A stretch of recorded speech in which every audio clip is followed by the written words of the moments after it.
crying. The people just keep on crying. It's unfair. And we going nowhere. Nowhere. All the big people. Nowhere.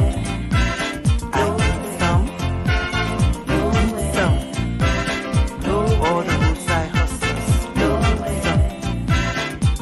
Tiffy, Uncle Rico. The big sea divide us. Tiffy, Uncle Rico. The big sea. It's all in the game. It's all in the game. Here, there, and Here, everywhere. there, and everywhere. The people keep on The crying. people just keep on crying. It's unfair. And we going nowhere. Nowhere. All the big people. Nowhere.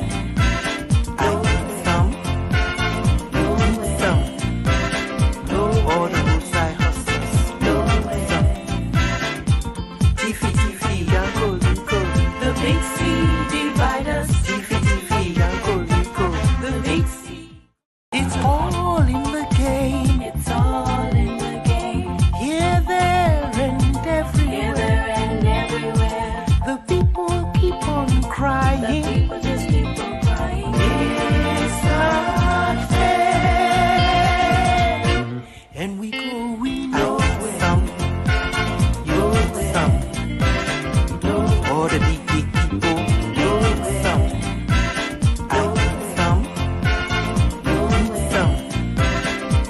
All the roadside hustlers. Tiffy, Uncle Rico. The big sea divide us. Tiffy, Uncle Rico. The big sea. It's all in the game. It's all in the game. Here, there, and Here, everywhere. there, and everywhere. The people keep on The crying. people just keep on crying. It's unfair. And we going nowhere. Nowhere. All the big people. Nowhere.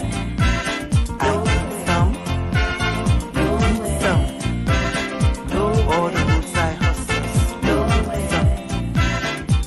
Tiffy, Uncle Rico. The big sea divide us. Tiffy, Uncle Rico. The big sea. It's My people, where you at? Where you at? Wake up from your slumber, stop sleeping. Whip your hands, whip your hands, whip your hands, whip your. Come on, come on, come on. I know you're sleeping now. You gotta whip us some more, yeah? Okay, let's go.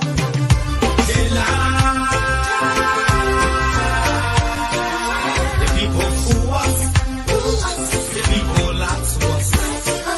The government betray us. So much.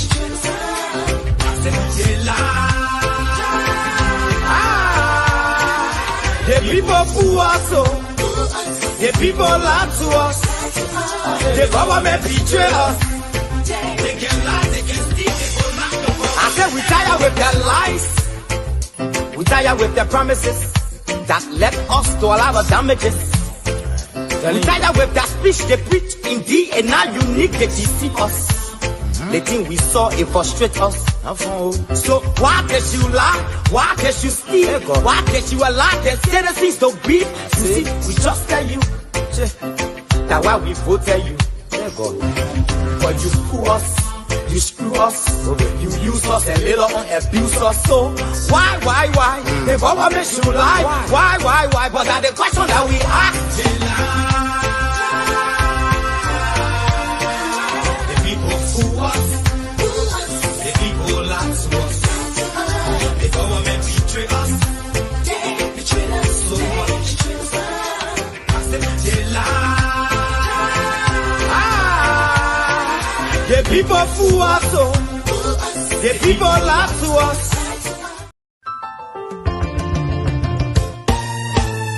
My people, where you at? Where you at? Wake up from your slumber, stop sleeping. The president promised so many things, nothing. At the end, the president said that we will not be spectator within our own economy. And we're not hearing on the field why people in that kind of move, why people just in charge of the discussion. The next day you were seeing singing, the next day you were seeing studio, the next day you were seeing dancing buka, the next day you were seeing doing something what president not supposed to do. When you president, you bear the pain for the citizen. The citizen should be happy before you be happy. But president, we are just in here. Why are going to listen to president? We are for the only thing are going there for president. We have a teacher. We just see my teacher.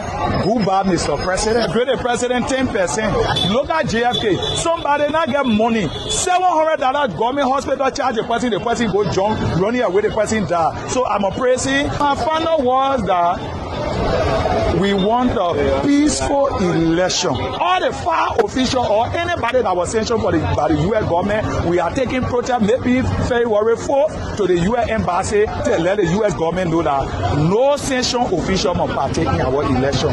The same vote that carry him there, the same vote should take him from there.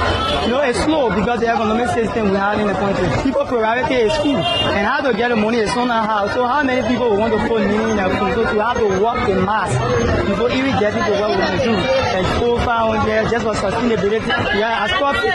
Many of us who is doing this business, we want to school, we are asked to graduate and so. So we are put in a deployable conditions. For the past 5 years, we are achieving my editorial power, the property rate was at a percentage of 50%. Now, they keep on the platform of what? Hope for change. But then they have added 2%, is 52%. That is a deployable rate. They told about 1,000 librarians should be employed. All of these things were cajoled. That's why in Nigeria, it's just rims and crumbs that the president want to say to us. Because Jowia is already voted out. I can tell you, and we are angry with the regime of Jowia. We see that it's a mistake. Not let that, but send the president come. I tell you, thank you. My life, the boy, my editor, I vote for my editor, I enjoy. Say I vote for president. I enter, I vote for Jowia. Nothing. And for me, I will not vote for Jowia. And I will consider that speech as the last speech that will be coming from Oboya. It's glaring. The fights are written on the street, on the horses, even the trees. What they want is a kangaroo agreement to just control the library on lies, deception. For the past 3 years now, the travel and I'm been easy. Yeah, when you can travel, they didn't need correct 1,500, not easy. Some of our in school travel. What about the president promised? In Liberia, November 1944, a public-spirited person was born. Joseph Numa Wakai from Wasanga, Foya District, Lofa County. He is a role model. He's actually my inspiration. He's also a perfect example of humility. He's a very humble person. Through that papi, the happy start giving all from this one here. It's all in the game. It's all in the game. Here, there, and Here, there, and everywhere. the people keep on The crying. people just keep on crying. It's not fair. And we going out some. You're some. All the big people. You're some. Out some. You're some. All the roadside hustlers. You're some. Tiffy, Uncle Rico. The big sea divide us. Tiffy, Uncle Rico. The big sea. It's all in the game. It's all. Welcome. Pastor Mo, get on that shit. You gotta. Today, that's your day. Well, we can see your eyes. You will see. Today, that's your day. We gotta see your face. Let me say, how you doing? yeah, I'm good. This weekend we had a very we had a weekend. I had met JMB over the weekend. I saw you guys. I saw you all. On Saturday. Actually, we met on Saturday. Was it Saturday, Friday or Saturday? It was Saturday after the funeral. Saturday. Okay. I'm sorry for my Saturday. I didn't attend the funeral, but it was Saturday. We had a very good long conversation with him. Talk about Liberia. Talk about his plan for the country and how he intends to govern. After winning in October, it was a very good conversation. We had a nice time with Pia and many other supporters of JMB. It was a wonderful conversation there in Delaware. Well, today is Monday, January 30th day of January AD 2023. It's an interesting day because today is the day that President Weah gave his final State of the Nation, his 6 years. After today, with the help of God, we won't hear that speech again from him. This will be the last speech for him. And I'm sure some of you will talk about it in the training issue. We'll talk more about it. We also have joining us today Dr. Sakwi Marapa, who is a professor at the University of Toledo there in Ohio. He will join us and we'll have a very fruitful conversation around our candidate, JMB, we'll talk some more about his speech. If you're listening, talk about the conditions of our people in Liberia and his impression. We'll look at all of those cross-cutting issues. Let me say a big welcome to all of our students. Kindly share the show. I see all of you watching, Richard Cully, GD, Sandy Gege, Scott, Morris Harris, Harriet, Joseph Fire, Jesse Pilo, Rose, Jerry, Harriet, Johnson, Gaffy, Sanon, Jonathan, Austin Davis, Moses Ben, Prince Dolo, Praise, Sakados, Joe, Triple, Amos, Derek, Fumba Sese, Roland Temer, Praise, John Obele, Triple Koning, Regina Benson, Samuel Salibasa, Fumba Sese, Amos, Derek, Charles Warner, I see Young, Charles Young, Lawrence, Saleh Kamara, Jenny Chala Phillips, Mary McLean, Lawrence Fakoli, Sophie Metzger, Howard Menska, Charles Coleman, Abel Johnson, Gary McCall, Osimio, Pazawi, Mahawat Son, Remington, Emmanuel, Ambassador Leva, Alex Oscar, Mohammed, Nakwa Moses, Joseph, Geraldine Tugbe Wilson, Richard Harmon, Nakuya Moses, Semzo Achik Wallo, James Flomo, Geraldine, Ambassador Leva, Emmanuel Kwasi, Remington Roberts, let's see, Papi, V, V Jamande, Mama Isaac, Mary, Emmanuel Kamara, Jikle Patokuya, Simon Doman, Nicole Swa, I see Wallo, watching,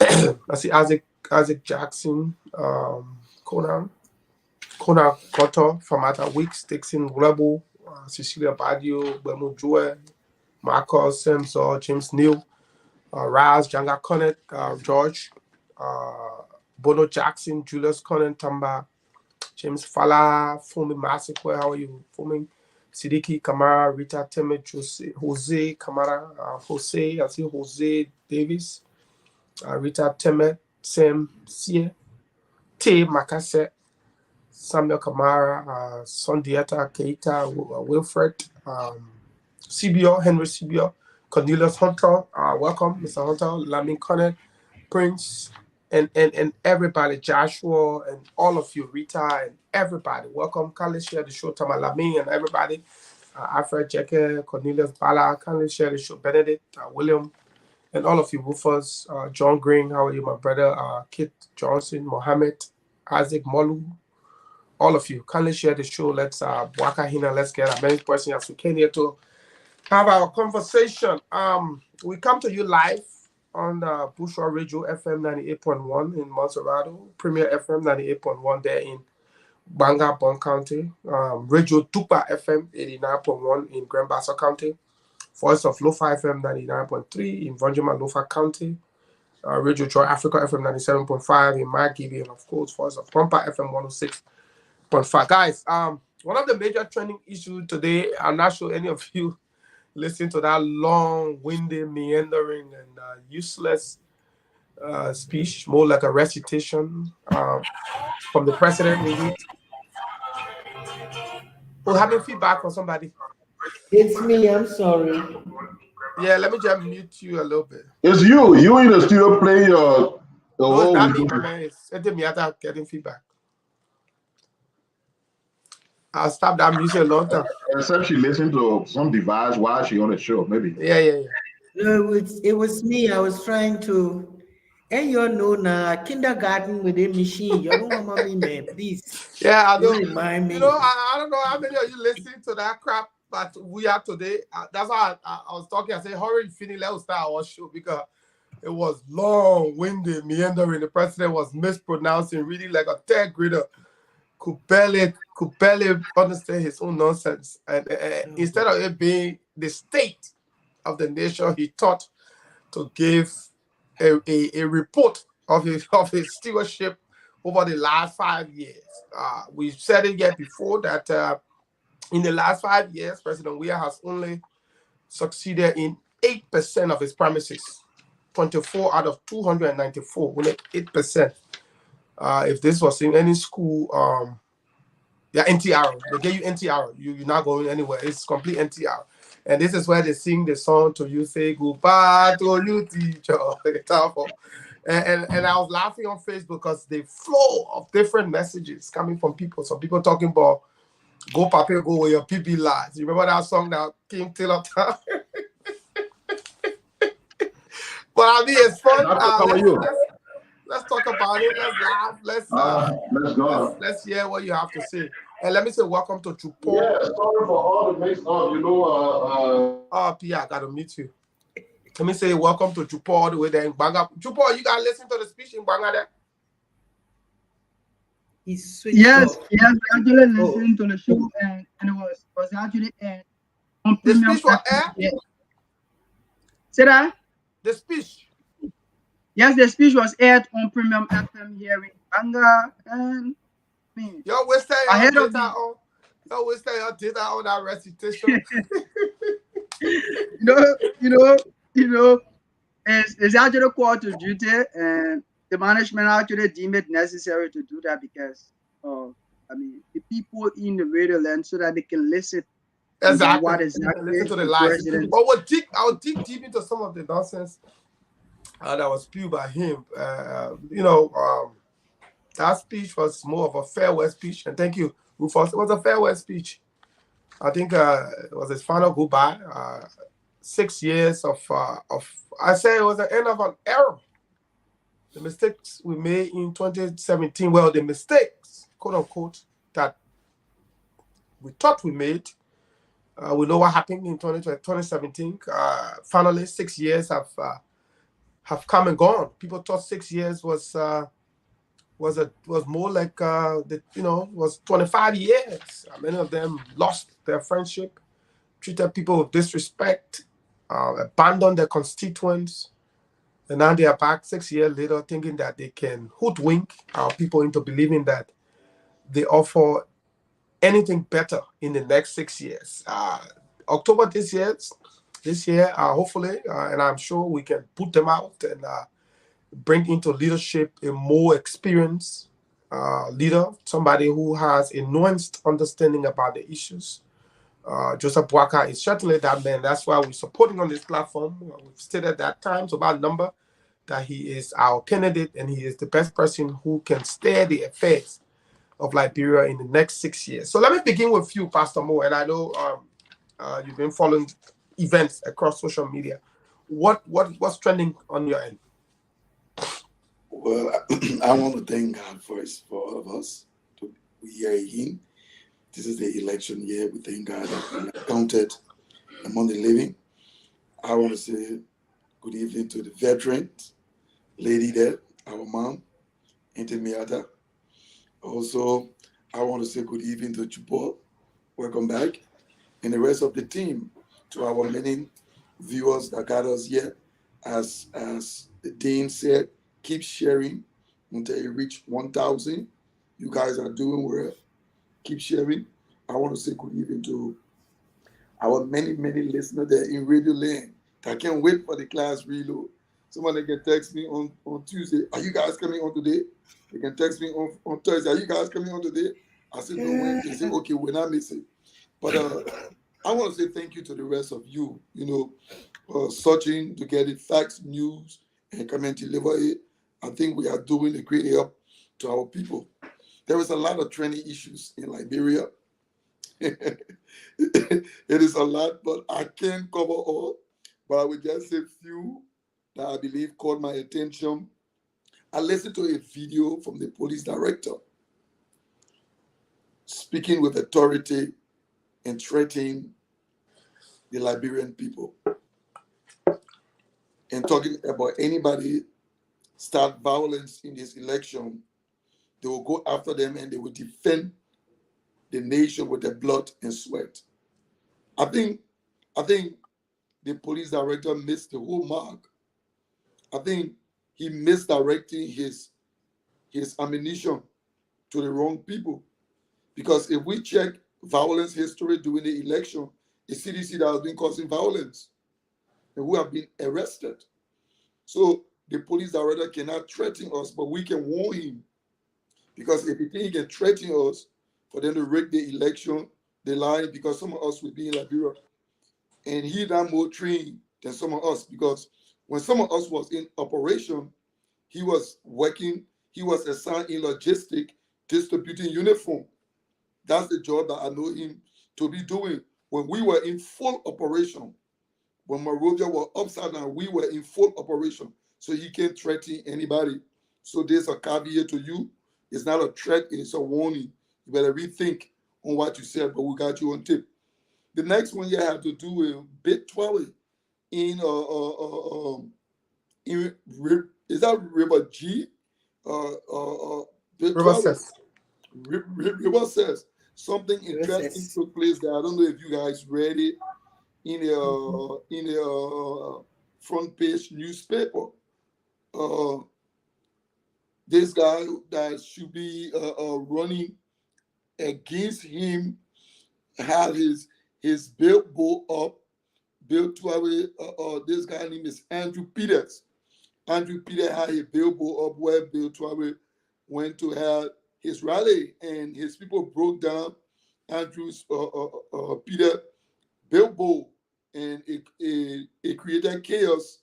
They decided to throw stones, and while throwing stones, Bill 12 had to escape for his life. While escaping for his life, bullet was fired, grenade was released. So who released grenade? If you read the front page Africa, it tells you that grenade was released, and they had to go to the police station for refuge, and later on calm was restored. So and also Tupac people that spoke in the analyst newspaper, he's concerned about early campaigning, and I think it is belated. I think Tupac people is benefiting from this government. Why now he is complaining? I believe they are feeling the pinch of the nerve that is going on in Liberia, and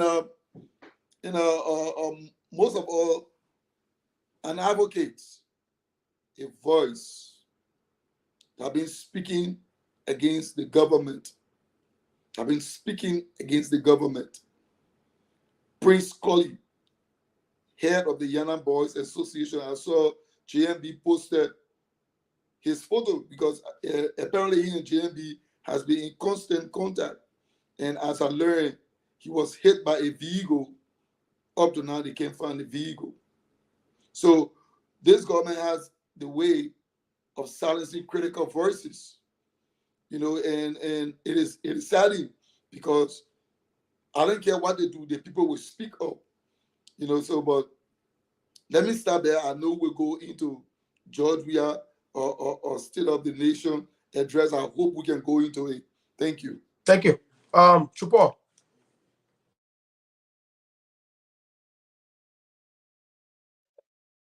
I just want to say good morning to all of the panelists. You're not getting me? So I just want to say good evening to all of the panelists and heads up to all of our people following in Radio Land. So many trending issues from this side of the country, specifically Bon County. So ahead of the speech deliverance of the President of the Republic of Liberia, Chief Dr. George Manu, where several citizens in Bonk actually expressed the level of sovereignty they are engulfed with on his regime. So according to them, following his ascendancy to state power in 2018, they said their life condition prior to his ascendancy as president of the Republic of Liberia, things were a bit okay with them until he came with this is change for hope. Manifesto where he said he's going to liberate Liberians out of agile poverty. When he said he's going to lift people, 1 million youths out of poverty and provide jobs opportunity for people across the country. But according to the citizens, they said following his ascendancy at the president of the Republic of Liberia, he's yet to live up to some of these commitments. And one thing they actually stressed on, they said that they were actually certain that the president was going to highlight is the issue of this low-far road. This low-far road, he's so serious about that.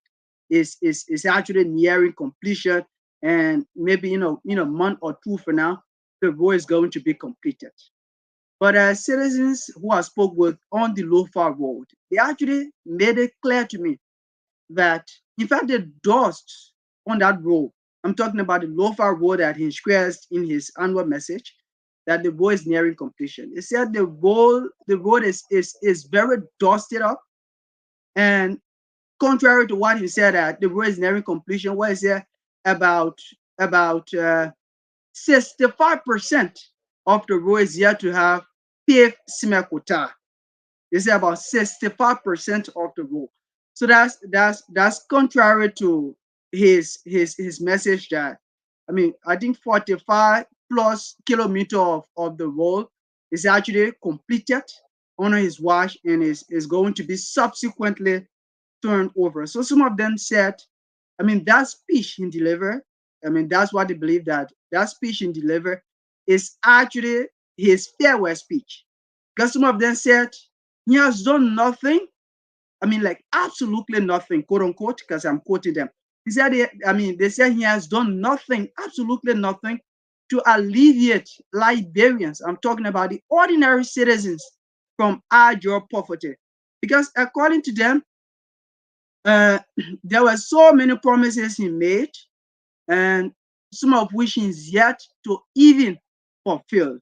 And they said all he's engaged in is to actually embezzle, the country money, and wherein high-ranking members of his government are being placed on sanction, and that clearly indicates that this government is corrupt to the fullest, to the highest degree, and majority of them actually expressed disenchantment following his speech, and some of them even expressed disenchantment prior to the delivery of his speech in the nation's capital.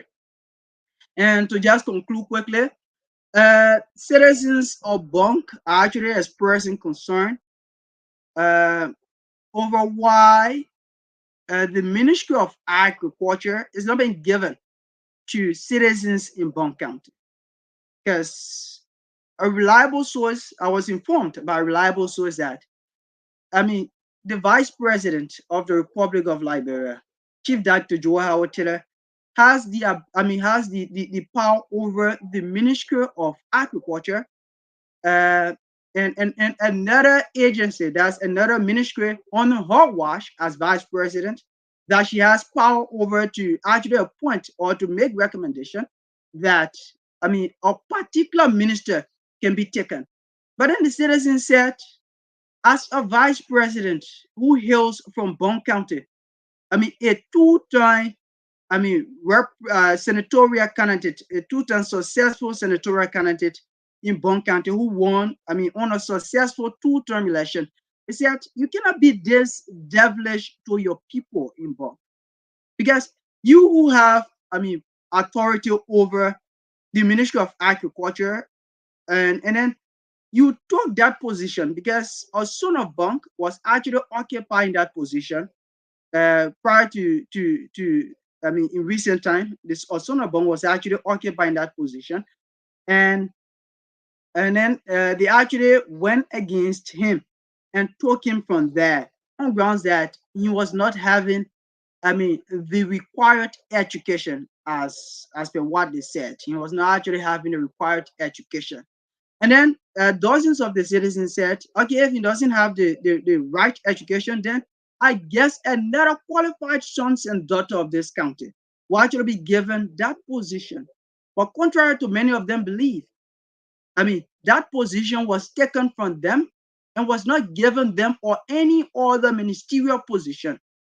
And not to get me wrong, not about these ministerial positions like deputy minister or so, but I'm talking about ministerial position where in under the jurisdiction of the Liberia vice president, that she can even make a recommendation that a person can be, appointed as minister. But they said she took that position, or they took that position in collaboration with district number 3 representative. They took that position from a son of this county and gave it out to another southeasterner, something they feel doesn't actually mean well for inhabitants of Bond County. So, Thank you. Thank you. Enter me at that. Excuse me, the poor quality of my voice.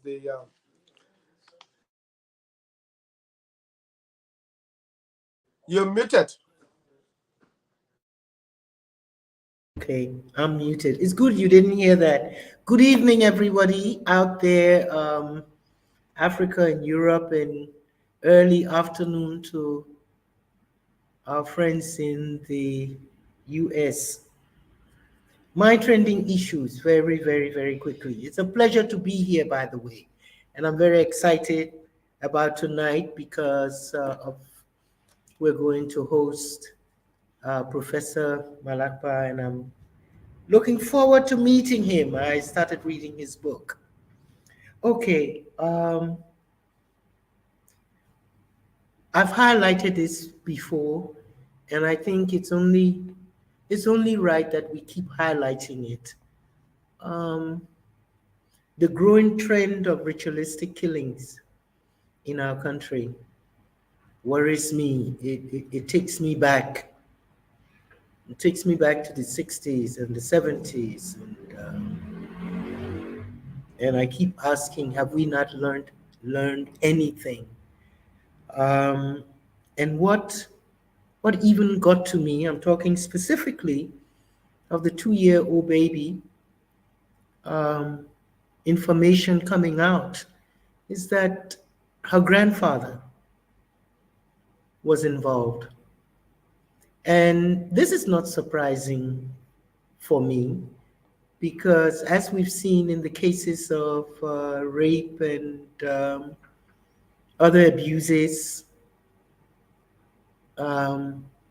family members are always the first suspects in these, killings and murder cases, etc. So I'm appealing to parents and grandparents in Liberia, if you can hear me. This year is not a good year for our children. It's not a good year actually for anybody, but according to the myth and the tradition, the Boyos are looking for young virgins like the little girl. They are looking for talented and creative people So musicians and artists, beware. And also the search for disabled people, disabled in the hunchbacks, or those that really can't defend themselves. That is how the history has been. So you're trying to protect your children. Try and protect your children. Be aware. This is election year, and unfortunately, in the oldest republic in Africa, we are still adhering to some of our most gruesome traditions. Worrying also is the death of Patrick Colley, the Yana Boy Association. Prince, I'm sorry, Colley, and I read that it was a hit and run. And I didn't read whether it was in the night or the day, but I'm just saying, so we've reached the place now where motorists drive, knock somebody down, and they don't even stop. They don't even stop to see if they've hurt the person, if they can assist them to go to the hospital. Before I even begin to try and see, conspiracy or whatever in it. And for me, finally, have I had my 3 minutes, Stephen? For me, finally, and you don't know how sorry I was that I was not here on Friday. It might be stale. It might be stale to some people. And it's a good thing I was not here on Friday, because I have had a little bit more time to get to know Mr. Stanton Witherspoon.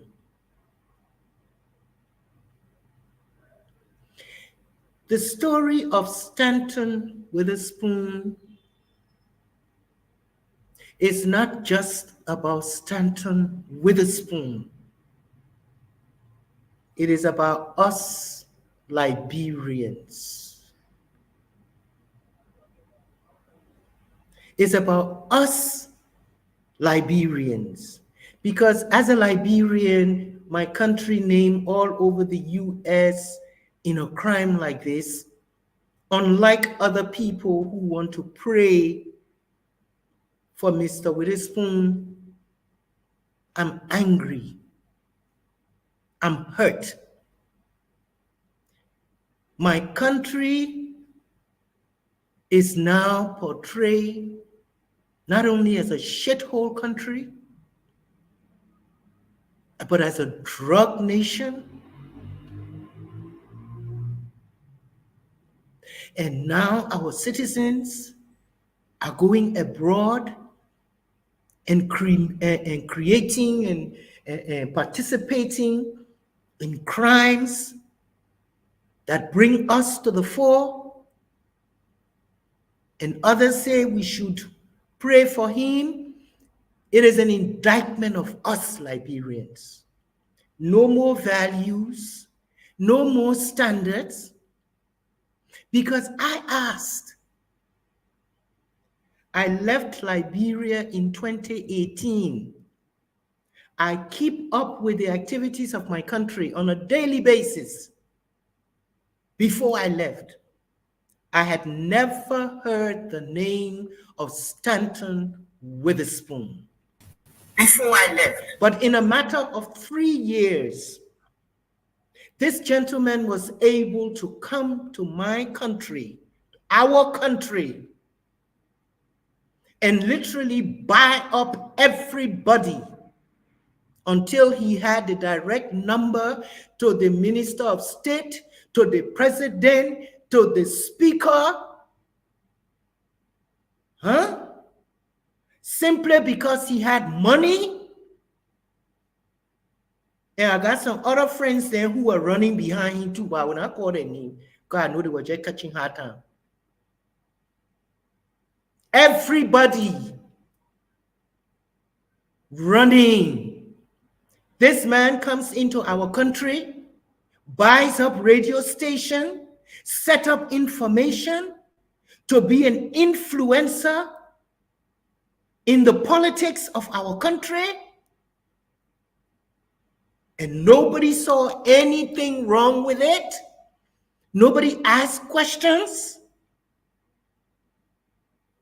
Nobody asked, what does he do? How does he do it? Which Liberian, which African goes to America and make millions of dollars that they can go back and just spread and buy up everybody? Our parents worked too hard for our country's name. Our parents were proud. Proud. I am proud. Why would Liberians go and disgrace us? And disgrace us.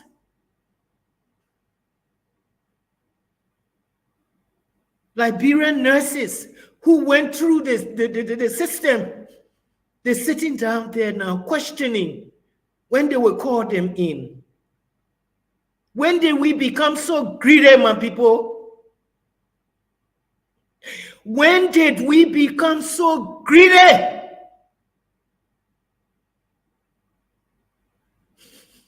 That's what's wrong with our country.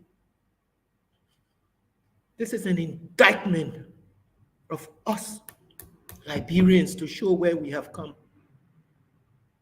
It's no more about values. No more about values or standard. You got it, money, whether you crook, murderer, you all right in Liberia.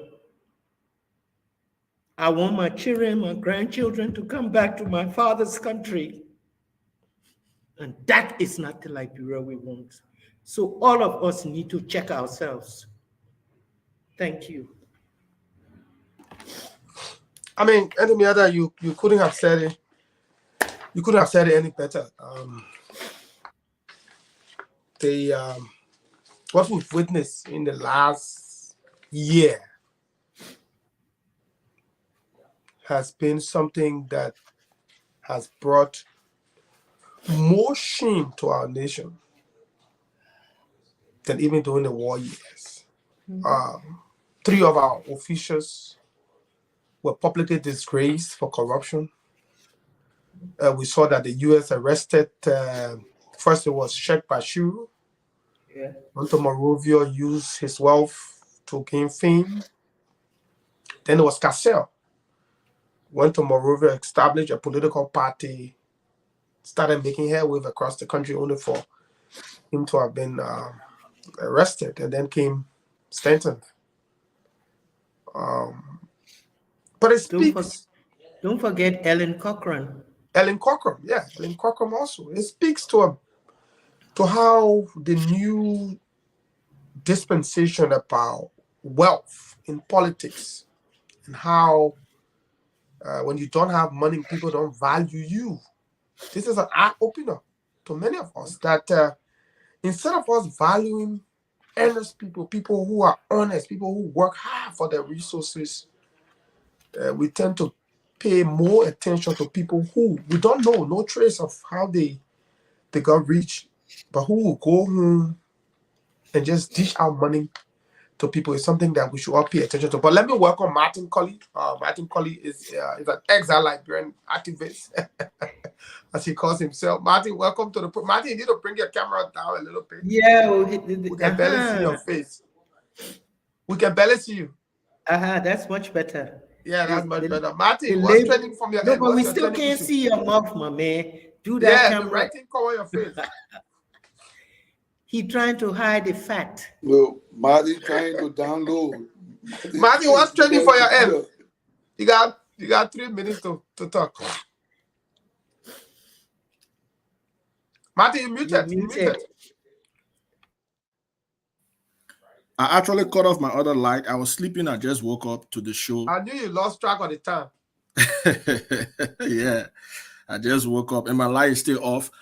But I would like to appreciate you, Stephen, for the opportunity to say a few words. Thanks to the Class Reloaded family, especially Auntie Miata, Veteran Pia, Senator Dillon, Reverend Wendell, and everybody, all the contributors. I'm a religious follower of the Class Reloaded because this is the town square of information, education, and entertainment. I just laugh at that statement, man. I just laugh. You know, I sat by listening to Auntie Miata, and I too became emotional. The situation in our country is quite pathetic. We are in a catch-22 situation between the scissors. We have lost our way completely in terms of morals.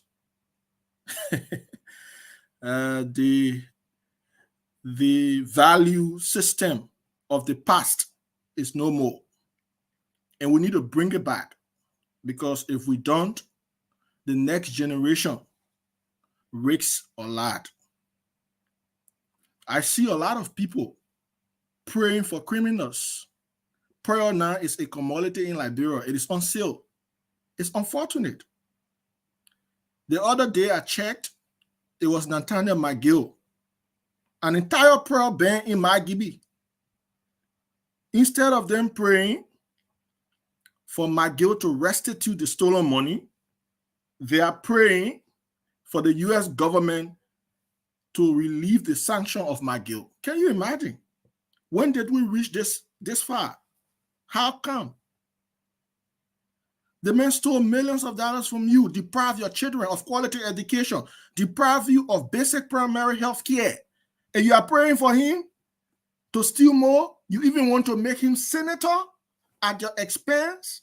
So he goes to the legislature and begins to receive brown envelopes and some bogus concessions that will keep you in perpetual poverty? How did we reach this far? It's unfortunate. And I hope Liberians will learn their lesson, especially from this latest credential fraud involving the CEO of Spoon FM. You know, that's an interstate crime anyway. It's too big. Most people don't understand the context and legal implications. That's why they are taking it lightly and joking about let's pray, let's pray. Pray for what? I asked one of them, why are we praying? She could not say anything. She just told me, let's just pray. Pray for what? There must be a reason for praying. Even when Moses went up the mountain, there was a reason for him going up the mountain to pray. You don't just get up and start praying. Prayer is purposeful. I'm not a pastor, but prayer is purposeful. You can't just get up, you start praying to God. Praying to God for what? God needs to know why you are praying to him for. You know, so it's really unfortunate, Stephen, for us to turn our back on justice and embrace impunity simply because of our association politically or economically. It's wrong. It's dead wrong, and we are going nowhere with that. But what's trending for my side? I just watched the president. You know, you just invited me for like 10 minutes, 15 minutes. So, yeah. So I know you have your guests, but you said what, Martin? 10 minutes? I thought you part of the show today. Why would you be for 10 minutes? My man. No, but Zizi invited me just for 10 minutes. I said the first hour. I said whole hour. You have whole hour. That's a name I just learned of recently that people call Steven, and that they call him state actor. And I want to put an adjective to yours. you are a senior state actor. And today's a serious day, Martin. So you got to stay on. Even though we bring a guest, that guest is here for only 1 hour. And since you religiously follow, I'm sure the second portion of today's section, those who have interest, I heard Reverend Winder talking about that. Those who have interest in talking about looking for some sparks, even though we discuss it in detail on Wednesday or so, but something can still be said about, the State of the Nation's address today. And so there's no time as important as today. So it's a good thing that you're on. I didn't know the arrangement between you and Stephen, but I don't think it should be for 10, 15 minutes, as you said. I think it's part of the sacrifice. You're doing a lot for Liberia, and staying on here for today could be a part of that lot you're doing. That's my appeal. Okay, so the initial conversation I had with veteran Zizu was because he knows about my hustle. This is my hustle time. Yeah. So it means that I wanted to get him that 1 hour here. We hustling. It means that I'm not going to hustle anymore. That's exactly an excuse. I come in, Martin. That's exactly what makes it a sacrifice. Exactly. Yeah, sure. You can sacrifice your hustle today. Just consider that tears. Just consider that tears that Anthony Miata just shared. Yeah, sure. I was deeply emotional. Yeah. Yes, exactly. Just take that into consideration and just for today make that sacrifice. Maybe Zuzu send wave something or do something. No, it's quite frankly, I agree with you. All of us have to sacrifice at this point because the Republic is really, really in trouble, and it takes the collective sacrifice of patriots to redeem our dying Republic. See what they did today, for example.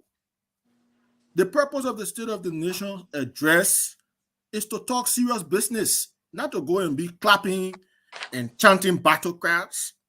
That's not a ground for battle cry or battle criers. No. Your last State of the Nation address, at least, it should be a source of inspiration. But we didn't get anything. We didn't get anything. Like you said, we'll discuss it. However, I just want us to think about the fact that our country is going nowhere. It has gone nowhere under President George Manuel Weah. Corruption is everywhere. Public service is at an all-time low. And my trending issue is the fact that someone who sits very close to the president cannot even compose a fitting simple sentence. And it has a reflection on the presidency. We may take that lightly, but it does have a reflection on the presidency. You can be presidential aide. Look at when you are serving as presidential press secretary, Veteran Pierre. Look at the way you compose yourself. Look at the issues you put forward. Look at the recommendations you made. Look at some of the analysis you provided.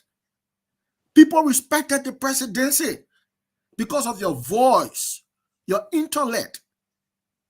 You provided policy prescriptions to issues. You get one bad boy running all around and writing everything on Facebook every time he doesn't know just anything. So a friend from Ghana wrote me and said, can you guys tell him to stop posting on Facebook because he's a representation of the presidency? I said, well, we have told him many times, but again, his boss is a representation of the very mess we are talking about in the country. So it's time for Liberian to let him go. There is no compromise on this specific issue. We may disagree on other issues, but on this specific issue about Mr. Weah, I think we have agreed unanimously. Yeah, we may have differences, we may have political disassociations, but on this question of whether Weah should leave or not, I think almost all of us have agreed on one thing. It's time for him to go. It's time for him to go. As we look at his State of the Nation address and various items he talked about, we will provide further reasons why it is time for him to go. Time is out, and there's no option. There's no way out. Only one way, and that way is to take the exit. Thank you, Martin. Thank you. and that's the general consensus across the country. We must leave, and I'm glad a lot of persons are saying that the speech today was a goodbye speech, his final speech, because it was, besides the fact that the speech was poorly read, besides the fact that the speech was poorly read, it was written as if this is somebody who wants to doctor the CV. I remember one guy in Liberia had come to us. He was running for public office and brought his CV to us and wanted us to turn his CV into a profile. But the CV was too short. So I told him, I said, look, the other CV here, we can't turn it to profile because the thing at one page. The guy told me, said, you just increase the font size. So the man wanted to increase the font size to maybe 17 or 18. That way it blows up. It takes 3-4 pages. So the employer can say the man CV is substantive. Yeah. So this is what happened today. Instead of the nation, you're talking in the state of the nation. We are talking about attending ECOWAS meeting March 10 to the 13th. Went to Bradford in Kenya, June 9 to the 11th. Went to Togo, June 10 to the 13th. What's that? How does that put on the people is to evaluate the pulse of the nation, like giving a medical prognosis of the country and how you intervene in solving the problem. That's why state of the nation is. And not to catalog failures and give mediocre things as achievement. We are a fraud, and I'm glad Liberian people are beginning to see through him. 6 years later, and after PR will come on there, we are the laziest president in the history of Liberia since 1847. Even Samuel Doe, an 8th grade student, was not as lazy as we are is. But let me go to PR. Come on, PR, what's trending?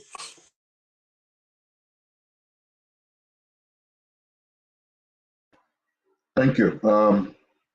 And Jupo, let me start with you. It is disrespectful to serious earners of doctorate degree when you refer to George Weah as President Dr. George Manuel Weah. When you refer to Joel Howard Taylor as Chief Dr. Joel Howard Taylor.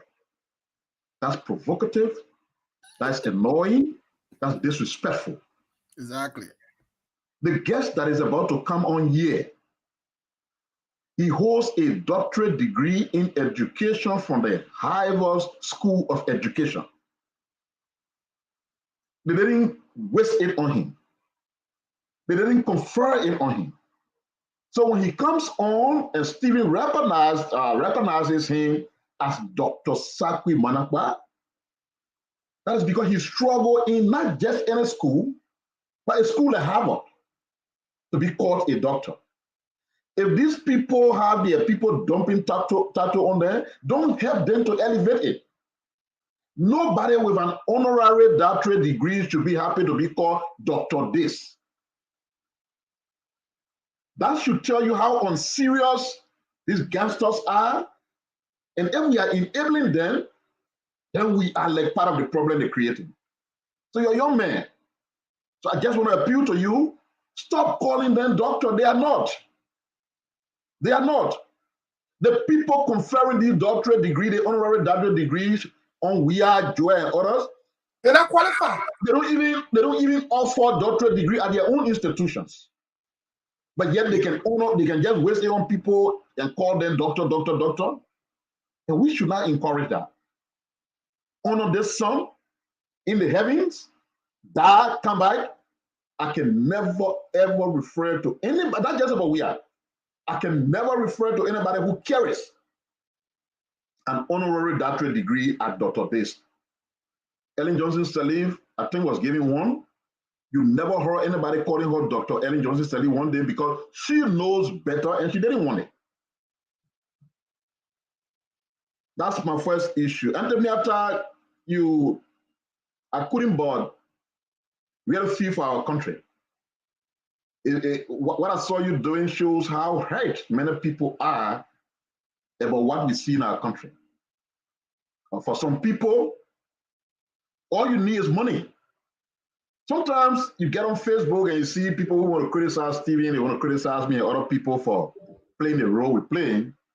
The only thing you hear them saying, Stephen P. they were in government, they won't come back to government and why they supporting JMB. Oh, then it's good. Because at least you can say Stephen then was here, they stole. Pierre was here, he stole money, very incompetent. They want to come back to government, and that's why they're supporting JMB. That's all. If that's all you got to say about me, kudos, keep it up. Keep it up. But that is not going to dissuade us for a minute in our commitment to ensure that this one, your God, that your co-president, is kicked out. It was a historical accident that led to a huge catastrophe on our nation. We got the time now to correct it, and we will correct it, no matter what you say. Get on social media, curse us. Set on a regime, say what radio stations in Monrovia, curse. Do everything you want to do. The mission is on course and will not relent until this historical accident is put out of the governance infrastructure of our country. Let me say a few things, Stephen, because I know that Manakpa will soon be at the back he's supposed to be. So this is my opinion. Anybody can hold me responsible for it. Prince Colley, commonly referred to as Yana Wong, president of the Yana Boys Association for a long time. We know what has been happening behind the scene. The government has been behind him to cross. He's been a staunch unity partisan. At some point, they planted agents in the ranks and files of the Yana Boys to try to remove him. They failed miserably because he's very popular and connected. And the next thing they started doing was to give him money to cross over. He resisted. And all of a sudden, we just woke up and they say, oh, car accident, the car that hit him, the car ran away. I can say, from all that is reasonable enough to conclude that Prince was a part of the many victims who've been murdered under this rogue regime. Prince was assassinated, and the government is behind his assassination. Monrovia, you turn left traffic, you turn right traffic. A car hits somebody, they say he ran away, he got stuck in no traffic, nobody saw him, he just left. These tactics are known to us. Dr. Toba Natipote, when he had a problem with the True Party, with the government during the True Party time, he left the country. I think he was in, Rhodesia or somewhere, and the Mera would know him because she'd been around for long, in one of those countries. And there was an assassination attempt on Dr. Tipote. They didn't use somebody to shoot guns. They used car. The reason why you see that Dr. Tipote walks the way he walks, that's the story. They tried to kill him. Using car to hit people and run away or whatever is a tactic of assassinating people. And because we have a killer regime in Liberia, they have now transported that to our country. So all of you who are playing hardline position, who got issues with the government, when you step out there, just be aware of your surroundings. A car could run into you. They mop all of you out. They try to grab some of you, force you into CDC, you didn't agree. The only option available to them is to kill you.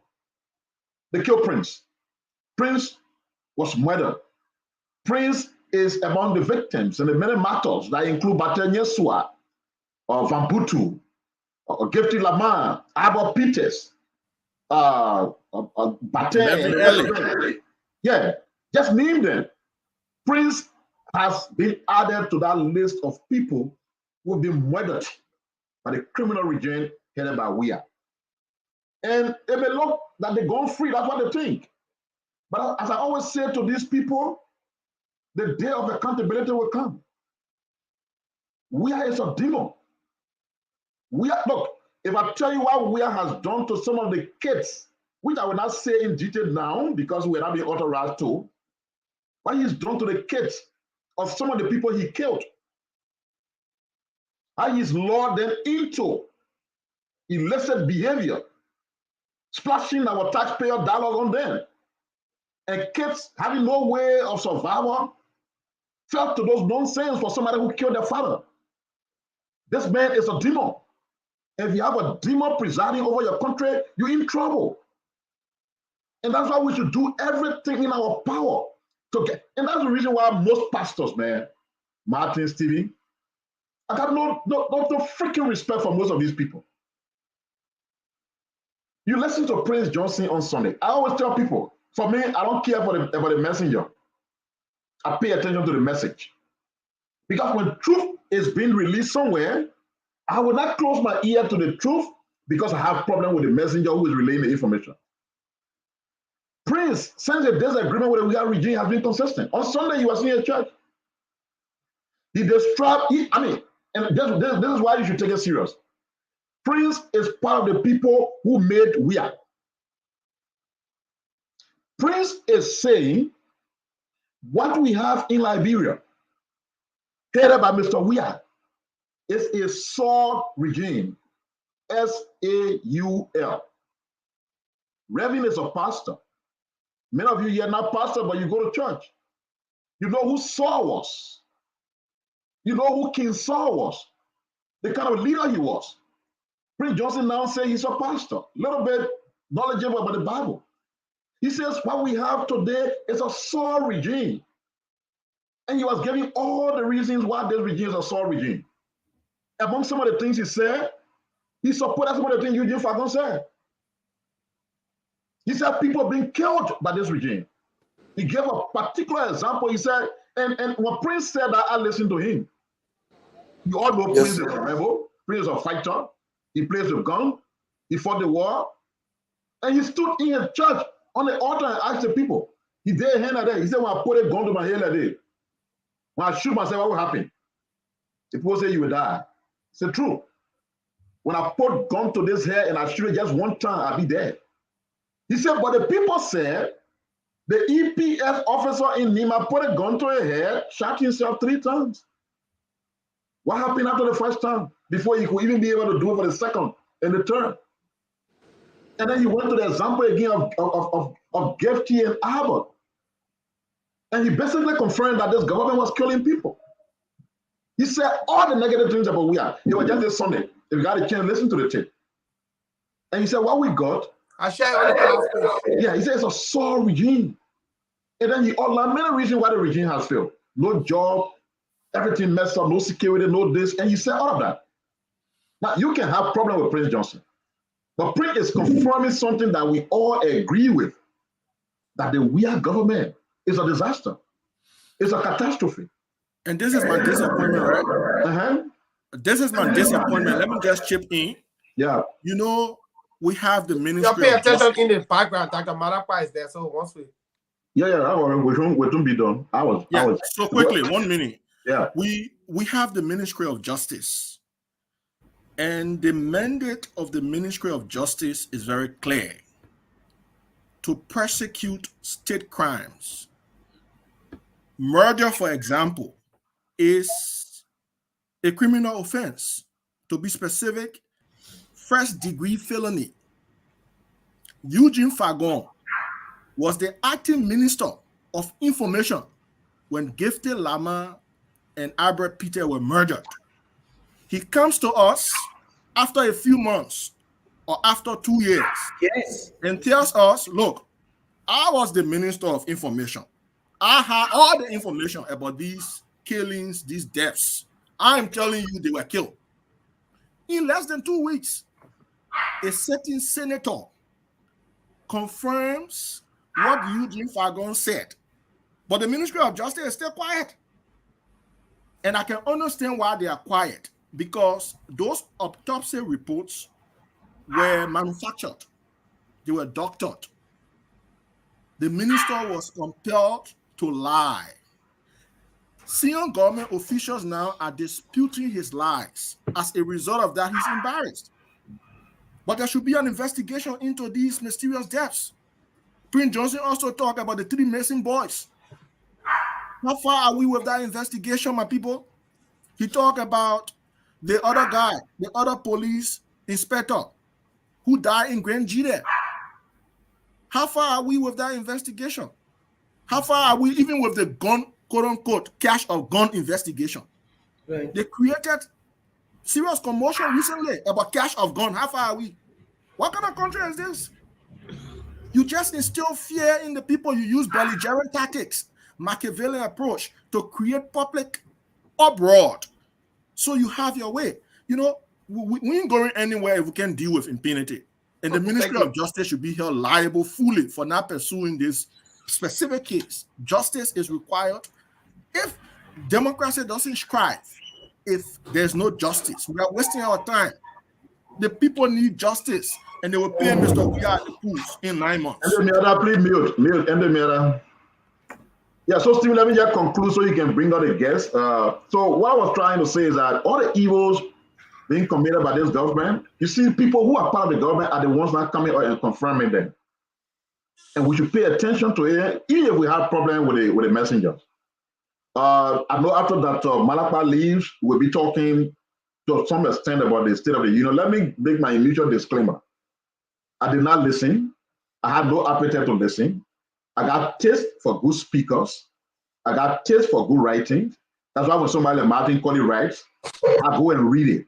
That's why when somebody like Dr. Famula is speaking, even if he's speaking for 5 hours, I will listen.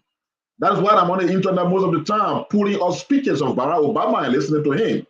I don't have appetite for a 55-year-old man, 57-year-old man who will read like a third grader. I don't have patience for that. So on purpose and intentionally, I did not listen. I could have a little patience. You know, in the background between now to when we fully discuss it, to read and see some of the lies he told. But one thing I'm sure of is the Liberia that I know and the things that are unfolding. When I list them, nobody will have interest in what we have said. And the best thing for all of us to do, especially if you live in Liberia, you know the country you're living in. You know what you're passing through. It does not require a speech from we are to tell you what the state of the nation is. Just by your own life, you know. And I'm not sure any amount of speech, whether it was written for 5-6 hours, will change your perspective of what you are living in. And quickly, let me say to our people who are listening, you say you support JMB. Most of you who are here, you say you support JMB. The guests we are bringing on, I'm sure some of you people had a patience to listen to all that trash, garbage in, garbage out, that we are on. You're having a real doctor, in a real sense of the word doctor, a Harvard University doctorate degree holder, coming to talk about the JMB you support. I always tell you, share the show. When I put you the other day, you put it all the way to 1,000. I don't know whether this show has reached 1,000. If you don't reach 1,000 now, then I doubt your support for JMB. Because someone is coming to tell the story of JMB. Somebody like Martin K.M. Colley that most of you say you follow is here. Stevie is here, and Jamiata is here, I'm here. You just heard Martin saying he will cut short his hustle to pay attention to something that is most important. And if your only assignment is just to share it, and you can share up to 1,000 of this show, then you got a problem. So the challenge is yours. As Dr. Malapa comes up. Thank you, Stephen. Thank you. Yeah, I like that introduction. Let me at this point bring on Dr. Sekou Marapai. He's a professor at the University of Toledo, and I like the fact that he's joining us. He will talk about the trending issue as well, on what's trending, his impression about the current state of affairs of Liberia under George Weah, and how he views the upcoming elections, and if he listened to to what was the state of the nation, or more like a farewell speech from George Weah. So without much ado, let me welcome Dr. Marapai. Dr. Marapai, how are you? And welcome. Thank you very much. I'm glad to be here. Thanks for the invitation. Yeah, it's always a pleasure seeing you. And I know you've been following the conversation in the back end. You listen to our panelists talk about trending national issues. What's your take on that before we go into the conversation? You mean the national trend? Yeah, trending issue. What's trending? What trending issue you want to talk about briefly? Gee, maybe we should divert the conversation to that alone. There's so much to talk about. Professor, I can't see your face, and I have to see your face. There we go. That's better. Yeah, good now. Okay, when you put it up. That's Miata Famule. I'm trying to turn my. I thought my camera was on. No, you okay? You okay? That she was just saying you are bending your head. So, but once you sit up straight, you okay? Okay, please excuse my hat. The cold air is tough on my bald hair. You know, that's what happens when you're too old.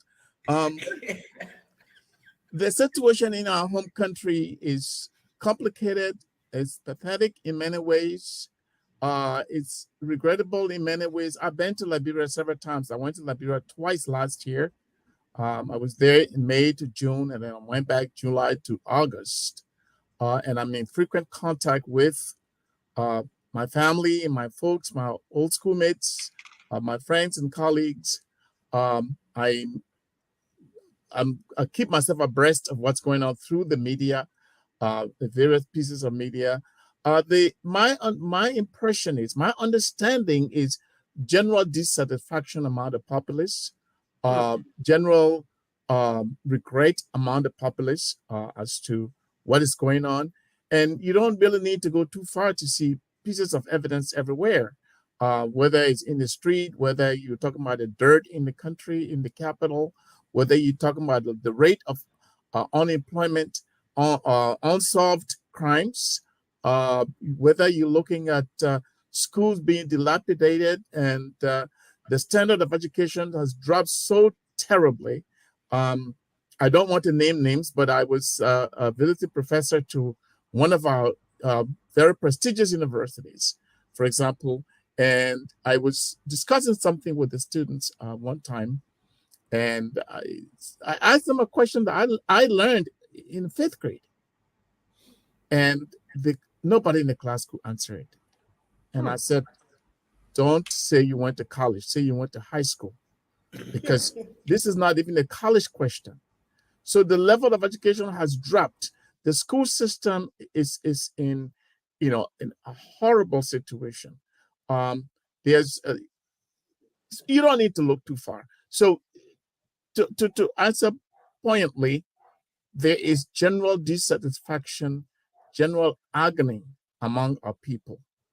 I did not listen to all of the president's message, but my take on that is he's given his message, he's outlined his achievements. I think it's left with the people of Liberia to accept it as it is or give their reactions at the ballot box. Thank you, Doc. I thought that was a good synopsis about the state of affairs. And when you use the word agony, and if you put that into context, it means that the nation is in a terrible, very, very, very, very terrible shape. The first question normally people will ask, and I'm sure a lot of Liberians out there may know you and may not. We have a very, very, very young population. I remember the last time I saw you in Liberia was at the when you gave the you were the national orator. Many persons don't know who Dr. Malakpa is. So can you just briefly tell us who is Dr. Malakpa? If somebody were to ask me, how do I explain? Dr. Malakpa is a young man. Wishful thinking. A very young man. Very young man. I'm from Wozie. That's a small town. Actually, I call it the center of my universe. It's about, depending upon which direction you go, anywhere from 16 to 12 miles from Zaza. I was born in Wozie. I went to school in Wozie for a while, and I attended the Zaza Lutheran School for 3 years, 1 year in Somokota, which is in Fizibu. And I was in the CHDW in Bombay Hills when I lost my sight completely, dropped out of school. 3 years later, I was fortunate to gain a scholarship from the late President Talbot to go to the School for the Blind in Freetown. I learned Braille quickly and returned to high school in Freetown. I went to Albert Academy, Mina Academy, Bobo. Yeah, you're not Freetown, Bobo. Let me not Freetown, Bobo. So you sabi speak Creole well. Well, very well. I've been a Creole, Bobo. I've been a say, but yeah.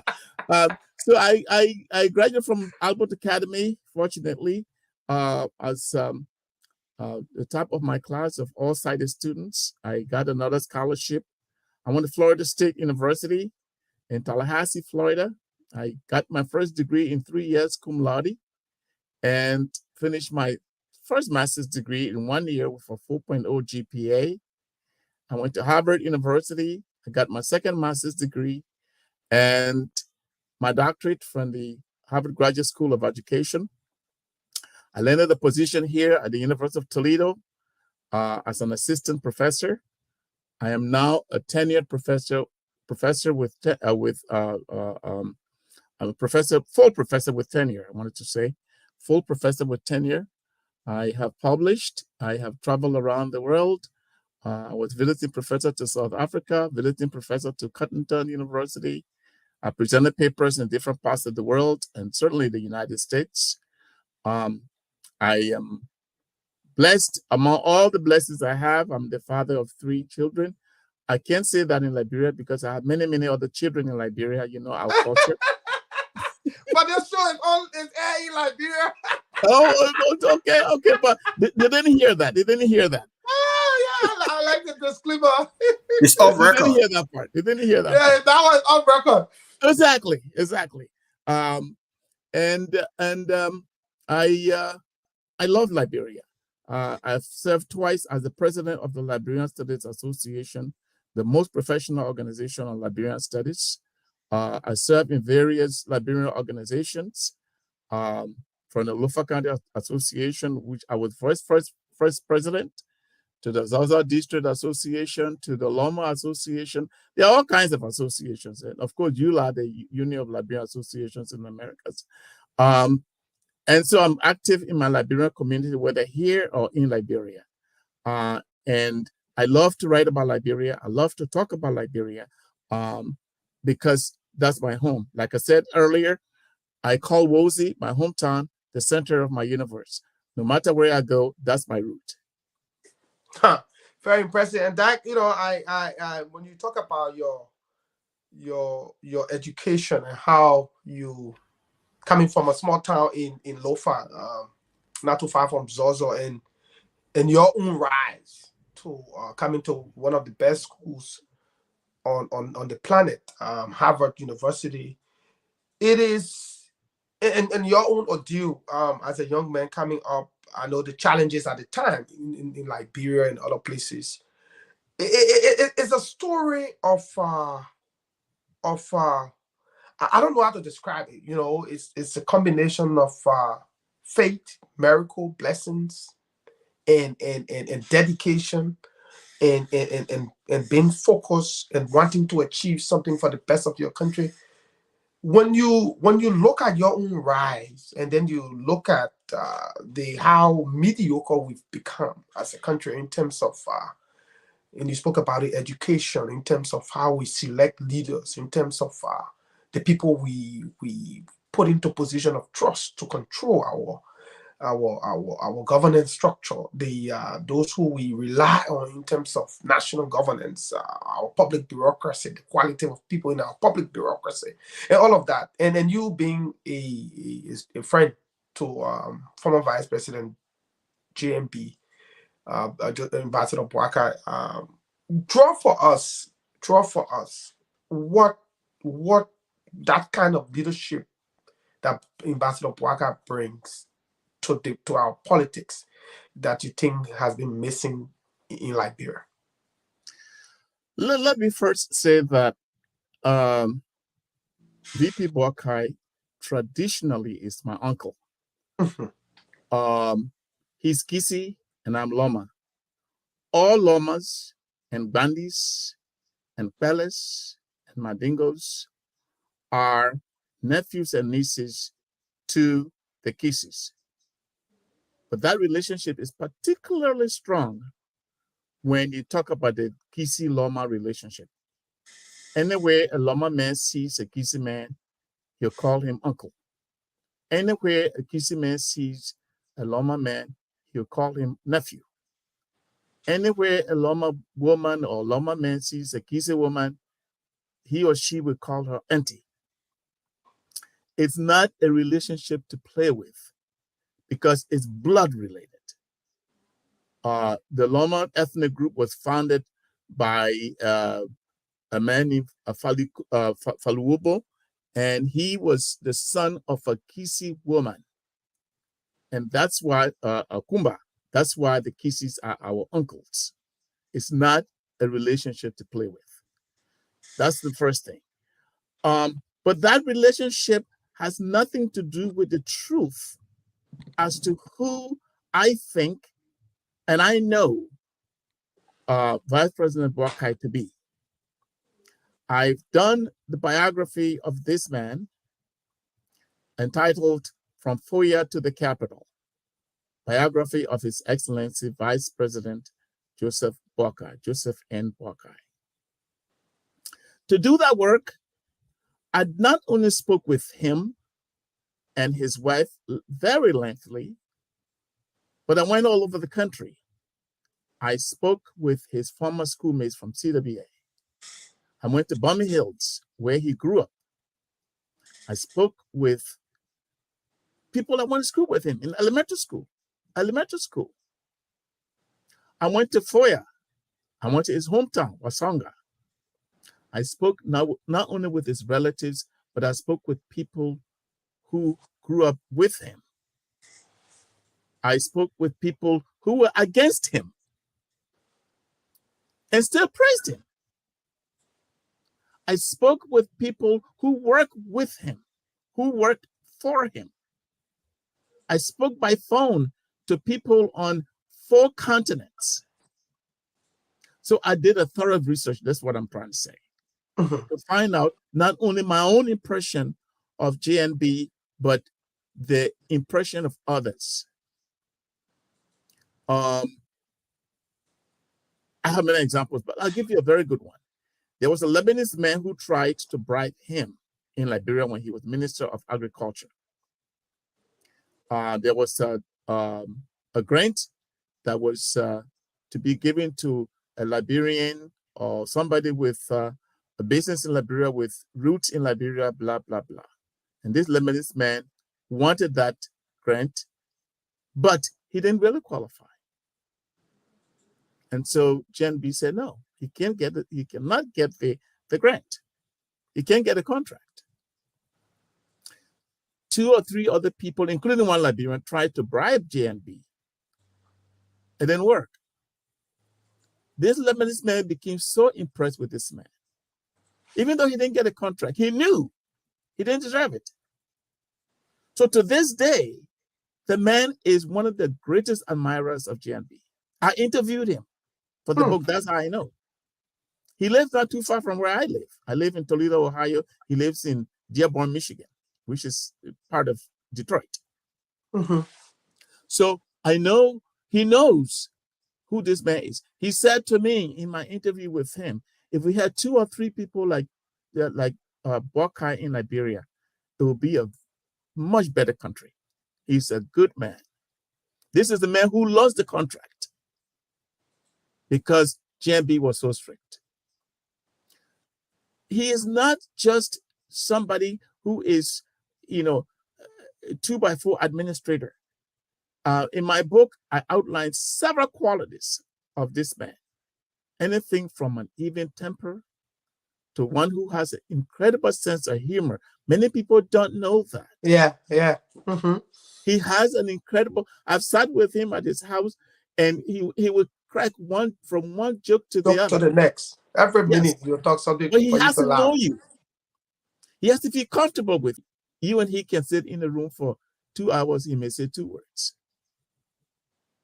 Anywhere from a sense of humor to even temperance, to his incredible honesty, to his incredible leadership ability. You know, he served in several major leadership positions in Liberia, from being the regional supervisor for the Liberian Produce Marketing Corporation, LPMC, to the first Liberian to be appointed the managing director of that corporation, to Minister of Agriculture, to the director of LPRC. He served in different positions, major positions. I interviewed people from all of those agencies with whom he worked. And not one person had anything negative to say about him in terms of his honesty, in terms of his dedication to his duty, in terms of his love for his country. But above all, not one person could tell me that man is corrupt. Not one. This is the man who tells me he does not save one penny outside of Liberia. He saves all his money in Liberia. How many ministers in Africa, in general, Liberia in particular, or people in high positions can say that, let alone the vice president? He said, we have enough here. We can fix our own country. Several people from LPRC and LPMC and the Ministry of Agriculture told me you could go to JMB's office in the morning and his desk is full of papers, people bringing this requirement, this demand, this request, that request. You go back in the afternoon, all of those people's gone. He had attended to each one of them. He loves people. He addresses people as if that person is the only person in the whole world. He says to me, and I got this in the book, if you want to know the importance of the janitor, go to the bathroom and there's no toilet tissue there. Then you will know, oh, no janitor here? No, you didn't know the importance of that janitor until you went to the bathroom. So each person is as important as the other, regardless of their positions, regardless of their height, their weight, their bank books. That doesn't matter to GNB. In terms of leadership for the country, two huge things stand up. His love for his country. You should read some of the poems. People don't know that he's a poet. He's written beautiful poems about Liberia. You read some of those poems, you will see the love he has for his country. Two, maybe more than two, his disdain for corruption and his ability to push people to perform better, because he sets high expectations for others, and he not only sets those expectations, he displays what he expects of you. That's what many people that I interviewed said they admired about him. He is a man of integrity. And I have lots of people, citations of quotes from people from Ghana, people from Liberia. Like I say, I interview people on 4 continents about him, from Asia to Europe, all over Europe, to, of course, North America, Australia. I interview people from all over the place about him. And the message was consistent. The message was consistent. He's very even-handed. He's very honest. He's very devoted to his country. He's very much against corruption. He sets examples for people. So all of these people cannot lie on one person. Or all of these people cannot be sycophants. I mean, some of these people, one man I interviewed in Seoul, Korea, extremely rich man, he's not looking for a job from GNB.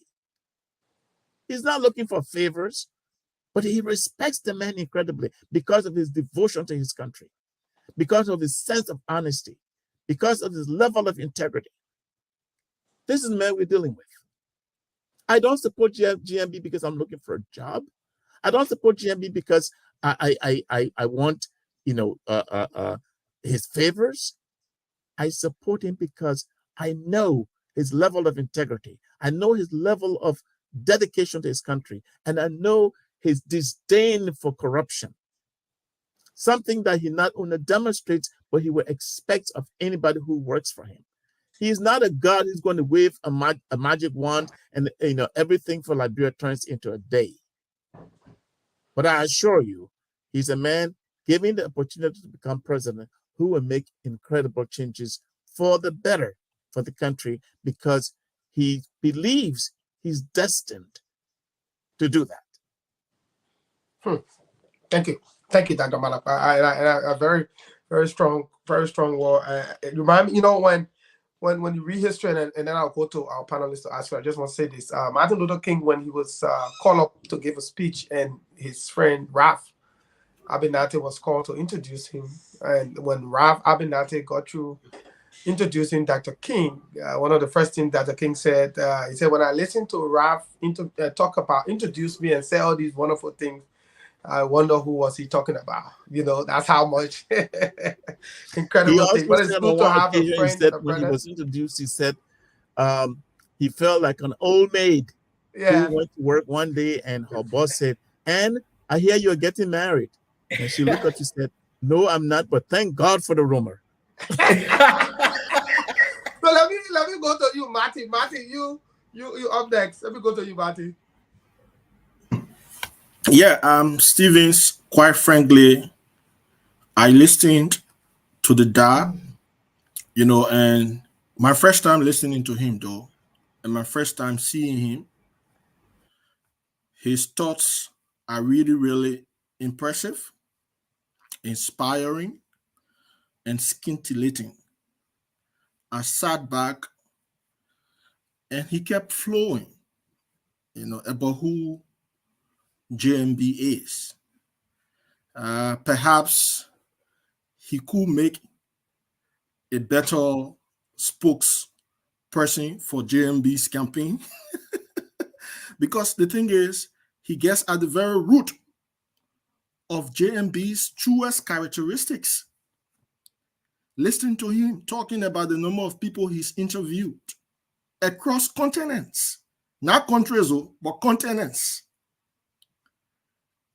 And quite frankly, one key observation is the quality of his thought convinces anyone about his doctorate degree.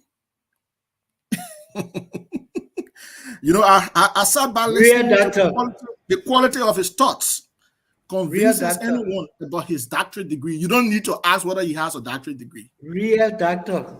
I'm telling you, I listened to the other doctor today, quote unquote doctor. He talking about with the power imposed instead of reposed. Can you imagine?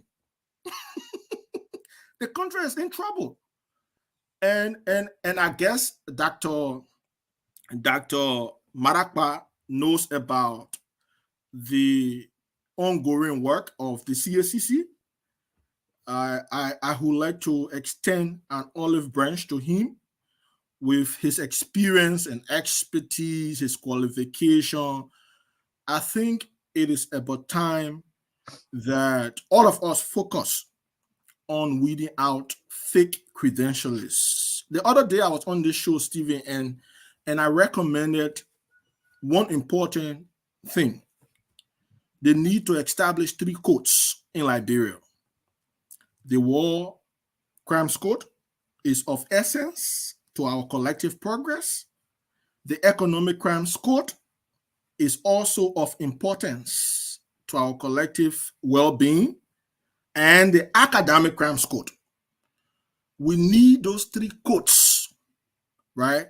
Say if JMB becomes the next president, and I listened to one of the ministers talking about I opposed JMB in 2017. I didn't oppose JMB. I supported JMB against George Weah. Probably they don't know the history.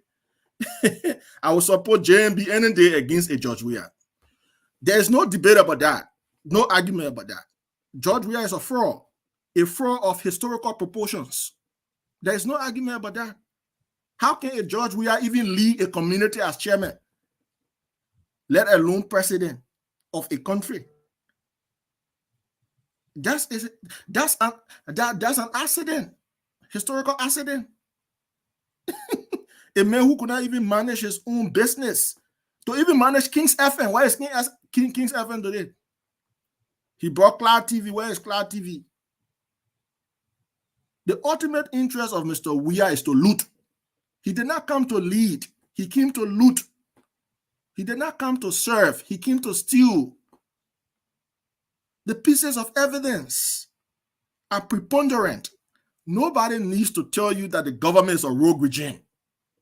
And I like the fact that an esteemed scholar and academic from Harvard University has laid down a very strong premise about the identity of another statesman called Joseph Nyeoma Boakai.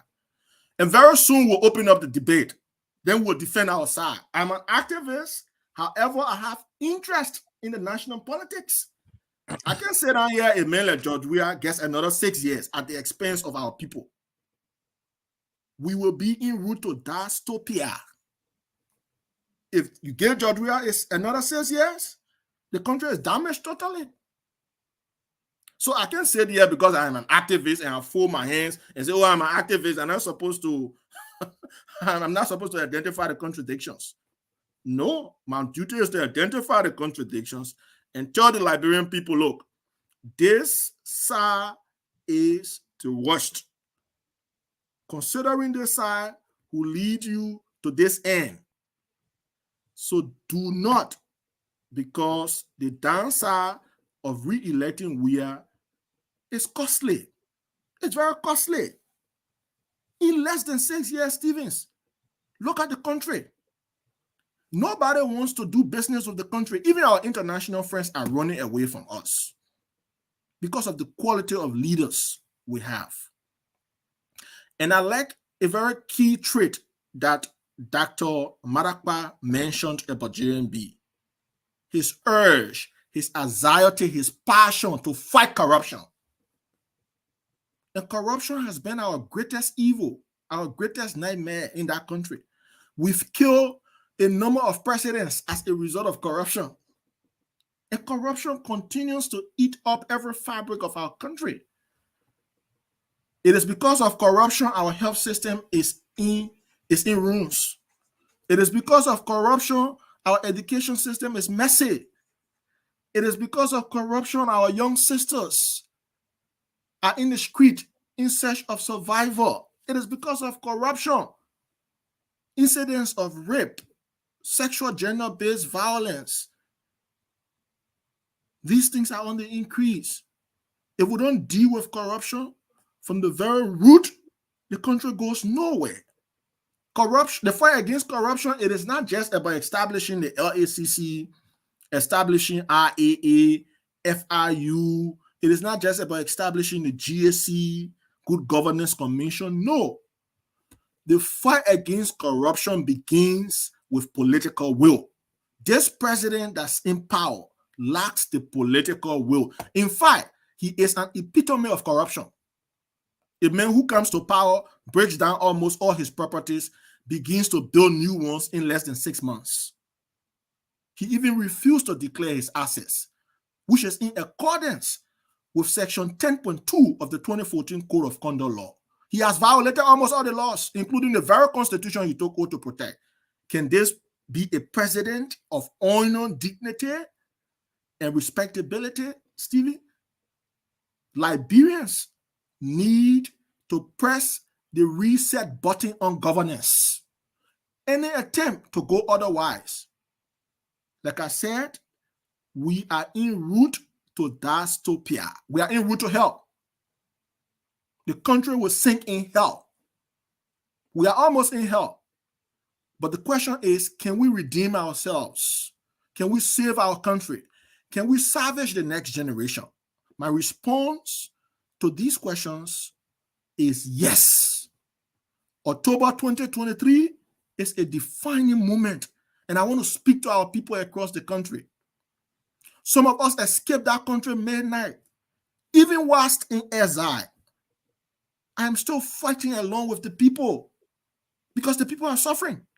So I can't say, okay, because I'm in exile, everything is okay. No. What about our people back home? We have to get them out of the situation they are in. Look at the thing the man did recently, Stephen, for example. This man promised West Point. Let's use West Point as a case study, right? To even disqualify his so-called quote-unquote State of the Nation address. We can disqualify it right from the West Point situation or scenario. The man promised West Point 5 things. Number 1, he said he was going to build 2,000 housing units for West Pointers. Number 2, youth center. Number 3, rehabilitation center. Number 4, coastal defense system. Number 5, he said he was going to create 25,000 jobs. As a result of those promises, the people of West Point gave him 98.9% of their votes. 5 years down the road, Stevens, this man who got 98.9% of our people's votes in West Point gave them a Freetown ball backyard fee. And he's boasting about giving them a Freetown ball backyard fee with that cheap carpet. I checked on the website of Alibaba. You know how much for 100 meters of that carpet? $11 US. On the website now, I'll publish it. And the guys were discussing it yesterday in West Point. They said, oh, but the carpet, the man said he bought at $11. So people gave you 98.8% of their vote. You get an $11 carpet and you run it all around. So where are the 4,000 housing units? Where's the youth center? Where's the rehabilitation center? Where's the coastal defense system? The same way you deal with the 6,000 Nigerian teachers and the twin city on Bali Island along with the coastal highway. Why lie to our people? The bottom line is why lie. Everybody there, Bati. Thank you, Bati. I thought I was very insightful. And as we transition to the State of the Nation address, I have some intriguing thoughts to share. Let me give other panelists the chance to also share their thoughts on Dr. Malapa's presentation. And that was a good point you raised. And let me get into Miata and Revin to ask Dr. Malapa questions so that we can into Miata go then Dr. Then Pastor Mo, then Jupor, then Pia. And then Miata, you muted.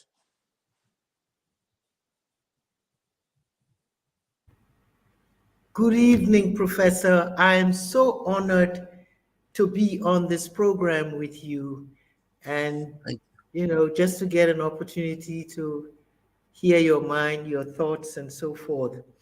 When I was told that you were coming on the program today, I went and dug in my cupboard and found your book.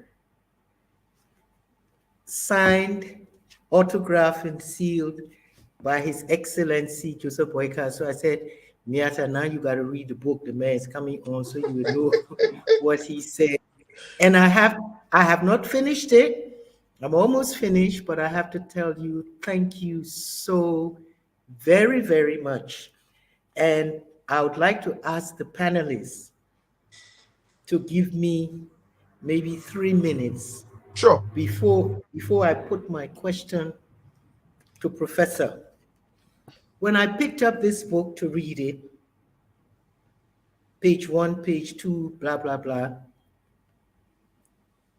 I came to a foreword.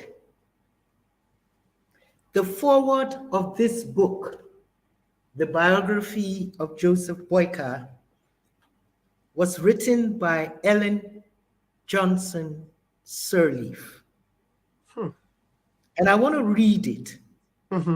It's not very long. It is incontrovertible that happiness and success at home depend on a loving and close-knit family. Similarly, success in the workplace depends on strong, genuine, and effective work relationships. Success is assured when such relationships are deeply rooted in integrity, effective communication, mutual respect, and selfless determination to accomplish goals and objectives, regardless of who claimed credit. I selected Honorable Joseph Boyka as my running mate because of these shared values. We are thankful that the people of Liberia believed in us and voted for us to lead the nation. When we took over, the economy of the nation was in tatters, infrastructure destroyed, institutions dysfunctional, and worse. People displaced, disunited, and devastated. Under these difficult circumstances, VP Boyka proved to be a pillar of strength. I'm therefore pleased that Professor Sakiu Malakpa has chosen to cover the VP's life, history, and his contribution to Liberia, Africa, and humanity in general. Joe, as I fondly call him, is a quiet and easygoing person. This is sometimes misunderstood, but those who work and interact with him are sure to acknowledge and benefit from his vast knowledge and experience, which has made him effective as a vice president. I therefore could not agree more with Professor Malakpa when he wrote, yes, Joe Boyka stood for his right and still does so, but in a different way, a way often misunderstood. He can disagree without being boisterous. He can make his point strongly and forcibly without being rambunctious. He can advocate strongly and diligently without yelling or being rancorous. He can negotiate firmly and fearlessly, but always in faith and fairness. He is easy and easygoing, but never an easy pullover. He listens quietly and intently, but such should never be misinterpreted as inattentiveness and certainly not a lack of understanding. He is diligent and always deeply concerned about others, but never deceptive. Moreover, he can accomplish a lot with his deep sense of humor, one of his hidden qualities many do not know. On the other hand, although he jokes and laughs, his jocularity should never be misconstrued for weakness. This is precisely the VP Boyka I know and have been pleased to work with. VP Boyka is a role model, one who pulled himself up by his bootstraps. Through twists and turns, he went from Wasonga, a small village in Foya district, Lofa County, to the prestigious College of West Africa, our alma mater, and eventually to the University of Liberia. Throughout his school days and in both his public and private lives, he has personified respect, honor, and integrity. In chapters 7 to 9, Professor Malakpa presents characteristics of the VP from the lenses of others who worked with him in various places. These characteristics clearly set him apart as the role model to emulate, particularly for the young people of Liberia. To sum up, I have been blessed with a Vice President Boyka who continues to work amicably and assiduously with me. And I applaud him for serving his nation and his God during very difficult circumstances. Finally, I thank Professor Malakpa for undertaking this well-deserved project. Ellen Johnson Sirleaf, President of the Republic of Liberia. And when I read that forward, wow, I can only say wow, wow, wow, 3 times, wow. When I read the forward, written in 2016, Professor, how did you feel in 2017 with the change of dynamics that we went through? What do you think happened? Well, it was a difficult pill to swallow. To know that this man that I have come to know and love and admire beyond description did not become our next president.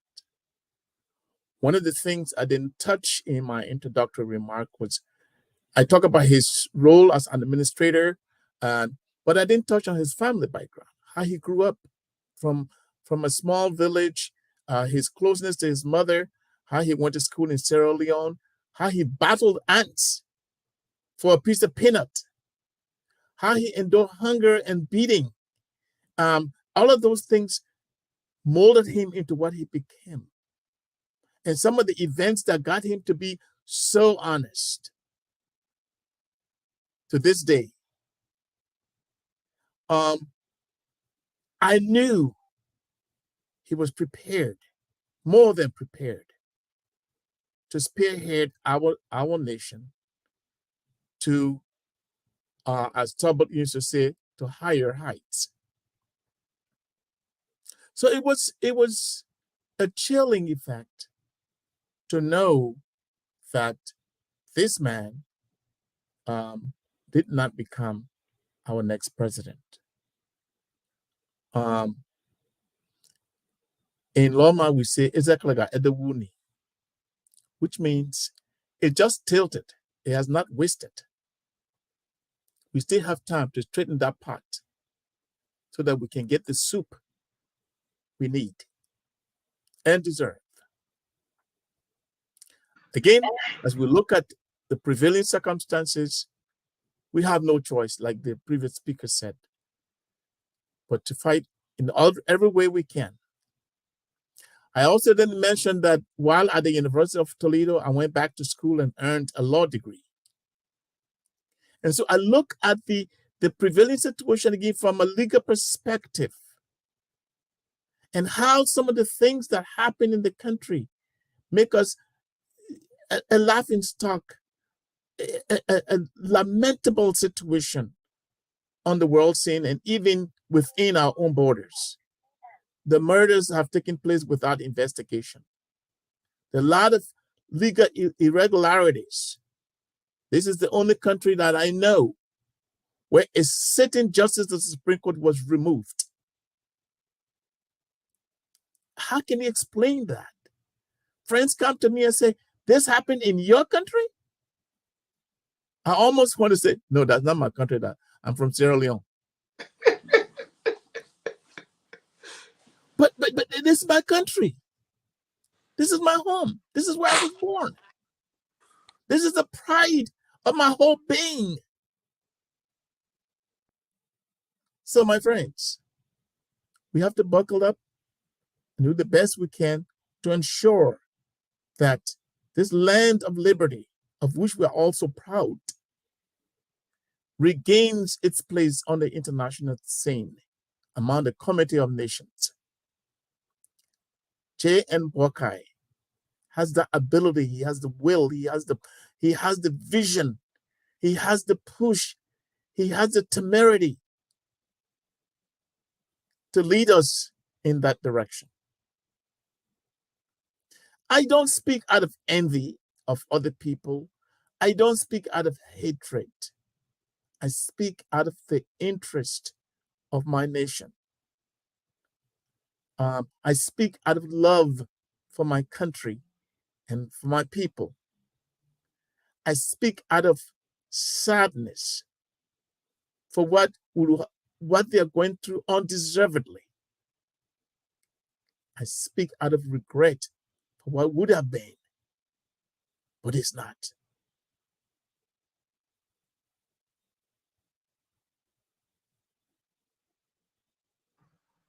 Steven. Yeah. I know you said after Miata that Raven, but I just want to tap into. No, go. Okay. I just want to tap into Miata's question. I listened to the prof's answer, even though Miata has not said whether her question was answered the way she anticipated, but because you read the forward, and that forward talked a lot about former President Sirleaf's thought of Bouakai, as explained in the forward, the kind of person she thought that Bouakai was. And then in 2017, having witnessed what characterized the steps leading towards the election, the perceived, real, imaginary, or whatever the differences were said to be between President Sirleaf and the vice president that she spoke about so fondly in the forward, and all the holy battle about whether she supported him, she didn't support it. I show you from that background that Enter Miata said this was in 2016, and then we came to 2017. So what happened? So my take is the question she was asking, what changed about all of these beautiful things said in the forward compared to what actually took place in 2017 towards the election? Probably, I think, in my little understanding, that was Miata's question, if you have a thought.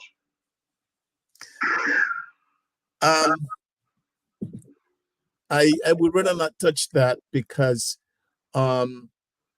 there's another work in the making that would address some of those things, and I don't want to preempt by getting into that particular situation as to what happened, what did not happen.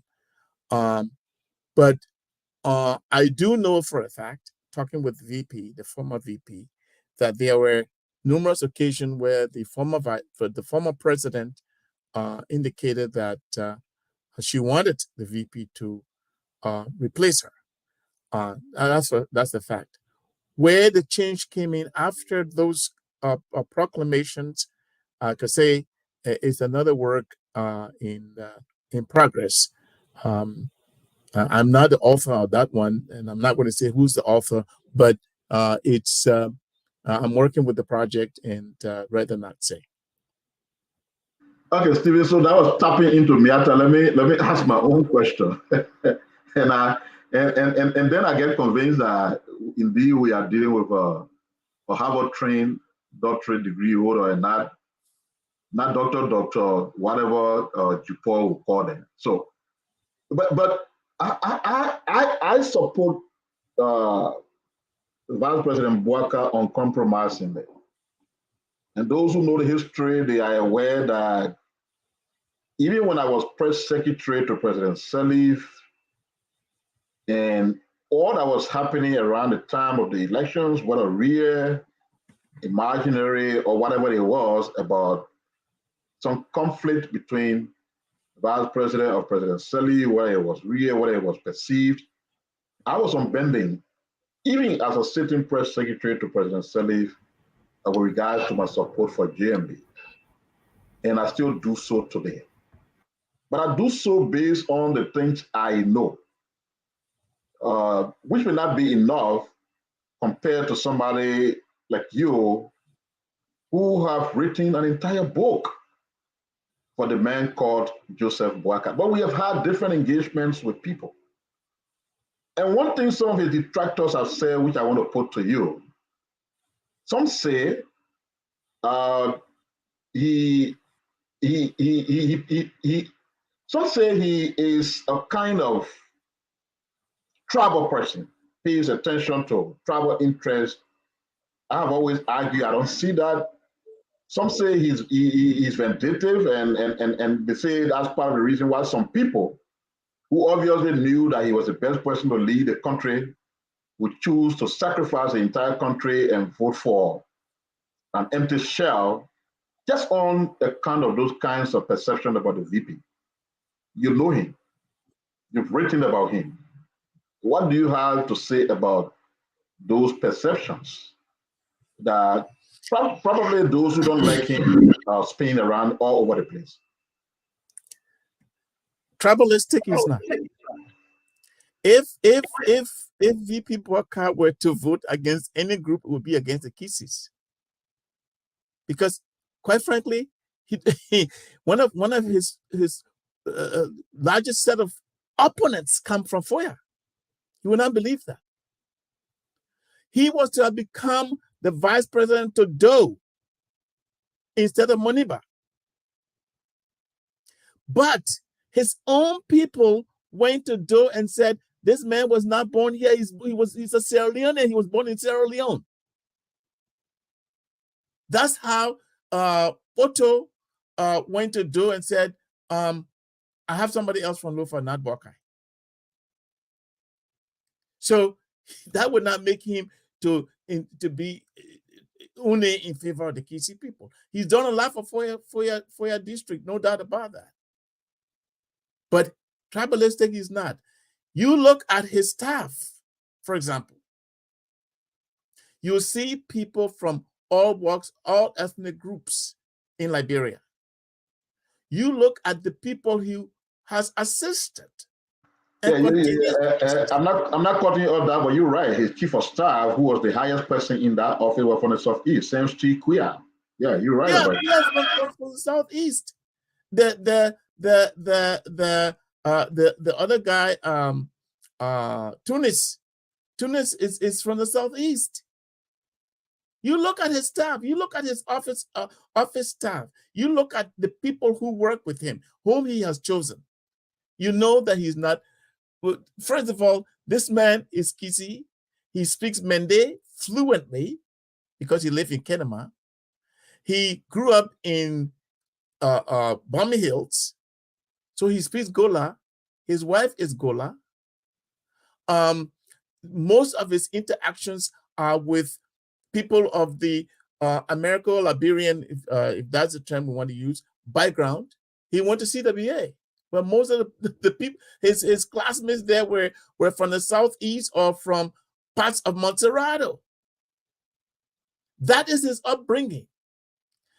In terms of being vindictive, he himself told me he does not have a single bone of vindictiveness in him. And that was corroborated by people I interviewed. For example, his own Lofa man, his own Lofa nephew, Colonel Colley, set him up in so many ways that he eventually said that VP Boakai stole $1.4 million and was running away to go to Guinea with this money. You mean Ibrahim Colley of the PRC? No, Colonel James Colley. Oh, okay. No, not Ibrahim Colley, Colonel James Colley. When the coup took place, they sent some military leaders to Lofa, and James Colley was one of them. James Colley wanted to transfer Boakai from the LPMC position in Lofa to Monrovia, and Boakai traveled to Monrovia and told the colonel, "Look, this is a little urgent, for me to." And the colonel took that word "urgent" as an insult. It's a long story. If you read the book, you see the whole episode there. But what I'm saying here is, even with that, to this day, this is the man who keeps very good record. He has copies of all the communities. I went through some of these documents, the communication between him and Colonel Colley, and how Colonel Colley turned him over. Colonel Colley had people set up to handcuff him and take his picture, and da. He went to the mansion to see the head of state, Doe, and while there, Charles Taylor showed up and said, "Boakai, what are you doing here?" Charles Taylor was director of GSA, and he said, "This is the allegation against me. This man is my deputy," and his brother Charles Taylor said, "How can the man's deputy bring a charge against him and he's never investigated?" Eventually, that's how Colley was proven to be wrong. And when Colley was proven to be wrong, the next charge was Boakai stole $1.4 million. So that's a rate out for his arrest. On and on and on. The point I'm trying to make is this. He could have had a strong hatred against all these people who lied on him. He did not. He was fired from the position of Minister of Agriculture because they said he gave rights freely when he was the director for LPMC, which was not true. When he became director, he set up a committee to investigate those situations, where he brought in lawyers. One of them, what's his name? Oh gosh, the gentleman at the ECOWAS court, Wilson. Right. Wilkins Wright was one of the persons he brought in to investigate such allegations. So again, they lied on him. And instead of being bitter, he wrote a nice letter to Joe thanking him for the opportunity he had to serve his country. And since he got fired as Minister of Agriculture, he didn't have a job for more than 12, 13 years. He never complained. He came to the United States, and he went from there wanted to do some work in Ghana. That didn't work out. He went back until the interim position came out, and Sawyer appointed him as director of LPRC. And he did that for 9 months. He straightened up the place. And Sawyer said, when I told you to go to LPRC, the purpose was for you to straighten the place, and you've done that. Thank you very much. Now you can go back and I'll find somebody else. He said, thank you, Mr. Acting President. I will go back. He set up his own corporation called Lusu Corporation after his mother. Like I said, I didn't get into that because he and his mother were very, very, very close. He came up from a very difficult background and literally educated himself. He went to CWA as a janitor. Okay, he rose from being janitor to a bookkeeper, and then he started selling uniforms. That's when he knew the Salif children, because he was there when those children were going to school there. I'm talking about Ellen Johnson Sirleaf. So, no, to conclude, this is not a man who's vindictive. This is not a man who is tribalistic. This is a man who loves our African tradition. This is a man who loves education. He and I have talked about that, and how people misuse words like the people. Some don't the difference between. The last time I was in Liberia, we were laughing about that. People don't know the difference between LOSS, LOSE, and LOOSE. Many people don't know the distinctions among those three words. We talk about those kinds of things. This is not somebody who's tribalistic at all. Not that I know of. He is not an angel. He is not a God. Like any other human being, he has his faults and limitations. But he's not tribalistic. He's not vindictive.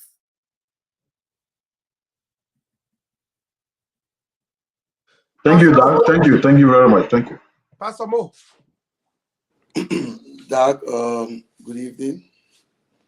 And it's an honor to share this platform with you. Sitting back here, listening to you, your upbringing, going to school, struggle you went through to be where you are today, you took my mind back in the days in Liberia. Growing up as a lad, all around us, the only thing we could see from our bigger brothers, everybody wanted to go to school and get a degree to get a job. Just to name a few of them, one of them happens to be Lincoln Brownell. One of them happens to be Reverend Dr. Momolu Dix, and Quine Andrews. Those were the guys that I grew up around. And all they could do is study, go to school, try to earn their degree to work in government. Today, our government or our nation is facing a serious problem. I mean, I listen to all the good things about JMB. I don't want to dwell on JMB because what Ende Miata read, I will need a copy of that book. But my saying has to do with the Liberia today and the Liberians that we have today. We have a leadership in power. Corruption is the order of the day. No more integrity. People doing anything, no more justice. And I know that's not the kind of Liberia that you grew up in. And what is your word? I don't want to get emotional because it hurt me day and night for the way our country is going. And many people don't see it. But God bless some of us to be here where we are today. It is because we were brought up in a home where we saw lights, where we used flush toilet, where taxi could drop us in front of our doors. That's how we were brought up. We were able to use 1 cent, 2 cents. But we're looking at our nation today where integrity is no more.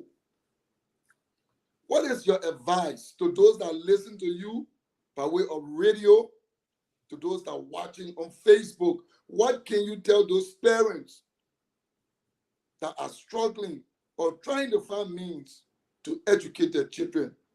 Thank you. Thank you, Reverend. I appreciate the question. I like to present a quote by JNB himself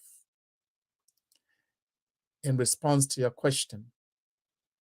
And I've used this quote in several of my writings. He says, a politician thinks about the next election. The statesman thinks about the next generation. Very powerful words. The state of our nation today is lamentable in many ways. And your question about the next generation couldn't be more strong. For those who are listening to parents and even the young people, the older people, whoever we are as Liberians, we need to be truthful to ourselves in the sense that because XYZ has given me a small position, that means I can never say the truth about him or her. Because my older brother has a position and I'm benefiting from that, I can't say anything about XYZ. We all need jobs. We all need a means of survival. Like we say, you can't bite the hand that feeds you. We all understand those cliches. But we must remember that this battle is not just for us. It is for us today, but today is gone. It's for our children, our grandchildren, our great-grandchildren, some yet unborn. If we do not choose the right path, we take 1 foot backward and 3 feet backwards. We take 1 foot forward and 3 feet backwards. It's not going to help us. Like I said earlier, some things I learned in 5th grade. College students couldn't answer the question to that same situation. It saddened me. It's not because I'm smarter.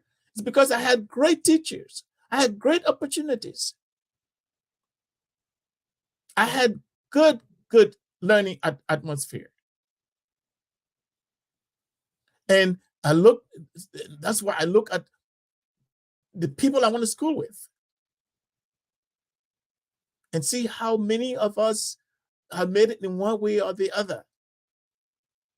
Because we had the opportunity that the country provided, that our church schools provided, our parents, many of us from parents who could not read and write, who could not even speak English. But they encouraged us to go to school, to learn, to become somebody. Today, we as Liberians should not only look at today. We need to provide the atmosphere. We need to provide the opportunities for our children and our great-grandchildren. We can make that change with a single vote. Don't ever think your vote is insignificant or does not count. Each vote counts tremendously. Let's not only look at the people in position whose only concern is the fanfare of the position, the sirens blowing, the crowds clapping, the horns blowing.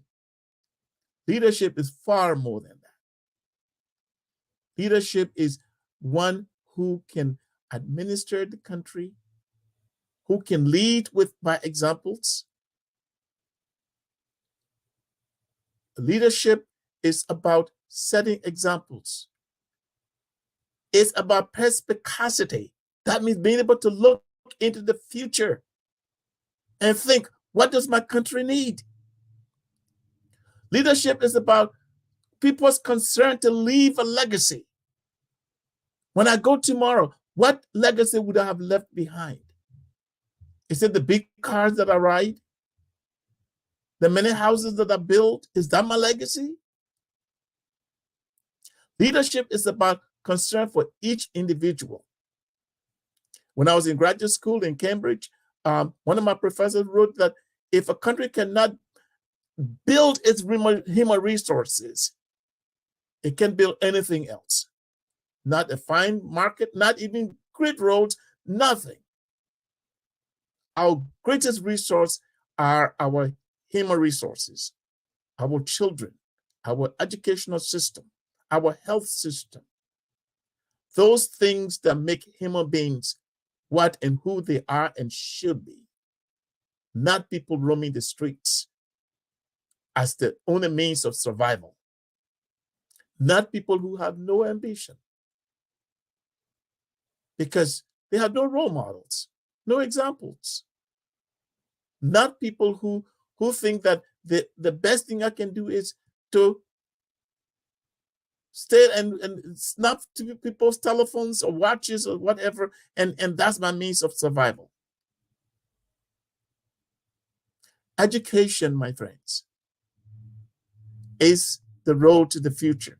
Education is the basis for nation building. Education is the basis for democratic systems. Education is the basis for building consciousness and conscientiousness. Education is the basis for growth and development. Somebody wrote a book, Clower wrote a book about Liberia called Growth Without Development. Yes, you can have growth. Increase in this, increase in that, but no development. The process of self-development, human resource development, infrastructure development. Education is the process that instills in people the sense of integrity. Education is not only book learning. Let me make that clear. Literacy and numeracy are very important parts of education, but they're not the only parts of education. Our market women are highly educated. They get into SUSU. They get into a banking system to ensure that they accumulate. You want to tell them those people are not educated? Of course they are. How can we encourage such systems to ensure that everybody does not rely on the government? How can we ensure that the government is not the only employer? That you need to empower people through the economic and social systems. How can we ensure that tomorrow's future rests on the arms of people who care for this country? Gen B is one person, not the only person. Is one person who can lead us in that direction. I'm not saying he'll provide every solution. He will not be a panacea. Like I said earlier, he does not have a magic wand to wave it and all our troubles go away. That's not going to happen. With Gen B to become president, there'll be a lot of expectation. Okay, here's the man, now let's see what he will do in 2 months. He can be there for 6 months or 12 months, for 12 years. He's not going to solve all of Liberia's problems. I guarantee you that. But believe me, he will go a long ways in changing us to where we need to be and where we should be. It is incumbent upon you, their mothers and fathers, uncles and aunts, big brothers and big sisters, to think not only of today, but tomorrow, and for the person who can lead us in that direction. Don't throw away your votes because somebody promises you a cup of rice, a bag of rice. Don't throw away your vote because somebody says, I'll do this or I'll do that. You know, somebody said, a second grader asked her teacher one day, said, Do all fairy tales begin with once upon a time? The teacher said, yes, they used to. Now they begin with, if I'm elected. That's the fairy tale. Don't listen to fairy tale tellers. Listen to your heart, listen to your conscience, and look at your future. Powerful words. GNB. Thank you, Doc. Jupo, you got a question?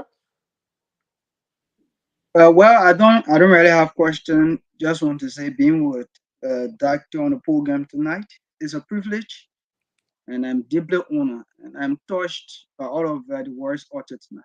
Thank you, Dad. Thank you very much. Appreciate that. So Doc,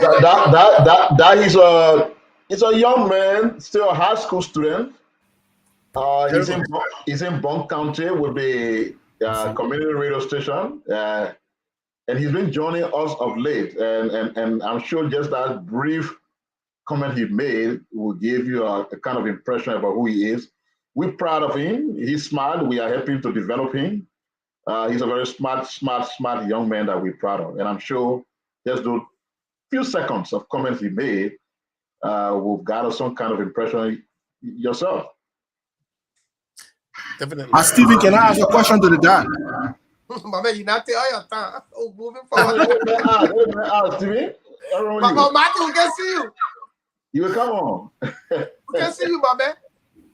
Martin doing research. Can I ask the dad a question? So Doc, after this question, because we've got you here over an hour, we don't want to take up much. After this question from Doc, can you just from Martin, Doc will just conclude, and then we can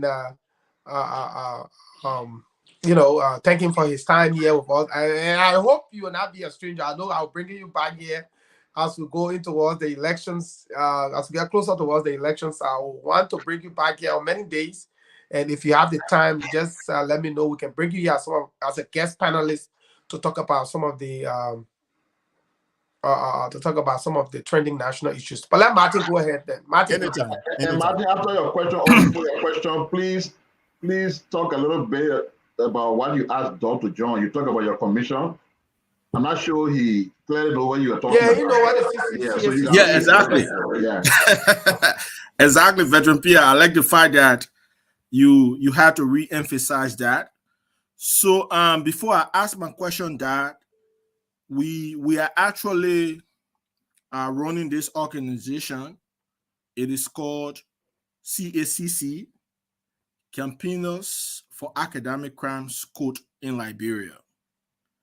And our mandate is to promote academic integrity, fair competition, excellence, and public service productivity through quality education. So we've exposed dozens and dozens of academic fraudsters across the public service and the private service, as well as across universities and high schools. Liberia has become a floodgate of academic fraud. Because of this, we are more interested in the merit-based system. You know, when you, Auntie Miata, Dr. Fambule, Dr. Tipote, Dr. Dew Mason, and all of the bright minds, including Dr. Yan, Dr. Alari Tukpa, when all of you were active during those days, education was of quality and not quantity. For example, in economics, education is an inelastic commodity. It means education has no substitute. Therefore, we should always place emphasis on quality. Quality, I repeat. So we've launched this campaign in lieu of an all-out war on academic fraud in the country, because we've noticed that the reason why we are not going anywhere is because we've got people in technical positions who are not just qualified and competent. They fake their degrees, their credentials. So we've asked you, as an experienced educator, one who has vast knowledge, an expert in fight. To join us, this is a 9-man panel, campaigners for academic crime school. We've exposed even the vice president. She has a fake master's degree in banking and finance. We wrote the school and the school confirmed. The guy is laughing. We've exposed the speaker of the house. He has fake master's and doctorate degree in criminal justice. Timbers. Yeah, I read that article. Yes. Okay, thank God you've been following. We've exposed the Senate pro tem. He lied about having Masters of Science in Petroleum Geology. That's a lie. We've exposed dozens of them, including Representative Ellis Grant. Look at the latest situation with LBDR CEO, Dio Dalani. We've exposed a lot of them. Yeah, so I'll appeal to you that we don't know anything, right? You know it, or we are not expert in anything. We are kindly asking you to help us because we are at the stage of petitioning the legislature. We are at the stage of petitioning the legislature so that we establish an academic crimes court in the country. Because academic fraud has become the new normal. You know, people are taking advantage of the system. There's no quality assurance.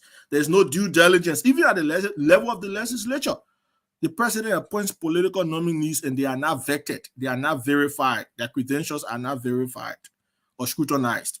So this is an appeal to you. You can think about it. But my question to you is, honor a JMB government, because for me, I'm more interested in the interest of the people, what the people get as a result of voting, whoever they vote for.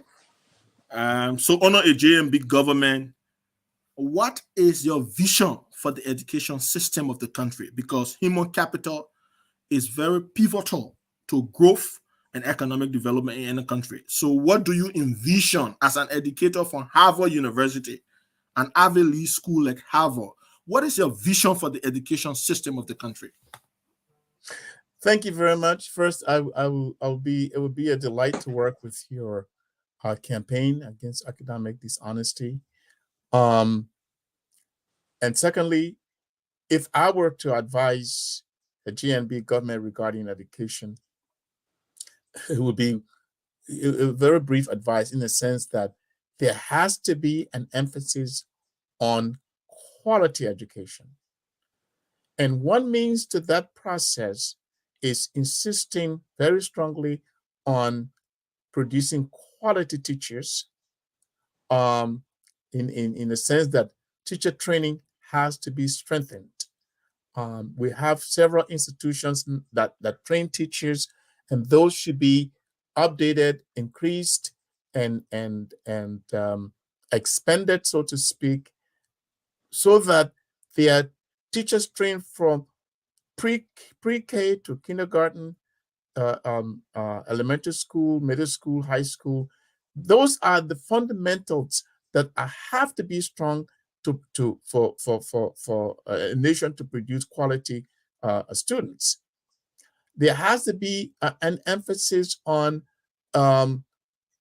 just not allowing just any school to jump up. You know, people have told me in Liberia, if you want to be rich in Liberia, build a school or build a church. It doesn't matter what you teach in that school, but I heard that before. You know, you just charge, you know, whatever $1,000 per student per semester. I pay that kind of money for several of my nieces and children, grandchildren. Like I say, I got many in Liberia. Our tradition is vast. The last time I was in Liberia, I asked one of my grandkids, "What grade are you in?" He says 7. I said, "Spell 7." He said SIVEN.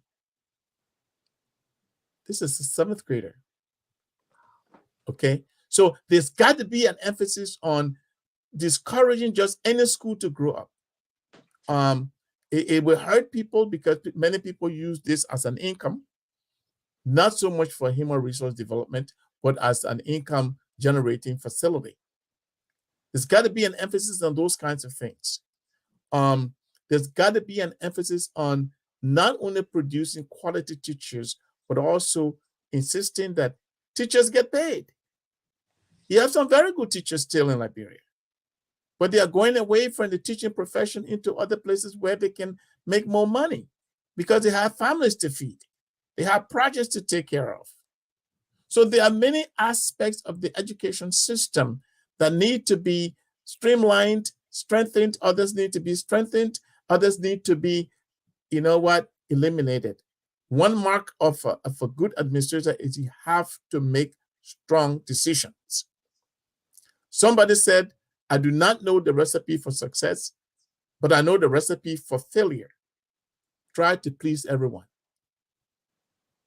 So we need the good administrator takes some very strong steps, decisions. Even if it is not pleasing to everyone, you have to take make strong decisions in the interest of the country. But education is a sector of the government that needs incredible improvement, needs to be maintained without any kind of hesitation, because like I said earlier, the future of the nation depends on it. The future of individuals depends on education. So that would be my take with regard to a government on education under the GMB government. Thank you, Doc. It's been a great time with you.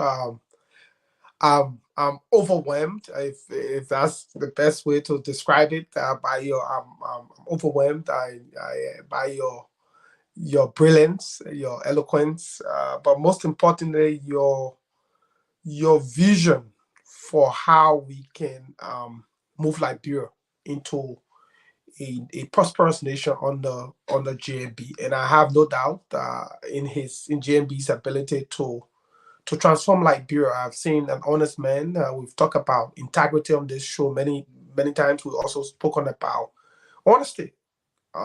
Those are key components to leadership, something that has been lacking within our body politic for many years. We've seen people who have gate crashed their way, acquire fraudulent resources, enter our politics and bastardize and criminalize it to their own advantage.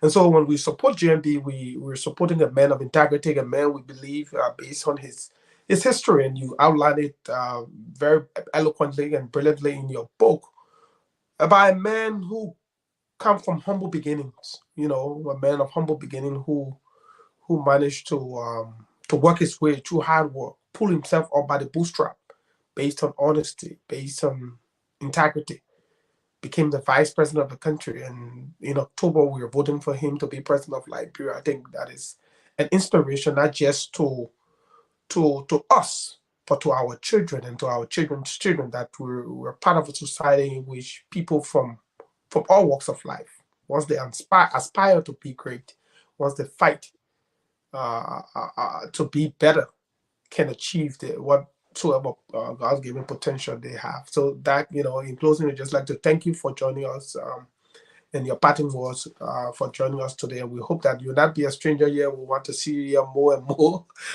We're getting in the heat of the campaign. We need this added weapon to our arsenal. Thank you. We'd love to. Yeah. So your final comment before we take leave of you. Well, I just want to thank you for the invitation, and it's been a privilege and an honor to talk with you all, and especially to talk about somebody that I strongly believe in, I love dearly, and I have great hopes in him and trust that he has not only the will, but the ability to lead our nation. He has the competence to lead our nation. In the Merchant of Venice, Shakespeare writes that superfluity comes sooner by white hair, but competence lives longer. It is that competence that we want, not just the superfluity that is manifested by many people who are in positions of leadership. It's not that superfluity. No, we want somebody who has the competence to lead us. And if we are looking for our nation to gain the future it needs and deserves, we have to go with GNP. Thanks for the invitation. I'd love to come back anytime. Let me know, and I'll be here. Okay. All right, guys. Still before Dad leaves, let me just say, for me, it was an honor having you on the platforms, particularly because though not from the same graduate program, but we shared alma mater. I am from Harvard as well, the Kennedy School, though he is from the Harvard School of Education, where he has both a master's degree and a PhD. I'm from the Kennedy School, particularly the Make Career Program, the Edward Mason Program, the very program that President Sirleaf attended. So it was a pleasure sitting with a big gun. Just want to say that most people, I think you got an MPA, right? Yes, sir. Yes, sir. Yes, the people from the Kennedy School get MPAs, and many of them go around the world as ambassadors, and they do all kinds of things. So we used to say people from the Kennedy School get MPA, which meant Master of Practically Anything. Thank you very much. Thank you, Doc. Have a good rest of the evening. Bye-bye. Thank you. Thank you. So thank you. Thank you so much. Thank you. Guys, Martin, you gotta come back on now. We'll come and talk about the state of it. But I mean, you listen to Doc and Anthony Miata, it was a great conversation. And I like the way we started off with our trending issue, brought Dr. Malakpa in to talk about JMB. First, we'll talk about the challenges faced by the country, right? And we spice it with Dr. Malakpa coming in to talk about what is lacking and what we need. And now we're about to look to some more into this state of the nation. I see a lot of our supporters been asked, well, you can talk about it. Unfortunately, many of us on this platform did not listen to the full thing. It was long and useless, as I term it. It did not address. Don't say that. No, Anthony Miata. You see, when I listen to a speech, especially a speech where the president is supposed to talk about the state of the nation. In the Western world, they say bread and butter. I think that phrase, in my view, doesn't apply to Liberia. I like to say rice and soup. Liberians are concerned with rice and soup. Bread and butter, that your Western world terminology. Any speech on the state of the nation that fails to address the rice and soup issue is a useless speech. In a society where you failed to create jobs in the last 5 years, zero foreign direct investment, no private sector growth, an economy in tatters. And the reason why we keeps talking about and keep fooling we are about a 7% inflation rate is because there's no investment in the country. So monies are not outside. No investment, banks are dry up. People cannot afford to handle money because inflation in economics is defined as an economic situation in which you have more money chasing fewer goods. No money in the economy, no real investment, no real importation. Inflation will balance, but mind you, the real street inflation is when your salary is cut and you go to the store and the labor men are paying attention to that, your 7%, 8%, it's increasing its price because why? When he brings his goods at the port, he bribes. He bribes to get it cleared. And when he takes it to the store, he pays money in commerce, all these things. So what he does is that he asks up the price. So he cares about that your 7% in theory. But when you go to the store, it's a different thing. And all of us know here, when you go to the store to buy, now even under the same government rice price increase. So how are we having single-digit inflation, but at the same time, the prices of basic commodity that the Liberian people should survive on continue to increase? Full inflation, transportation inflation, those are the key areas. When the Liberian men say the country is better, it's measured on two ways. One, the food on the table in the evening, and two, how much money is in his pocket. Anything short of that, the country is not achieving anything. And let me just say this before I go. Martin, I don't know whether you're there. President Weah is the laziest president in the history of Liberia. And yes, what I say is, one of the simplest job of a president is to appoint. That's the simplest job of the president. Take the list, call people, give them job. As we speak, President Weah has failed to form his entire government. There's no ambassador at the AU, the African Union of all places. Liberia was the birthplace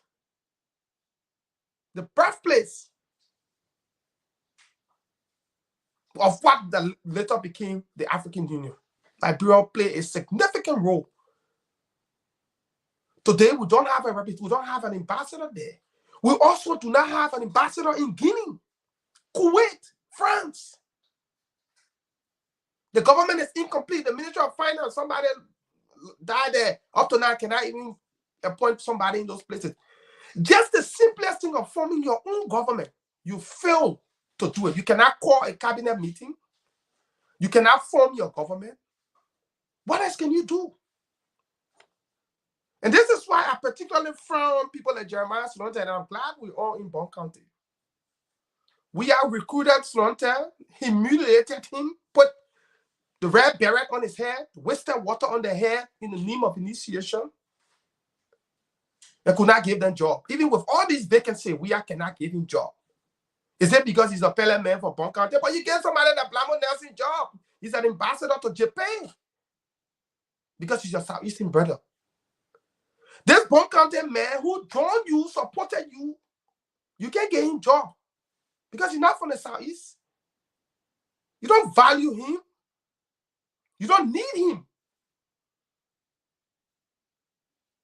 It is what we call, and excuse me for this expression, it's what we call condom, political condoms. You treat them like political condoms.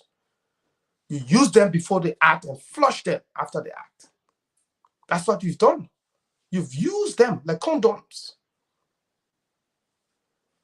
Then to appease Nima County, you've downgraded the quality of the Governance Commission. The Governance Commission is a place, it's a think tank. It's not a place for cronyism, to just send people there because you want to appease a tribe. You take Harrison Yellow, a former representative. What is his expertise in research? His expertise in local governance, good governance. You say him there because you want to appease Nima County. But yeah, it's a place that even somebody like McIntosh refused. So why can't we give Nima County, if you want to appease Nima, why can't you give them Freeport of Monrovia? Why can't you give them LPRC? Why can't you fire Twe and give it to an Nimbaye? Why can't you give the Ministry of State to an Nimbaye? Why can't you replace some of your cronies at Noka, Commerce, and give it to Nimbayans? But because you feel elections is coming, and that you can fool the Nima people, you say, I will send your Governance Commission, because I don't value that play. I need nothing set to happen to Governance Commission in my government. It can be as useless can be. And so you just send anybody there.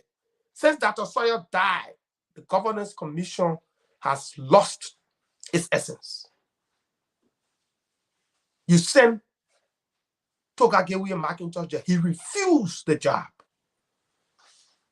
The budget of the place slashed because you don't even think that a place like the Governance Commission deserves a place in your government.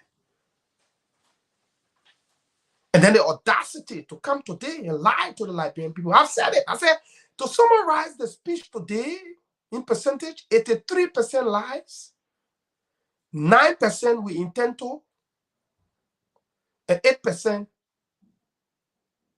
achievement. And the good news is all of your intentos will never happen because your time is out. You pack your bags. And I ask some of you, and let me send this caveat to our banks, don't credit them now. Some of them will only be in power for 9 months. It's like a lifespan of a pregnancy. You get on your money, you lose. By October 11, after election day, they will not be in a position to repay. Go pack the bear. Liberian people will show to them that the mess you've created over the last 6 years will correct it. and correct it, we will. Let me go to you guys, gentlemen, on this thing. Martin Colley, you come and start the conversation on this topic. Martin, are you there? Yeah, I'm here, Stephen. And Martin, 1 minute before you start, let me just make an announcement before you start. And you will be the lead person because, like I said, I got taste for serious speech. I didn't expect anything from we are speaking. And the people even writing the speech for him were very dishonest. You know, this man got a weak bearing. He reads like someone who is in the 4th grade, and you go read long speech for him. It's a general attempt to disgrace him. Because even good readers will not need that long to be reading something. And here's a guy who doesn't read well, who will find it very difficult to even pronounce words, and you go read long stuff for him. You are so unfair to him. So I have no appetite. It's good that you listen. And maybe after some of us take the time and do small reading of the trash, it's better to read than to listen to somebody who can read. Then we'll come the next time we have something to say. But you will be the lead spokesman here, apparently because you listen. But I just wanted to say that tomorrow at 12:30, the Unity Party will formally give their response to the tabata that the president delivered today. I don't want to even call it State of the Union address or whatever, but the party will be responding formally to that tabata at 12:30 tomorrow at the party's headquarters.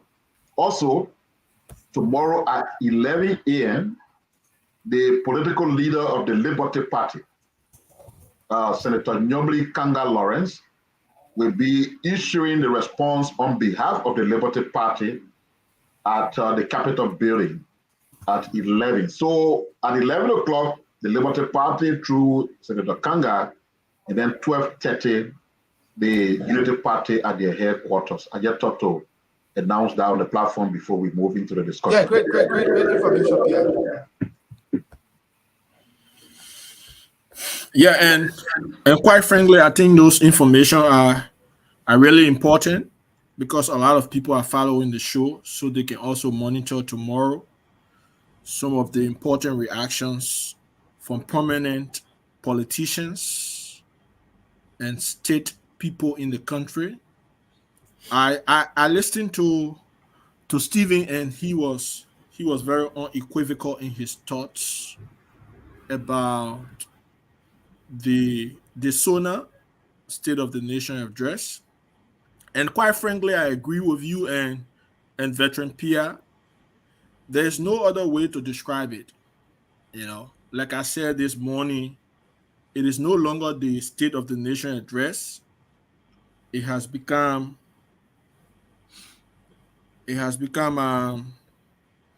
there's a description I gave it. Let me go back to it. I said, okay, this was what I said. Same old, nothing always. Same old, nothing always. It's the same SONA. Yeah. So before I give my SONA. Yeah, same old, nothing always. Same old, nothing always. Oh, I get it. He said same old nonsense address. Yeah, same old nonsense address. So let me give a background of the address. My fellow Stephen, you know what I did? Wait, Martin, let me add that one say something. Okay. Martin, I love to hear you and everything else, but since I didn't listen to SONA, I really don't care to listen to it. It's unfair for me to sit here and participate. So I would you gotta be here. You gotta be here. I want your permission to go sleep. You gotta be here. Okay. We gotta be here. We gotta end the show. So I just got the full text of the SONA. And if you guys want me to read specific areas, no. Oh no, man! That gave the impression about it. Yeah, so let me give my impression quickly. Starting with the stats. So the SONA was 66 pages. Wow. Yeah, 66 pages, 17,281 words. How you get Joe? We have to read 66 pages. I'm telling you. And 3 hours, 21 minutes. Can you imagine? Wow. You torture that boy. You torture that boy today. You torture him. I repeat, because Stephen, you know what I did? I ran the text through Turnitin. You know the determine software, yeah. So, and guess what? The speech was plagiarized 89%. Oh Lord! Oh, Jesus Christ of Nazareth! I'm going to upload the plagiarism report from Turnitin. Yeah. So 89%. So you know what they did? They took 2019 speech and 2020. That's the combination they did, and just play around it and just getting it to read. How you be after the country like that? And the president himself has no intellectual curiosity. I'm telling you, the question to say no. This was the same thing I read 2009. I'm reading it again. This was the same thing I read 2020. And I'm reading it again. He has no intellect to question them. To say no, I can't keep repeating the same thing. I just read it in 2019 and 2020. You bring it to me again in 2023 to read. The speech was plagiarized to 89%. How will you give 66 pages to a judge we had to read? A man who doesn't even read more than a kindergarten student. After almost 6 years, his reading skills are still poor. Because the guy don't do anything after work. If he goes to work, he doesn't do anything. He doesn't even read. But in the first place, he doesn't know how to read. You know the essence of every speech. I see what those who are listening. There was no clarity today. Martin, I see what those who are listening say as the speech progressed.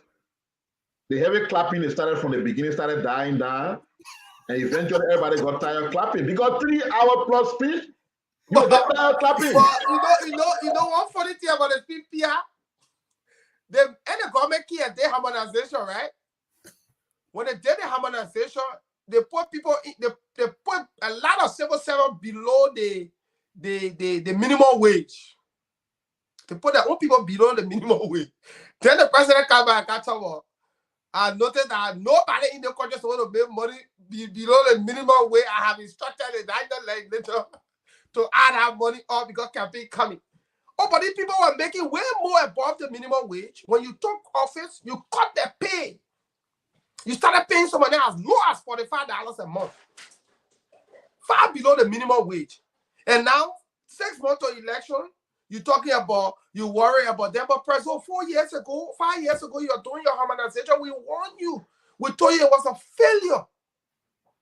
Your national revenue can be increasing against the backdrop that salary is not flexible downward and you're reducing people pay. It makes no economic sense.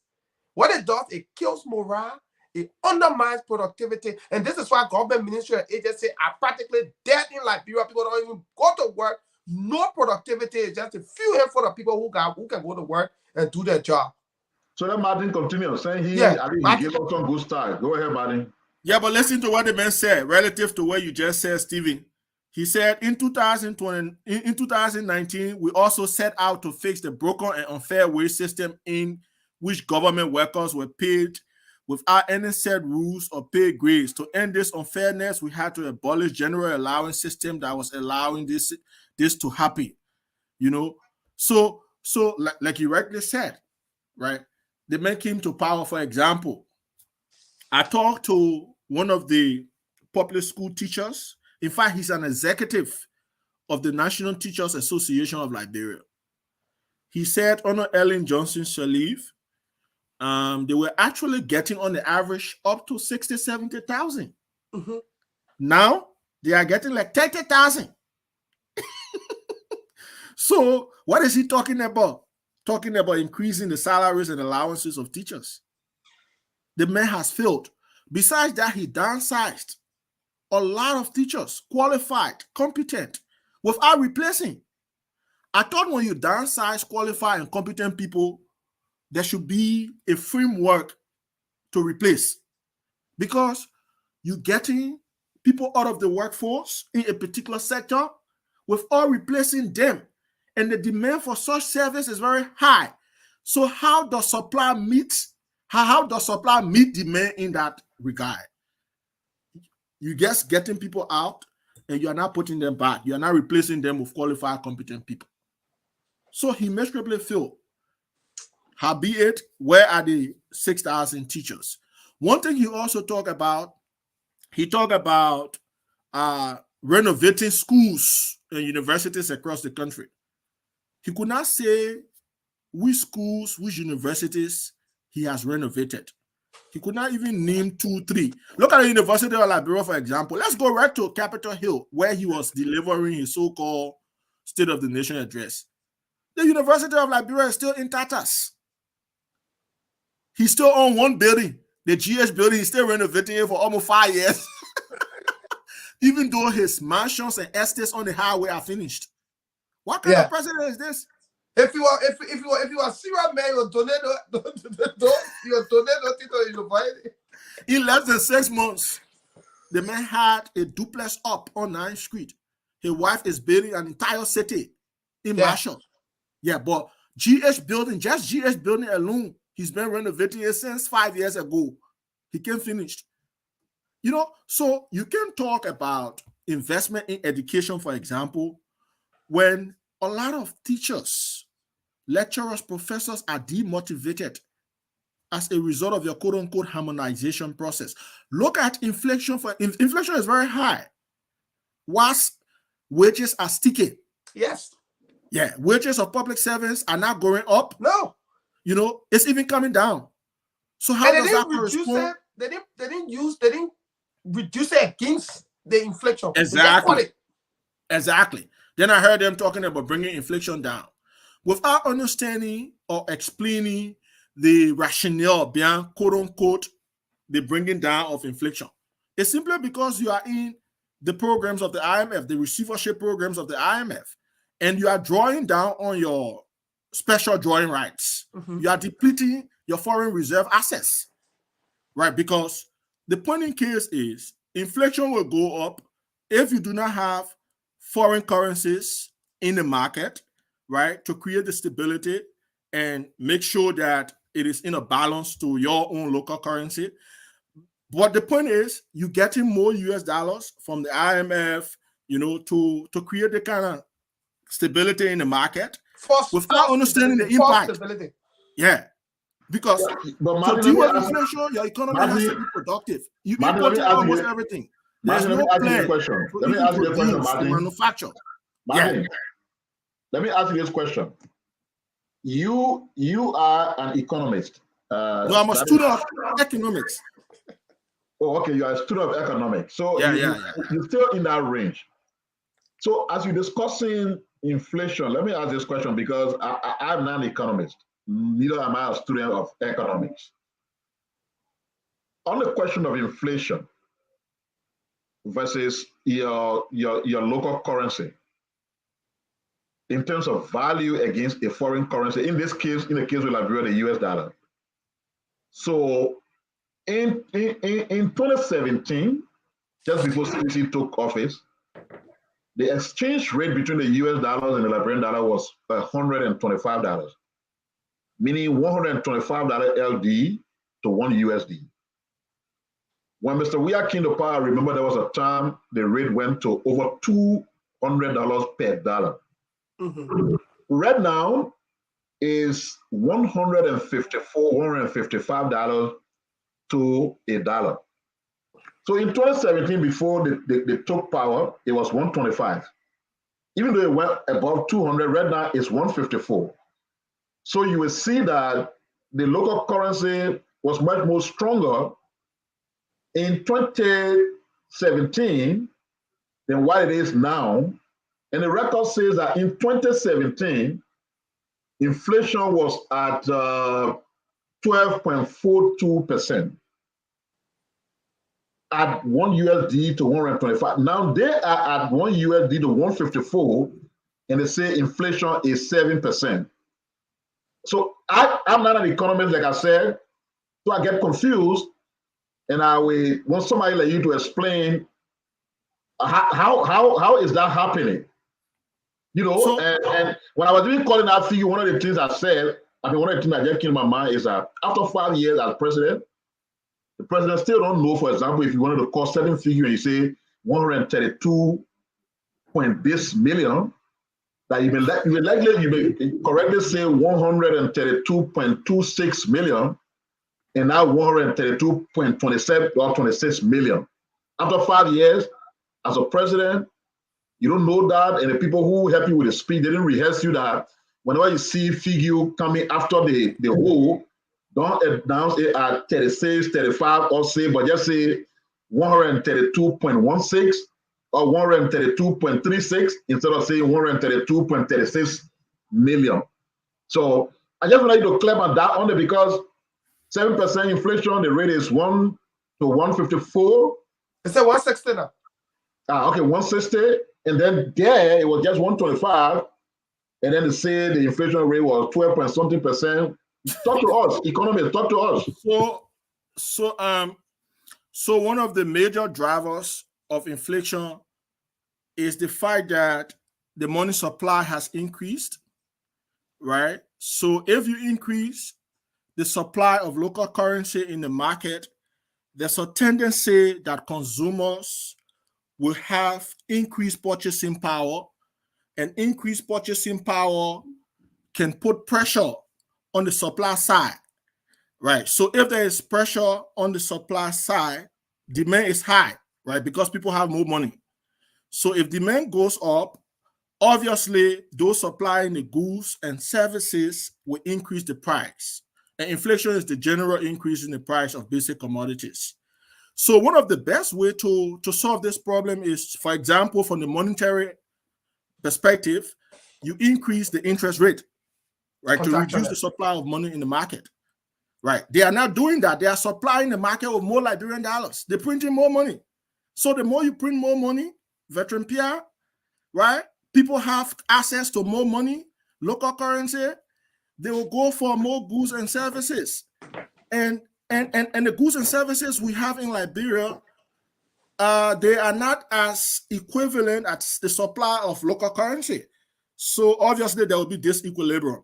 And if there's disequilibrium, you expect inflation as well, because goods and services are limited, money is more, right? So that's one of the things that's driving inflation. Another thing that's driving inflation in the country, a lot of the foreign direct investment companies are repatriating their profits. There is no kind of control, right? Say, for example, capital flow controls. Yeah, like how nothing you have at all. money So coming. people just make a lot of money, millions of dollars. They repatriate those currencies to wherever they want to repatriate. There's no policy, monetary or fiscal policy in place to limit. A lot of countries around the world, let me tell you what they are doing, right? So if you have a foreign company, for example, Veteran Pierre, and you want to operate in Liberia, right? We tell you, look, if you make 20 million in profit, you can only export or repatriate 2 million. The 18 million will remain here. So it's circulating in the economy, right? So you can't send all 20 million abroad. So then the demand for foreign currency becomes higher. So you create volatility in the foreign exchange market. So there are many factors responsible for that. I see Twitter running around talking about inflation rate has been stabilized. That's a lie. That's a lie. The reason why, now Liberia is enrolled in a program called Extended Credit Facility of the IMF. The Extended Credit Facility program of the IMF is intended to buttress your weak balance of payment position. Balance of payment has to do with import-export, right? We import more than we export. So our balance of trade or payment is in negative. So what the IMF does, the IMF said, okay, since we have this foreign currency assets for you here at the IMF, you can withdraw some, right, to create stability. So we withdraw, like the other day we withdrew 25 million. So I can account for that 25 million. The intent of withdrawing that 25 million was to get, right, excess liquidity of Liberian dollars from the market, because the Liberian dollar too much on the market. Yeah, so to get some of those excess out of the market, we needed US dollars from the IMF to create that stability. So we sold foreign currency in exchange for local currency.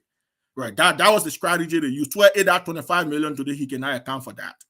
Now, the point I want to make is you can't tell us, Mr. Weir, that inflation has come down from 30% to 9% without providing any economic rationale. It's unfair to the people. He didn't say anything. He just said inflation down from 30% to 9%. But Martin, let me ask you this question. When you just oppose that, and this is where it gets, it makes no economic sense. When you just oppose the actual street inflation, I'm not talking about the theoretical inflation on paper, where you say it's 7%. The actual street inflation, where the food, transportation inflation, because the prices going up. Prices of these basic essentials are going up.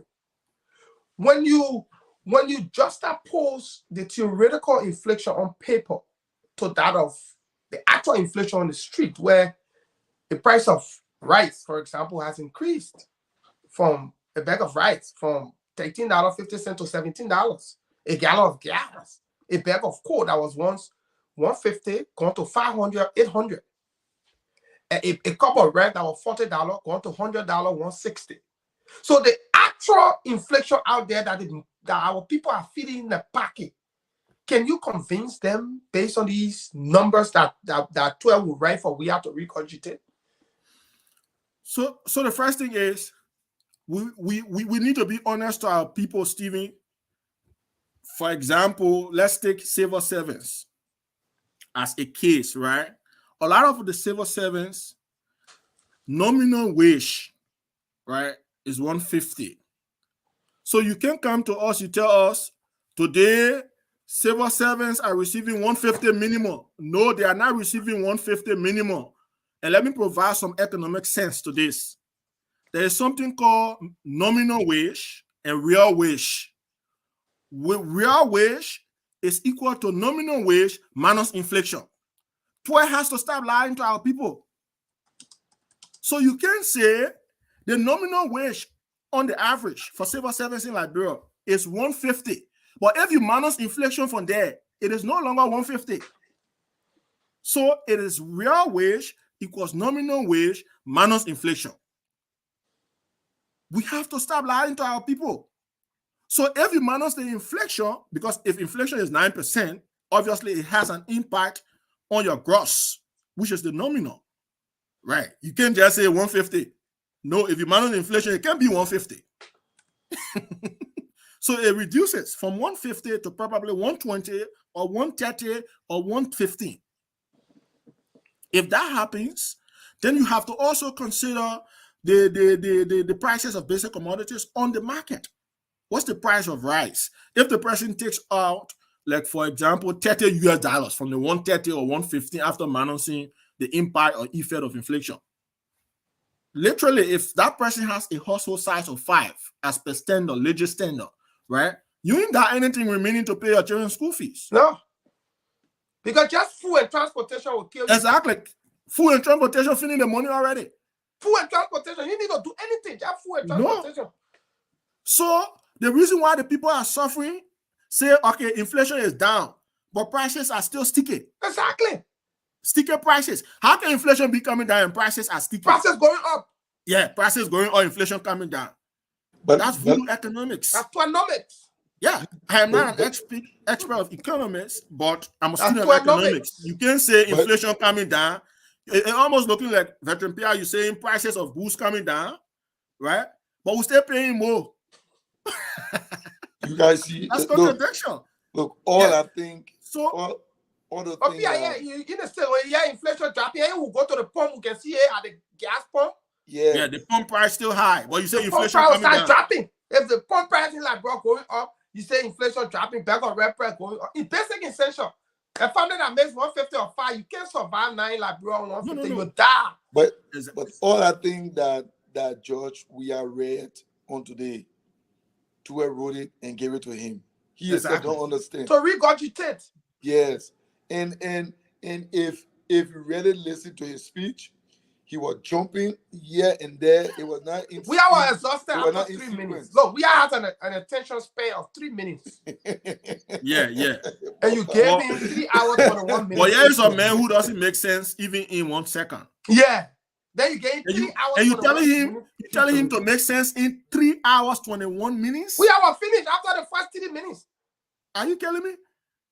Look, at certain point, the man will laugh by his own piece. At certain point, the man will laugh. The man is calling Joel Howard Taylor, Madam Speaker. Yeah, the man lost balance. After 3 minutes, the man, oh. Well, let's go to another issue, right? USAID said you say.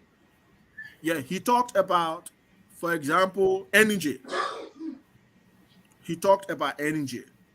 He just said our partners are installing electricity equipment around the country, so very soon you will have access to energy. we are already aware that installations are ongoing. You don't need to tell us. What you need to be telling us, Mr. President, how many persons in Monrovia have access to electricity? Yeah, how many households? Exactly. How many households in Grand Cayman County? How many households in Grand Crew? How many households in Lofa, in Bon? How many households have access to electricity? We are aware that these people are installing some equipment. You don't need to tell us that again. You told us 2019, you told us 2021, you told us 2020. You cannot fatten a pig on market day. Martin, tell us about transmission and distribution. Don't tell us about installation. Martin. Yeah, matter. I'm sorry. For our leader who loves to sing and dance, did he say anything about the arts in his annual message? The arts? Well, he's a dancer now and a singer. Nothing about arts in the... No, but look at the budget. How much money going to the area? But let me just reveal this to the public. I have been going through the budget. Go on the budget of the Ministry of the Ministry of Information and Cultural Affairs. There's a segment there called tourism. Tourism has $0. Exactly. Zero. And the point is, Stephen, here is a guy who does not even know the economic benefits of tourism. That is a resource area. They're bringing resources. Yeah, I gave you an example of Gambia, right? The economy of Gambia is dependent on tourism. Even France. The other day I was in France. It's tourism. The economy of France is dependent on tourism. Tourism brings more money in the short term or in the short run. But the Dubai people can be running to that. What's in there? Exactly, that tourism. The tourism. So the man does not even know the importance of tourism. I see his quote-unquote minister, deputy ministers at the ministry. All they do, make noise about press conferences, describe politicians the way they want to describe. You know, they are not even innovative to say, okay, this is the newest sector of productivity in any given economy. So let's focus on developing the Providence Island. For example, I was in Kenya the other day, Stephen. I went to the park, the Nairobi Park. I paid $25 just to enter. Wow. Look at Providence Island, how historic that place is. If we maximize or optimize the benefit of Providence Island alone, you know how many people want to see Providence Island? But the other day I checked. But I remember before the war, Christmas Day, where we used to go. Exactly. The other day I checked, Stevie. I saw the Minister of Information taking a delegation from the states there free of charge. Should people be going down there free of charge? They should pay money. Whether you from America, whether you from China, whether you from wherever. Before you go to the Providence Island, you should pay. When people go to parks, historic destinations in other countries, they pay money. You pay to see those things. In Liberia, people can go to see the Kano. Matera Nipo Kano up Duko. To even see Duko Palace, people can go there free and take picture and do whatever they want to do. Nobody paying anything for our tourist side. Patawi. Yeah. Look at Patawi Waterfall. Group of Europeans were there recently. I watched a video on Facebook. They're there free, enjoying themselves. Nobody taking money from them. What kind of nonsense is this? People using our resources free of charge. Nobody taking money from them. But the thing here is the leadership we have who don't understand how to govern. That is why we need them out. That's all. Because The country is losing a lot, and we have people that are just enriching themselves. That's all. So, Stephen, before we take the call, yeah, obviously you can't have a day like that and you downplay a major portion of your support base. They have to have their say. But let me just say this. Let me just say this before we conclude. Please give me 1 minute, please. But when I finish your talk, I already talking. We're not taking call yet. I would not call you get on the line. I get called. I want to. Yeah, but then wait, let me finish because I'm saying something. Okay, go ahead. You always ask me for 1 minute. Yeah, but you will still talk. I'm not saying you will not talk. I'm just saying I don't want to forget my talk. Try about the talk. Yeah, I'm going to say right. I think I almost forgot to talk about. Anyway, Steve, this is what I was trying to say. If you follow what happened in America and other places, and this is a challenge to the Liberian media, if President Biden gave his State of the Nation's address today, or if it was campaign time and they were in campaign debate with another candidate, before the show or before the debate ends, or before the message ends, the media will move to the other person that call fact check. All the lies that Biden would have said, during that address, the media will begin to point it out and say they're doing fact checking. The Liberian media, when you throw out garbage, they publish garbage. They would never tell you, say the president said this one and we're doing fact check. The president lied about this. The president misspoke about this. The president was partly correct, but not entirely correct. That's what the media does here. I am hoping that the Liberian media will reach to a point where people just don't throw things to them. And even though they know those things are not true, they will just publish it in their papers. When you do that, you are aiding the spread of misinformation. It means anybody can just come and lie, and you will help them to give coverage to the lie. Spray anyhow. The country is almost 200 years. Our media should be as strong as anything now, to the extent that when leaders speak, fact check them. That's one. And finally, I do not need Mr. Weah's State of the Union address to know that Liberia is now a killing field. I do not need President Weah's State of the Union's address to know that he came to power as a poor man and he's not a rich man. I do not need his State of the Union address to know that people were being relatively paid well under the past government. He came, took away their pay, reduced them to nothing, and they are suffering. I don't need President Weah's State of the Union address to know that Liberia now is a lawless country. The rule of law is under attack. Lawlessness is at the highest peak. I don't need State of the Union address to say that. I don't need a State of the Union address to know that in a long time, that the first time a country like Liberia will come and sanction our official for criminality is now. I don't need State of the Union address to know that one finance minister or individual just say he went in the street and gave money to money exchanger in the name of taking assets liquidity from the market, and 25 million was squandered overnight. I don't need a State of the Union address to know that $30 million were just dumped in the pocket of Winston Tapper and others in the name of COVID relief. No, I don't need that. I don't need President Weah address to know that Liberia now has a sole regime, as Prince Johnson said. I don't need State of the Union address to know that monies that Bima County was entitled to Institute Development Fund, they've not gotten it in 5 years on Weah.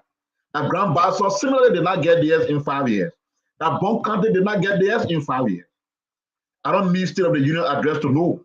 The Western Cluster. There's some more million that the Western Cluster was owing the counties there. They did Croco G and said they put to pay only 11 million. And even after they pay that amount, the 5 million that's supposed to go to the 3 counties is still in thin air. We can't locate where it is. I don't need State of the Union address to know that to be an auditor is to sign a death warrant in Liberia, that they killed them like chicken. I don't need a State of the Union address to know that on the eve of the president's birthday, another political murder in the killing of Prince Colin took place. And I could go on and on and on and on. And you in Liberia, who live in these situations, who know what you're passing through, at that whether you need anything called State of the Union's address from President Weah to know the state of affairs that you are living in. And finally, to the people who did this to Weah, perhaps there's a special place reserved in hell for all of you. To take a man who cannot read a good 6th grade standard and give him 3 hours and 21 minutes message to read, hell is your portion. That's all I have to say for now.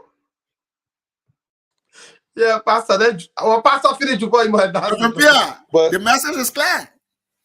It's over the clear. It's that portion. It's over the clear. But you know, that 3 hours, 21 minute message is his farewell. He's not going to have another chance. So you just have to round it up. But interestingly, I don't know if you guys did listen. I've never heard him talking about the death of the orators. Nothing. And one thing he said that caught my attention is there are more students in school than the previous government. I don't know if you guys listened to that. And I was like, what is this guy saying? You know, let's go to the line, man. I mean, you know, people announce the number. So for those of you following, you can call us up on 0881-959807, 0881-959807, and 0770-47-2019, 0770-47-2019. And those in the diaspora, you can call us up on +1 401-688-8266. +1. So Stephen, before we start taking our calls, let me just give the fall in enrollment rate because the Reverend talked about it. 13.8% enrollment rate has fallen under President Weah. 13.8%. So he also lied. 13.8%. Yeah, enrollment rate has fallen. So Martin, what we could do, let's do a fact check of that speech. Yeah, we need to come back because we don't have the time. So that's what I'm saying. Let all of us go back, do a fact check of that speech, and come back here maybe Wednesday or Friday, depending on your schedule, and let explain all the lies. My man, I gotta go hustle. Steven, you want to tell my Wednesday again? Let me know anytime. I will not get you the check. All right, okay, all right, no problem. Yeah. Too many lies. Yeah. Okay. That means you should play that song twice before we end the show. Be live. I will not play that song. The people fooled us. You know, when Takon J, as a civilian, was making that song yesterday, he thought you were attacking the Ellen government. Yeah. Today he genuinely his own song because his own song we made is still applicable to even his own people today that when we play the song. They make them go to We Are program and they can play it. When we play the song, they won't die. They won't commit suicide when they hear the song. You play slow. What can it loud? My people, where you at? Wake up from your slumber. Stop sleeping. Go ahead, got I have some calls here. Yeah, I have some calls here. Yeah, take it. Okay, call on the line. Good evening. What's the name? Where you calling us from this evening? Yeah, good evening. My name is Tell the caller to start listening to why when they listen. Call that and get pay attention to the phone.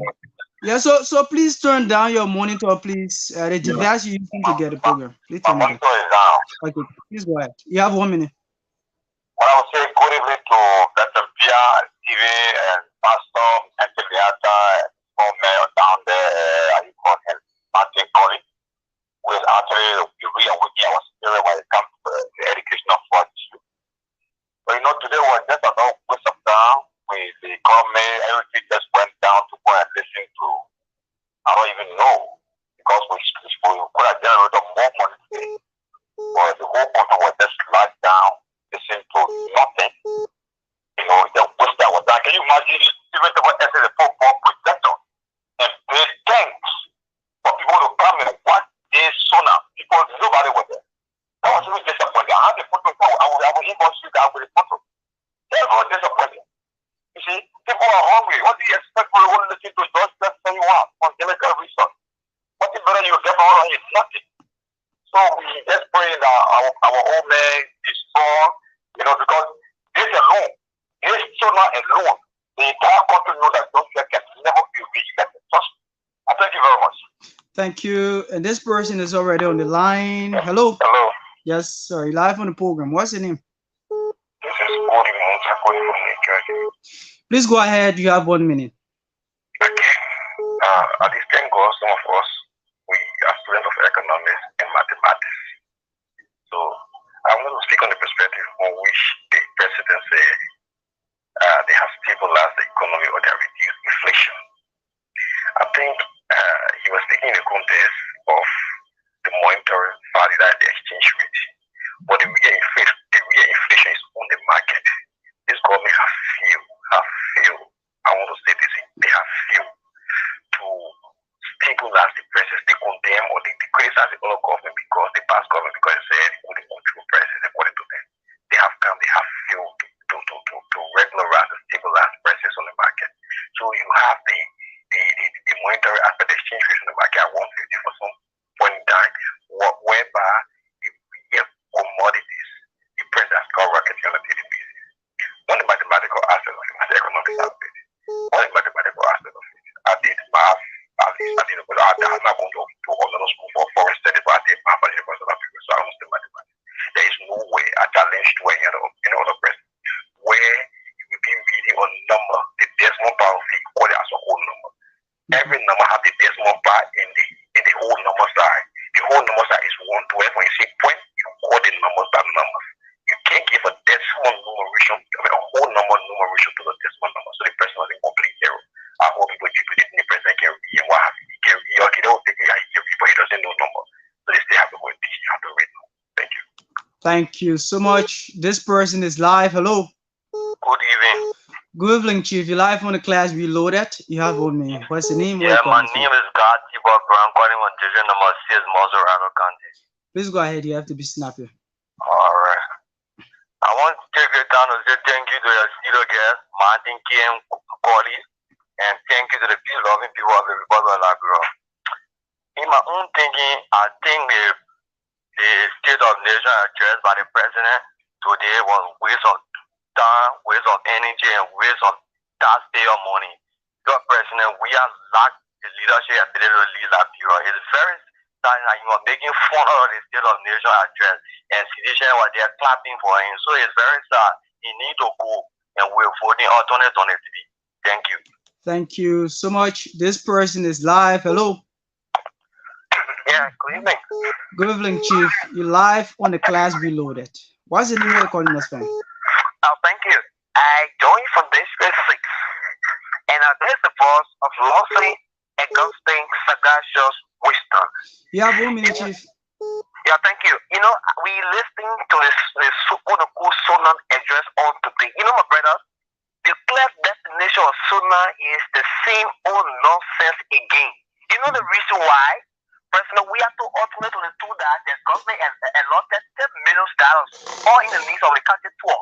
And up to now, we don't know how that identical money was. Listen, what we expected to be, the issue of illegal job, the president, we have ever thought no one about illegal job. We'll go and sit down and for 3 hours, everything. I don't see the president happy, or I don't see also a convention. No. You see? So the thing that we expect for the president is that what we say. I think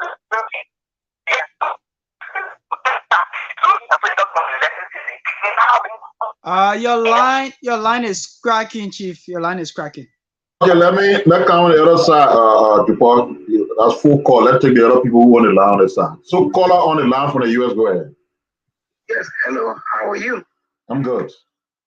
Thank you for the program. The program is good, and thank you. I'm happy to see Martin calling. Martin, welcome.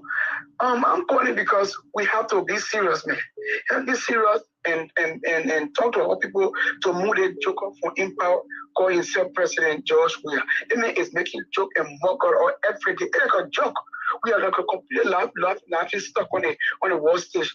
Everywhere you think people laughing, like, bro, what kind of bad law they say? And Father also about people. I told we see in the name, your people lie. They read all they lie report for you. You won't tell me just to go read it. You give me read it good. You give me read your own lie completely. We're tired with the nonsense. Let the man go. So they come in election. We have to talk to our people and teach our people, show our people that the man he's a joker. He's here again, a criminal again. They gotta go. Our country gotta be free. We gotta free our country for the man. That's our call for. Thank you. Thank you. Caller on the line from the US. Go ahead.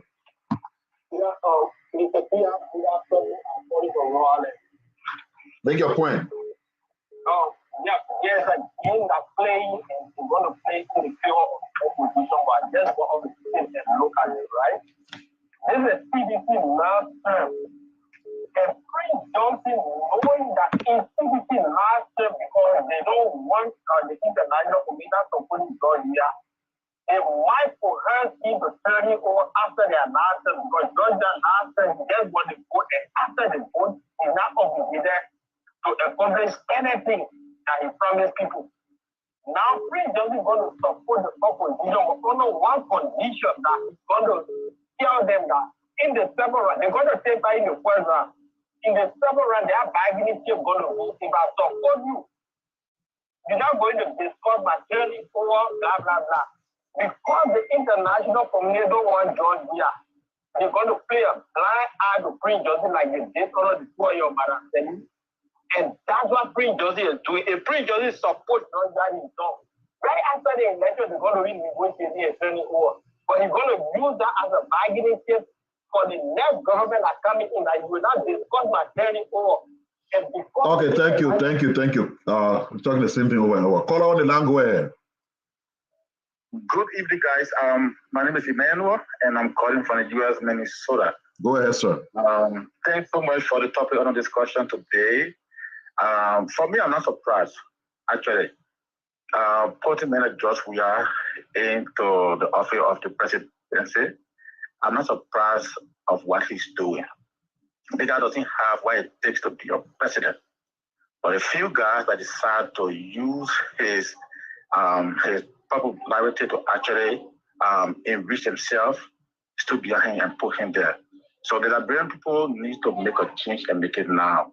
So I'm not surprised of what he's doing, his inability to actually lead the people of Liberia and bring development into different sectors, making sure that his government is up to date by employing people of skills to actually serve the Liberian people.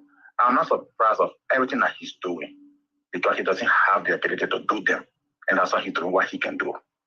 Thank you. All right. Before Jupor take the call, Stephen, Miata, Martin, all of you are on, Reverend Mo. Are you guys aware of anybody been asking Liberia to turn Prince Johnson over to them, and for what? Is there any call from anywhere to say turn Prince Johnson over to us?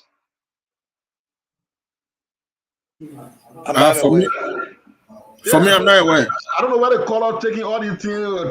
Prince Johnson. Nobody have asked for Prince Johnson to be turned over anywhere. The way you're taking your team from that Prince Johnson support data because they want turn over to do what? I'm not aware that anybody asking for it. So, Jupor, go ahead, take your call. Call on the line. What's the name where you're calling us from? Good evening. Yes, good evening, Chief. You're live on the Class Reloaded. You have 1 minute. What's the name where you're calling us from? Thank you for the privilege. Let me say good evening to the rest of the panelists. The name is Quail William Harvey, and I joined this conversation from District 3.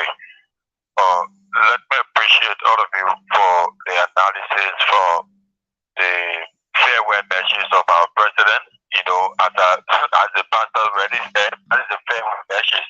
And you see, the one thing that I listen to the speech that I think, I don't know whether the president understood the Constitution. Because the Constitution, at the end of every year, the president should give a report of the government for whatever things that happen in that year.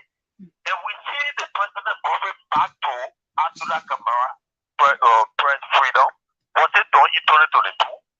And I also see the president going back to things that happened in 2018, 19, 2021. And that was not the purpose of today's speech. Today's speech was only intended to highlight issues that happened in 2022. All right? But I don't know how the government understanding they want it from all of those things. So I think it was just a clear indication that they were telling us that this is a farewell message, and so they have to improve all of this working. So there are a lot of things that we have to fast check. Like one, they say they have constructed technical and vocational training center in 8 counties. And yet, the president failed to name those 8 counties and where or what part of those counties those things were constructed. All right? Because those are issues that candidates will go, because if we gave the direct direction of whatsoever project that has been done, someone will have easy access of going to check. But if we just say, blank space that are in 8 counties, you give the people more work, and this is what some of them, most of the time, some of our candidates don't go out there to check for issues that maybe have been said over. So I think this president, let me appreciate him for a farewell message. And I think it was just a waste of time today that he took our 3-hour plus wasting time going back to 2018. That was not the intent of today's speech. So thank you very much. Thank you so much. And this call is already on the line. Good evening. Yeah, good evening. And let those callers stick to 1 minute, Jupor. Don't give them freedom to just talk on anything. Okay, I want to applaud the president for his speech. Okay, hello. Yeah, good evening. Yes, Chief, you're live on the program. What's the name where you're calling us from? Yes, Eugene Utah of the King of Gambasa County. Okay, please, you have 1 minute, please. Go ahead. Thank you. Our president addressing the nation today for me a complete plagiarism. And look, let me just tell the people of Basel and Liberia large. 2017, through one resource of Basel, he was on the one, he just on the 1% vote for Basel here. Today, I listened to him. He said the GBCC bridge, there's a major work ongoing. It is false and misleading. There's a company called Jupiter. And for a year ago, no guy came here and have the path road that is for pedestrians. Where the students get past, so there's a monkey bridge, we call it monkey bridge. Since they've up to present, then today I'm listening there, there's a major work ongoing. So I think it is about time that we shall. You have to be snappy, Chief. You have to be snappy because your time is running out. Yeah, it's what I'm saying. So, like in fact, the statement you made, I plus Takla that alone defeat the purpose. Thank you so much. I mean, yeah, thank you very much. Thank you, Chief. Call on the line. What's your name? Where are you calling us from? Yeah, I was trying to call the second time because one guy from the city will just call me just now. Like you start trying to put this challenge up. I'm saying numbers when you're calling numbers of matters or figures. When you call the whole number 112 million. Jupor, a lot of people want to take part, so you don't take one caller twice. I mean, calling the second time. You know, that's 29. It's 29,000 because everything numbers after the decimal. Thank you. Hello. Yeah. So thank you. A lot of people on the line. You can just call us 2 times, please. Let me take the call on the line. You can come out of here. It's actually calling my personal number, and I'm not using it tonight. Please, you can call the number, then print it on the screen, please. Okay, call from the US. Go ahead. Yeah. Hello to everybody. Yes, sir. Yeah, my name is Luis Camara, and I'm calling from the state of Colorado. Make your point. You got 1 minute. Yes, mine does not have anything to do with the president's speech, but it's an appeal to the opposition. I know for sure that the opposition been having problem of unity, but be mindful of the second round. I think the opposition should now start to discuss among themselves how to collaborate on the second round. And that is, CDC definitely will be going for second round. That I know for sure. But if at all the opposition don't unify themselves during the second round, I'm sorry that we'll have a second time of Mr. Wia. Thank you very much. Bye-bye. Go ahead. Yes, hello. You're live on the program. What is your name? Where are you calling us from this evening? Okay, this is Fayette. I'm calling from Monrovia. Okay, Chief, you have just 1 minute. Yeah, I want to ask Martin and the rest of the panelists. According to Carlos Gray, I think who is chair on executive, he said for the program today, they were spending $250,000 US. So my question to you guys is, was it worth that amount of money in this economy? That money spent, was it worth the program today? Thank you. We are just want to spend money to buy beer and expensive champagne. I think I was my brother. $250,000 at a time when people can barely find rice. Yes, you have 1 minute. What's the name? Where are you calling us from tonight? Oh, this is Bobby Abu Nesako from Nation 6SB Kobo Room. Let me appreciate you guys for the show. Oh, you see today, I know actually I'm playing myself for me boosting my full battery that I'm supposed to listen to the class reloaded, and I joined the discussion very late. I'm listening to a wasteful words from the president that has no impact on some of our lives today. I regret what you have wasted 3 hours listening to the president. The president told us that when people say you have changed, so we change government. Now we're telling the people that should be ready for the work. You see how they make a contract there. It's to go to school. The man put set into the shoe as young people or young president or instead of young president. So it is an opportunity to see him as young people who will see that kind of man who does not even have a wire certificate, who is a very short man for the presidency that never even sat in class before, because the massive was so we all were so confused because they don't want the unity party government. You have to be snappy, Chief. President that he promised our nation today that the world has looked at Liberia as different country. We are not even part of the world no more. Thank you so much. President that we liberate in that. So it is time for Liberia to revise their mind and vote against the incompetent that has zero knowledge president. We must be voted on. Come 2023. Thank you so much. Thank you so very kindly for waiting on the discussion. Hello. Yes, sir. Live on the Class B loaded. You have 1 minute. Please go ahead. Tell us the name where you're calling us from. Yes, this is Kenya from Cloudtown. Please go ahead. So we appreciate the president's speech today.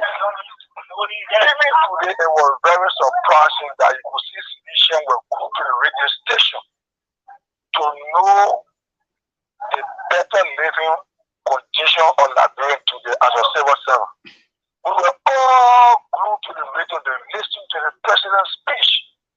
And the president said that civil servant, according to the public health law, no one should be less than 150. But in that same direction, he said that there should be salary increasement. And he leave that one way where the law become. And he is the president. The budget is needed for the executive to the legislature. And when there's an increasement in that direction, the president should be the one that should say, oh, there should be 50 or 25% increasement for the Liberian civil salary. So today, what will be on the people table? And the president went about telling us that there's a massive development of roads in all counties, Greenville to Bokonjili. Even farmers are able from Greenville to Bokonjili, you cannot see one road construction. Thank you so much. It's very developed from the yesterday to the rural part of the country. Thank you, Chief. So how can the people access to the rural area? Thank you. Water on the line. Hello. Yeah, good evening. Yes. Big brother Pia and other guys on the show. Good evening to you people. Yes, good evening. Please go ahead. You have 1 minute. Okay, I'm Cabinet El Savannah, and I do join the conversation this evening from Clarata, a member of CYM. Our goal is to make George Weah a one-term Boca Dancer, so-called president. Or, you know, our having said this evening, listening to the president free or wasted 3 hours without him telling us anything that makes sense, you know, I regretted that time wasted. But then to go forward, I hear the president mentioning his speech today that under his watch, there have been no political prisoner. Yes, it is true. You have no political prisoner, but you have political dead people. Wherein anybody come out to express their grievances, you kill them. It is good that those people be in jail and for them to be killed. But I can tell every Liberian is right. Under the watch of Mr. Weah, we had a CIA boss who came to Liberia. Yes, that's a bad sign of Liberia. We know the function of the CIA in the U.S. They are there to chase criminals and bad people. This man coming into Liberia was not a good sound for we Liberians. Even during the time of Taylor, who everybody knew to be a bad president, no CIA delegation left from America to come here. But Mr. Weah, under his watch, we have such incidents taking place. It is scary, it is bad, and I'm urging all Liberians come October 10, 2023 to join with CYM to kick this group of criminals, those group of gangsters who have come, they have root, they have come and you know, all of their work they obtain, they get justified. Let's take a call from the other end. And know our country wants to get better. Thank you. Thank you for putting the time. Thank you so much. Call on the line, go ahead. Good evening to the panelists and good evening to the Liberian people. I just called to say that George Weah, he's a one-term president, and we're going to do everything in our effort, by the grace of God, to leave on the diaspora, to go back home to see how best we can campaign for Joseph Nima Boakai. And I also want to extend my thanks to my father-in-law who was in Seattle, Dr. Maraba. I'm from the Toledo, Ohio too. He's one of my backbone here, serving as president for the Liberian American Association here. I want to say thank you, Dad, and may God richly bless all of you people. Bye. Thank you. Dupo, I think you just have to take 3 more calls, and that will be the end. I will just take whatever come to me after your 3 calls. Take 3 more calls, because almost 4 hours. Yeah, and then I gotta go. Martin gotta go. Hello. Hello? Yes, you're live on the program. You have 1 minute. Please go ahead. Well, let me say thank you to the panelists. My name is Prince Menjo, and I call from Capitol Hill.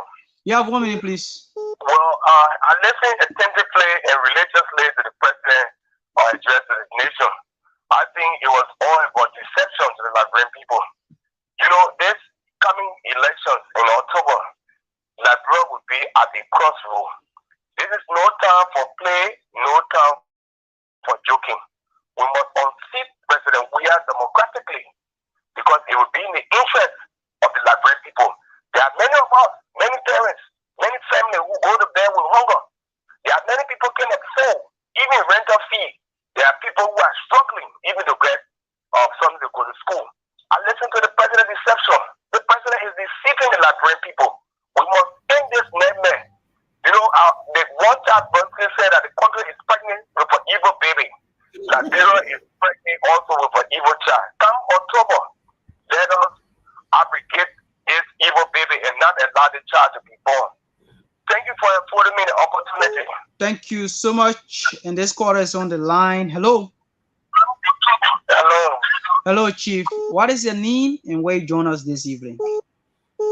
My name is Jackson of Kodio, and I join you from District 16. Please, you have 1 minute. Go ahead. Thank you for the topic of discussion. Liberia is like a country that we live this evening when we listen to the countless deception found in the president's donor.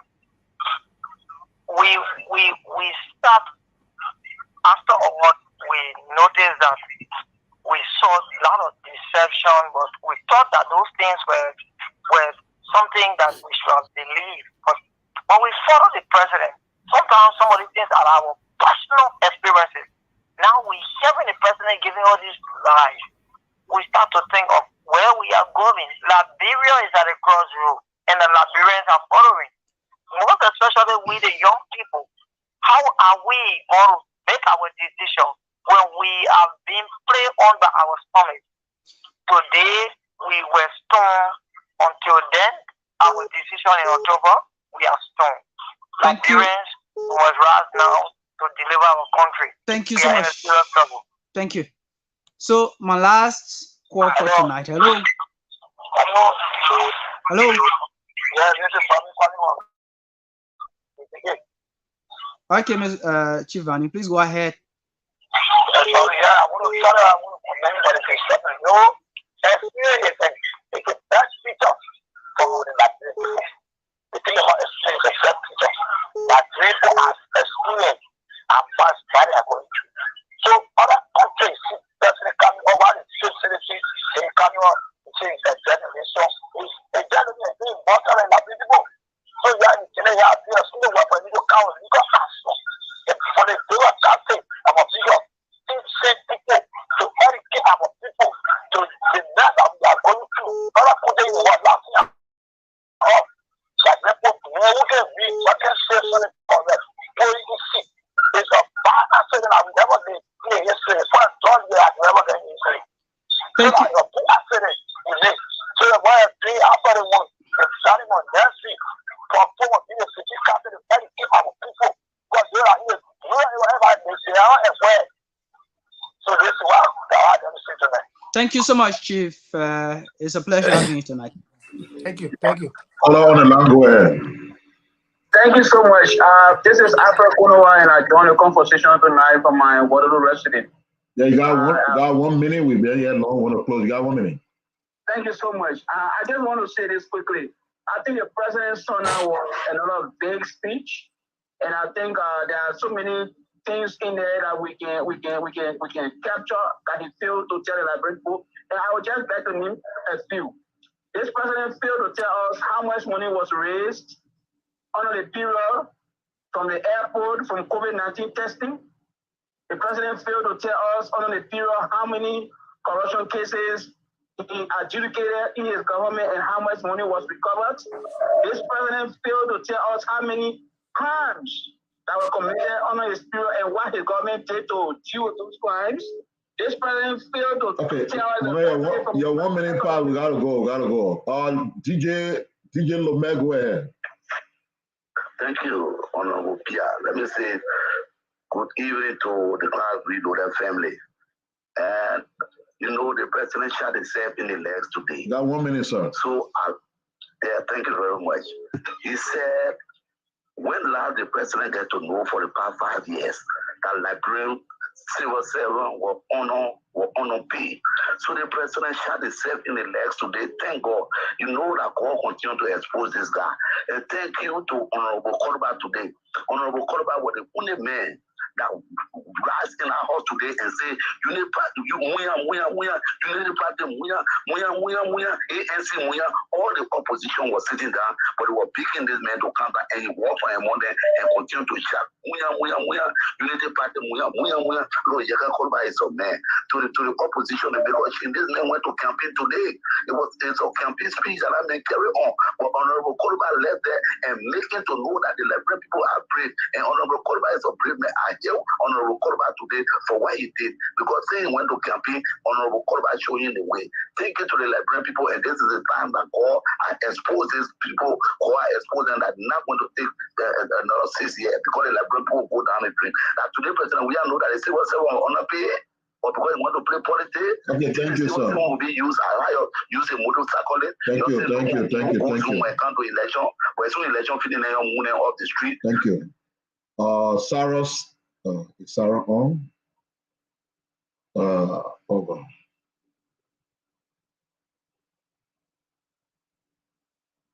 When the people get on the call, they don't want to leave. When you say you get 1 minute, just watch that you got a short time. Okay, Stephen, I think we can end it there. Yeah. Yes. 24 hours. Yeah, I gotta go. Ete Miata, just do your closing so that you can. Okay. I don't want to keep you long. Just do your closing.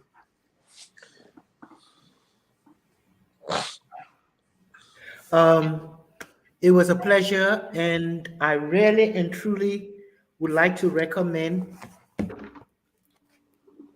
Please get a copy of Professor's book on the life of JMB from Foya to the capital. definitely try to get a copy. We gotta read that Yes, book. Liberians don't read, but it's I love it. I love it. I love it. I love reading about it. Where all the places. The life of JMB is the life of most of our fathers of that generation and before. So I related to it, and I thank him so very much. And I purposely read the story, the foreword by the president at the time.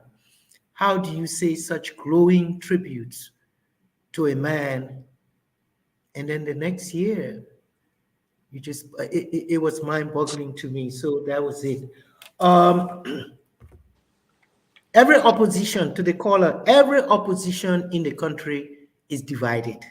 Okay, Prince Johnson's party, MDR, they're fighting there. MPP, they are fighting there.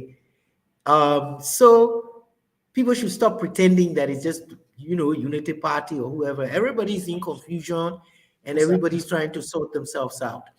The only thing I will ask the opposition, if they're really opposition, is that when we do go to the runoff, I'd like to be a one-off if we can get a first round victory, but I won't be that optimistic. I'm saying if we go to the second round, I would like to think that the Liberty Party under Nyombli Kanga and the ANC with Mr. Cummings would give their support to the Unity Party and don't play the little selfish games that we played in 2017 that has all of us here, all of us, because I won't put all the blame on Mrs. Salif because ANC and Liberty Party didn't help much.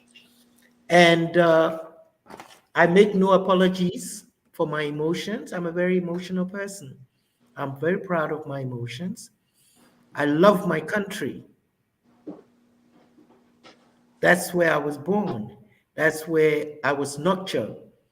And so anytime my country is disgraced, as it has been over the past 5 years,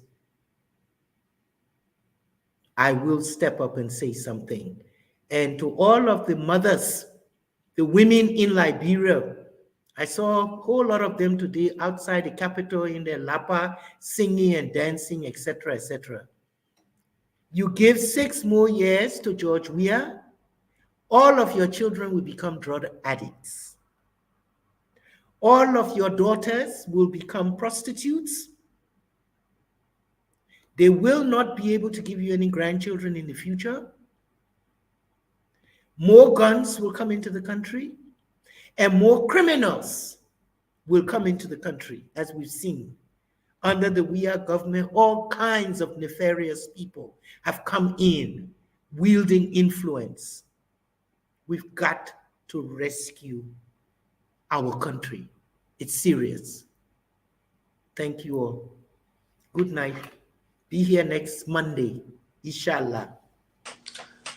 Good night, Miata. We'll see you one day. It was great having you here as always. Be safe out there, and we'll see you soon. We'll talk to you. Pastor Mo, Yvonne, of course, we always support anybody who will go against George. Well, of course, indeed. Well, it has been a great show, and what I can say to our brothers and sisters back home, George will have given a farewell speech. It's time for us to put our acts together. It's time for us to talk to our brothers and sisters also. As long as you are not for the CDC, you are an opposition. So let us vote for Joseph Boakai to take Liberia from where it is. And as I close, I say to Honorable Boakai, as you win and ascend as the next president of Liberia, my finger is up. I want to be among that team that will carry on the arrest of corrupt officials of government. I want to be on that team. There's no compromise. I can swear on that. We're not compromise. Thank you very much. Thank you. Everyone. Jupo. Marty, I hope you're there. After Jupo, you're going. So I just want to express my heartfelt appreciation to the team for yet another opportunity. Is indeed an honor. Don't call those people that data again. No, I get it. So I actually don't put it on. They put it in the degree there. They earn it. They deserve none of them crap. I actually get it. Yeah. So I just want to say, many thanks to the team. I'm actually grateful. It's actually a good thing being here. Always being here is actually a good thing. Learning new things from uncles, fathers, and big brothers. It's actually good. I'm humble, and thanks to the team. So very kind there. It's also good to keep you here. You're practicing generally as a young man yourself. The experience we share here is something that will help guide you in your career, in life endeavors, the experiences. You're on the platform with, for example, Auntie Miada in her 70s. She brings a lot of experiences to this conversation. Pia, also Pastor Mo, Martin, and you listen to Dr. Malapa, a very experienced man, educated man with strong human resource and capacity. Come here, share like it's good. It's good. When we were young in your shoes, those were the kind of opportunity we wanted. I'm glad you're living yours. It's always good to have you here. Martin? Is Martin there? Yeah, I'm here. I'm here. Your closing comments. So I would like to say I really appreciate this opportunity to come on. Thanks to you, Veteran Zizu and Veteran Pia, for the opportunity. It is always a privilege to share our thoughts with our people. And I really, really appreciate Dr. Malapa. He inspired me a lot. And he has made me to believe that disability is not inability.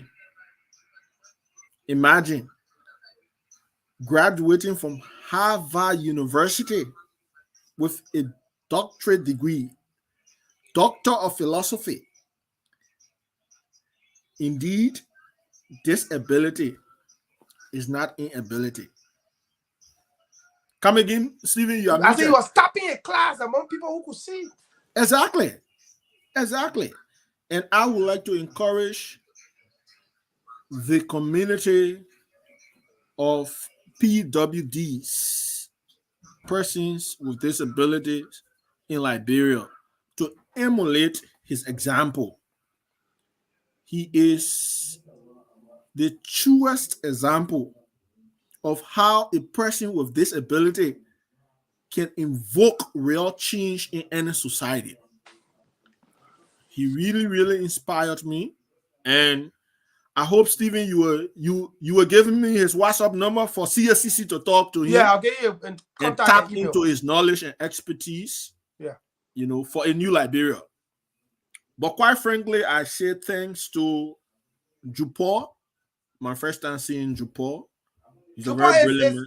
Jupo is in the 12th grade, my man, in Bon County. You killing me? I'm serious. And he makes a lot of sense, even more than the president. Jupo makes a lot of sense. I started listening to him. I thought he's a graduate of a university. No, he's just he's in the 12th grade in the school in Bon. Wow, he's very smart. He's very smart, eloquent, and brilliant, And I think we have to keep him near. It's Yeah. important. Yeah. Thanks to Veteran Pierre, thanks to Reverend Moore. I really appreciate this opportunity. Thanks to the entire team from the class Reloaded. Like Stephen said, we actually need to pay attention to all of the lies. And I'm going to commit my time tonight to put together all the lies. Yeah, I've identified like 15 now. I'm still identifying more. So we identify all the lies, and we need to come on because we haven't said anything about the sonar, all right? No. We haven't said anything yet. So we identify all of the lies. I'm suspecting like 1,000 lies. Yeah, so we'll put everything together and then tell the Liberian people the truth. But I want to land on this note quickly, Stephen. Some of the failures, right? I just want to name 20. Okay. Because we released some today and the people have read sufficiently. A lot of people have shared, so the message is gone already. So no need of repeating. So some of the failures of the regime under George Weah. Number 1, Lone Star Air. Number 2, 1 million jobs. Number 3, Coastal Highway. Number 4, 7 soccer stadiums. 5, Twin City on Bali Island. 6, 2,000 housing units in West Point. 7, 4 Israeli companies. 8, 22 UAE investors. 9, 2 overhead bridges in Congo Town. 10, ELWA RRA 4-lane road. 11, Agriculture Bank. 12, Mineral Resource Swap. 13, We Head Factory. 14, 6,000 Nigerian teachers. 15, 2,000 light poles across Moserado County. 16, empowerment of 250,000 street and out of school youth. 17, free loan for market women. 18, visa upon arrival. 19, one football academy. Number 20, new broadcast complex for LBS. I want to stop here, Stephen. But we've listed almost 100 failed promises of the regime. And to conclude, Stephen, I just want to quote what the man said in Crew, which summarizes his entire speech. Let me look for it. He said in his speech, 1 minute, please. Okay, this was what he said in his speech. He spoke Crew. He said, Ajakla Boxing. I don't know. Ajakla Boxing. Somebody just send me the meaning because my mother is a Crew. It said it's hard, it's difficult. Yeah, thank you very much. It means difficult. So if something is hard, it's difficult and rough, why are you wasting our time with 3 hours, 21 minute speech? You feel already. Why you want to waste our time about re-election? So it is time to boot him out. And I want to make this passionate appeal to the opposition. Somebody asked me who I'm for. I'm for Liberia. I'm for the opposition against George Weah. I want to be very clear about this. Any opposition leader against George Weah, I support you. Right. And this is why I want to re-emphasize the point Enti Miada made. Because it's important. Whoever goes second round, whether JMB, Tiawan Gonglo, or Cummins, it is still an opportunity for us to vote against Weah. If the opposition political leaders cannot unite in round 1, well, they can go individually, but we have to get a consensus on the second round. Yeah, like in the case of Gambia, opposition leaders got a consensus about the second round against Yahya Jammeh. In Nigeria, the case of Buhari, opposition leaders got a consensus. Say, okay, we can go individually, but when second round comes, whoever goes with the ruling class, we combine our forces and vote against. So here's what I'm doing, and I want to say this on your platform, right? I'm going to engage Ambassador Boakai, former Vice President Boakai. I'm going to engage Ambassador Tiawan Gonglo as well as Mr. Cummins, for us to build a consensus around that. Yeah, because as it stands, really, we can still see how it is possible to unite, but if it is not possible, then we have to unite in second round, whoever goes second round. Yeah.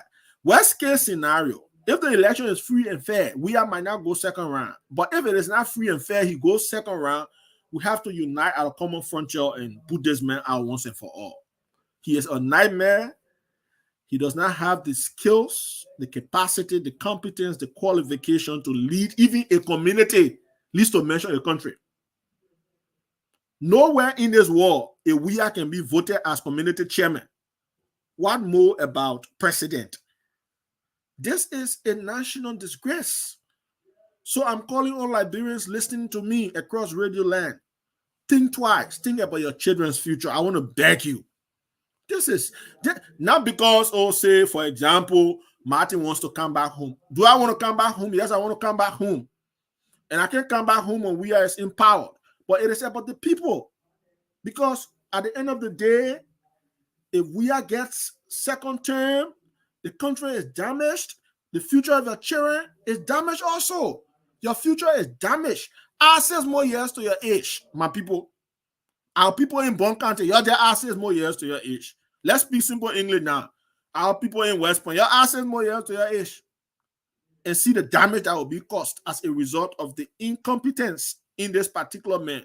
The man is not only incompetent, Stephen, but the man is corrupt.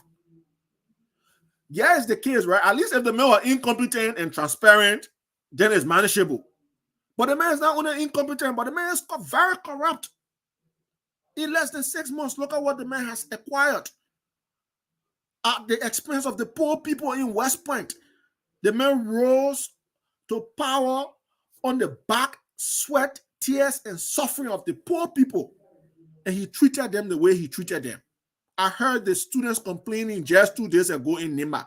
They created a blockade on Ganta Sanikode Highway, no car could pass. Because their lecturers had gone go slow as a result of no funding.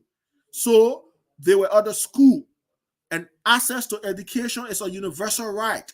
So they had to protest, and we supported that protest fully. Nima must stand up against WIA.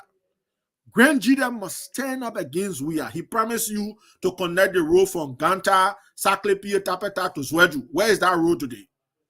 Prices in the southeast have skyrocketed. So is this the kind of man you want to vote for again? Let's be real. Let's be honest. Politics is not tribal. Politics is not religious. Politics is about the ultimate interest of the country. Tomorrow, all of us in this century, the 21st century, will be judged by our action. What did we do? That would be the question from posterity. What did we do to remove this man? Which action did we take? I call on Liberians in the diaspora. You have your people back home. The men were even talking about remittances, Stephen. He mentioned remittances. He said remittances have increased. A president in Liberia is being proud because remittances have increased. He not a party. The man doesn't even know that bad thing. That when you say remittances from the US, Canada, France, the other countries, more people suffering. I was saying with them dying. Exactly. That means more people don't even have the means to survive, so they be depending on their people abroad to send them $5, $10, $15, $20. The man doesn't even know what he's saying. He said remittances have increased, and we are proud of that. See trouble. Look at the kind of trouble. I thought you should empower people in the country to eke out a living without depending on people abroad. Because Liberians abroad to have responsibilities. They can't keep catering for Liberians at home. So the government in authority needs to maximize the resources of the country and equitably distribute those resources so that our people benefit, reduce inequality. Inequality in that country is the driver of poverty. How do we reduce it? He doesn't even care about that. So I just want to make this plea to our people. Please, we beg you, if you are serious about change in that country, Mr. WIA is not an option. You listen to Ente Miata, you listen to Stephen Johnson, you listen to Jeremy Pierre, you listen to Michel Dupont, you listen to Reverend Windia, you listen to Dr. Marakwa. You've listened to a lot of great speakers and patriots in the country making this plea to you. Yes, we've made a mistake, and this is a very grave mistake that we made. An opportunity to correct this mistake has come. So let's correct it, my people. I beg you. Our people in the various slum communities. Look at what we've published. Go to Nemo report, in fact, thanks to Eddie Jawolo of Nemo. out of 252 plus promises, the man only achieved 8%. It's just like when you send your child to school, right? And they Pay get thousands ATR. of dollars. Yeah. And your child comes with his report card or her report card and say, Mom or Dad, I have 8 or 100. How can you be a proud parent? Veteran Pierre, how can you be a proud parent? 8 or 100. ATR. How can I say you to school? And that's 5,000 for your tuition. You bring 8 or 100 to me. That's interesting, Martin, because you know I'm a classroom teacher. I taught in a school you graduated from, so I know what it means to academically assess people in terms of those percentages. We should be ashamed of himself. He's a disgrace to our country. But anyway, I will close. Just and the point is now I'm saying an independent civil society group supported by the U.S. Embassy, OSIWA, UNDP, all these international firms or organizations. Now I'm saying don't say that activists or that politician or that journalist say no, that civil society people say you made 8 or 100, 8%, and you still want to convince us that you pass. How can you pass? They were just giving MCC grant to other countries. They left you off. 12 fool you that you pass in MCC scorecard. The point of the matter is the brother does not fit in that position. The executive mansion is different from the football field. Actually, the Liberian people mistook a Kino man for a pilot in 2017. Must we allow this plane to crash totally, my people? We must remove this quote-unquote pilot who is more of a Kino man and then bring people with the ability, qualification, competence,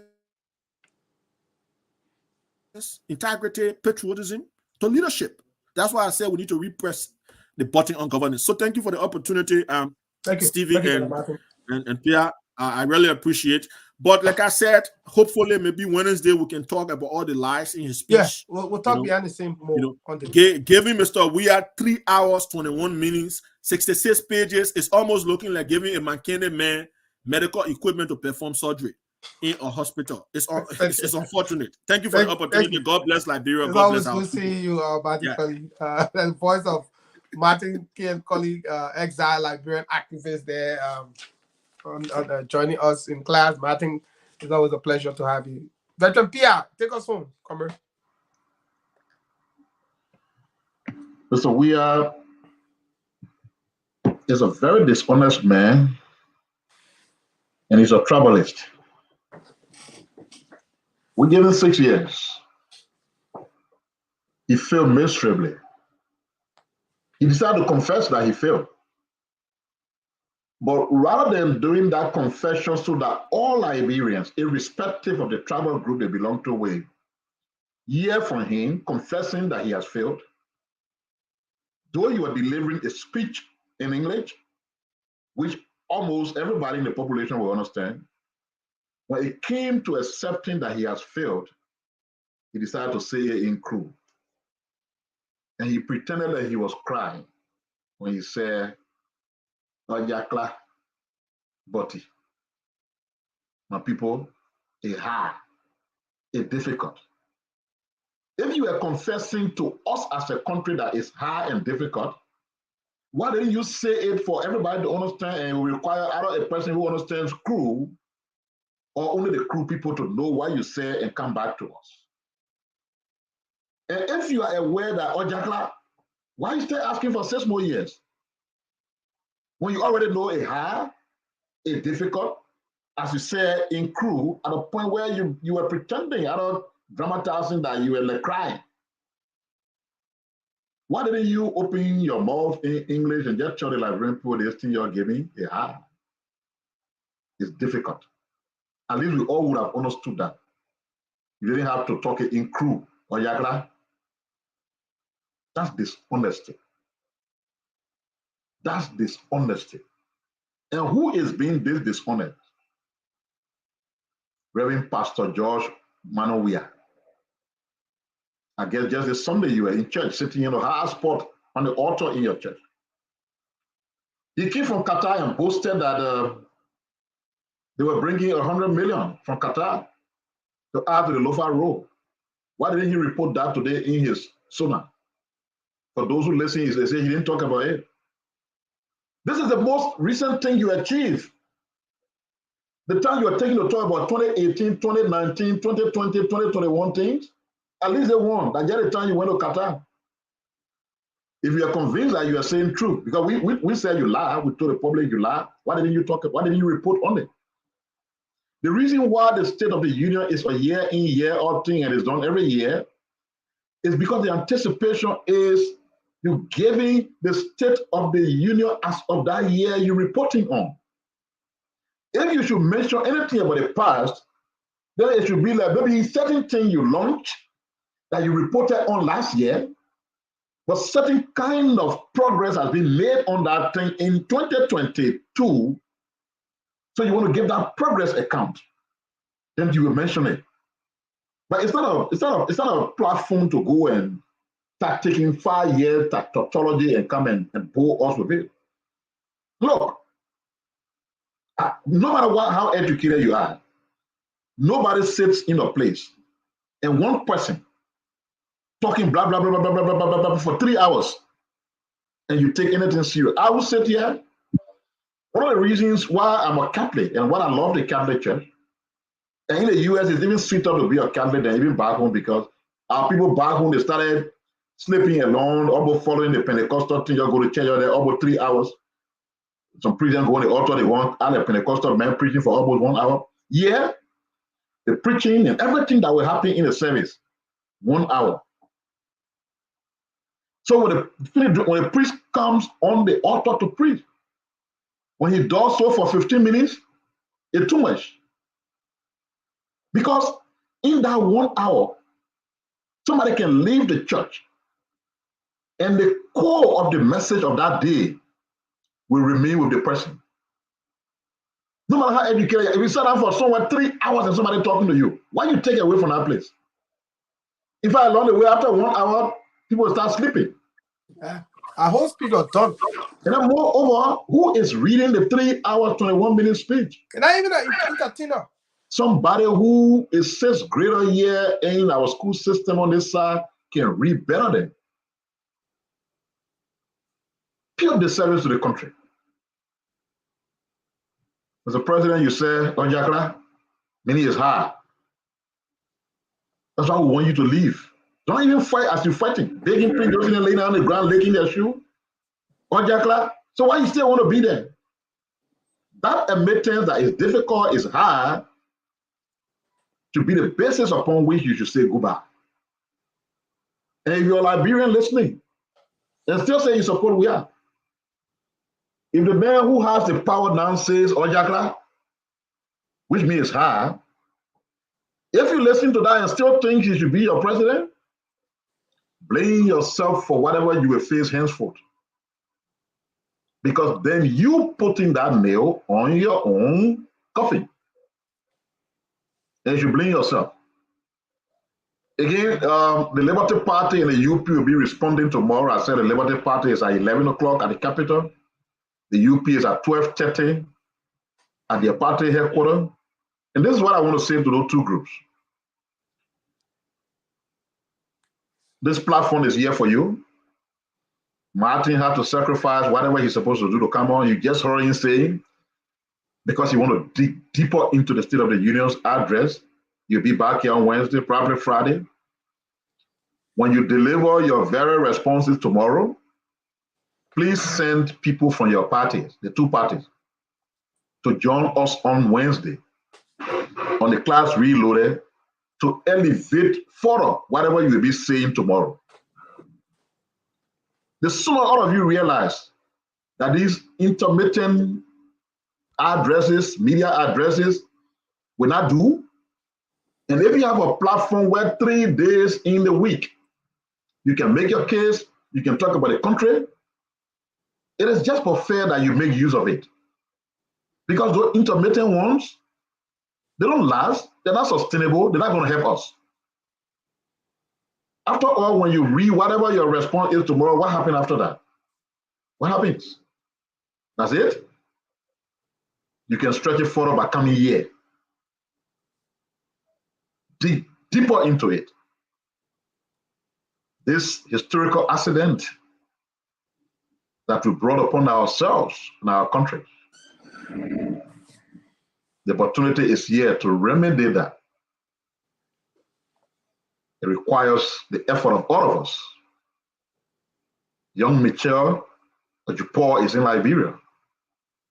I guess it's going to 1 a.m., right, Ejiofor?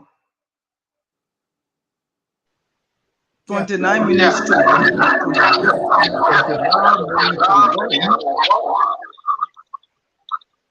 just mute. Just mute.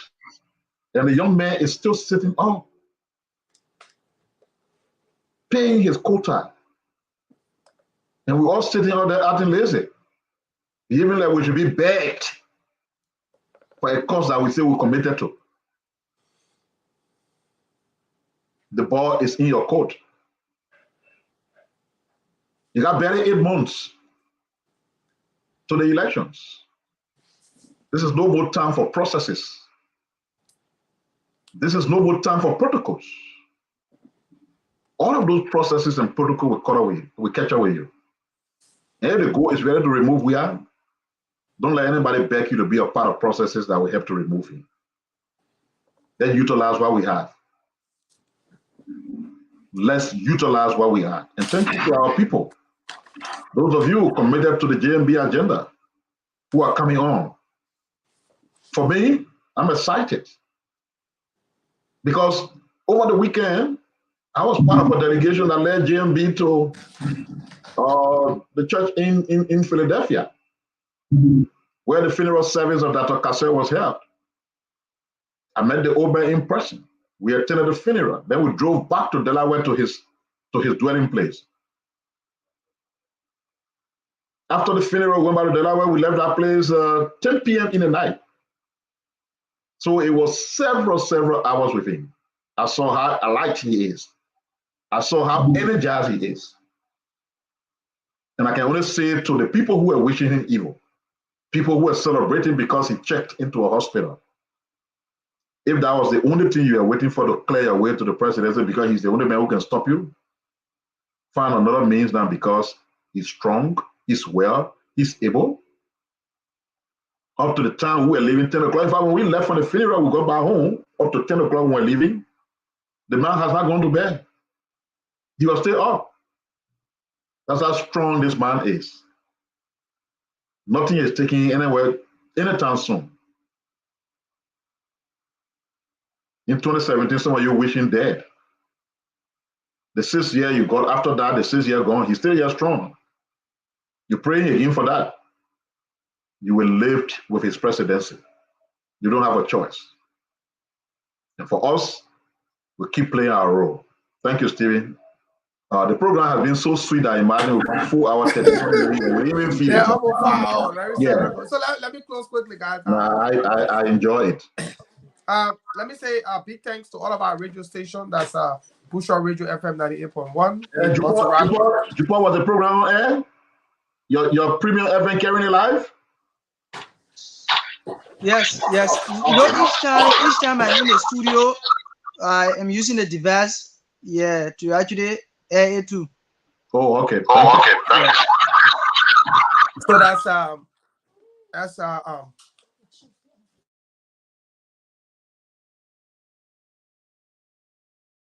let me say a big thank you to Bushra Radio FM 98.1 in Monserrado, Premier FM 98.1 in Bangapon County, Radio Jupa FM 89.1 in Grand Bassa, Voice of Lofa FM 99.3 in Lofa, Radio Joy Africa FM 97.5 in Maracaibo, and of course Voice of Compa FM 106.5 all the way there in Lima Chupo. It's been a wonderful time. Pia, Martin Colley, Pastor Mo, Entemiata, and of course our guest, Dr. Sikwi Marakpa. It's been a pleasure having you all tune in.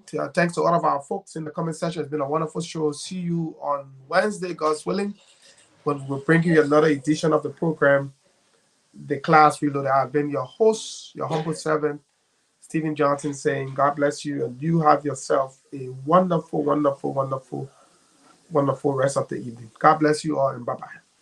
Let me get our...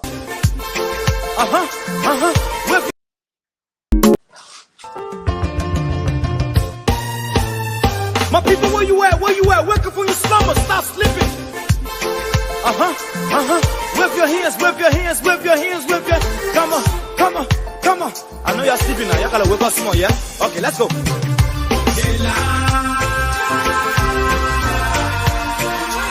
people fool us. The people lie to us. The government betray us. They betray us so much. I said they lie. The people fool us, the people lie to us. The government betray us. They can lie, they can steal, they will not the us. I said we tired with their lies. We tired with their promises that left us to all our damages. We tired with their speech they preach indeed, and now unique they deceive us. The thing we saw, it frustrate us. So why did you lie? Why did you steal? Why did you allow the citizens to be? See, we just tell you that's why we voted you. But you fool us, you screw us, you use us and later on abuse us. So why? The government should lie. Why? But that's the question that we ask. They lie. The people fool us. The people lie to us. The government betray us. They betray us so much. I said they lie. The people fool us, so the people.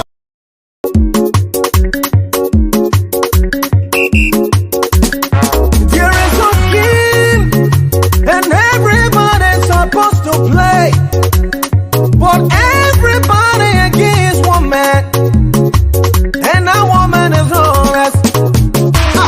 A moment, yeah, because he's a super player. I know. Because he's a brilliant player. That's right. All the opposition starting defense, double defense, triple defense. Hey! But Romain Walker is not the time on his defense. He's warming up. Babin is warming up. Yeah, he's jogging. And the crowd is cheering. Wow, look what I have. But one thing I want to tell you, Bobby, the chocolate defense, oh. Bobby, chocolate defense, oh. Oh, yes. You get it, got it, you get it, got it, you get it, got it, Waka chocolate defense. You get it, got it, you get it, got it, you get it, got it, Waka chocolate defense.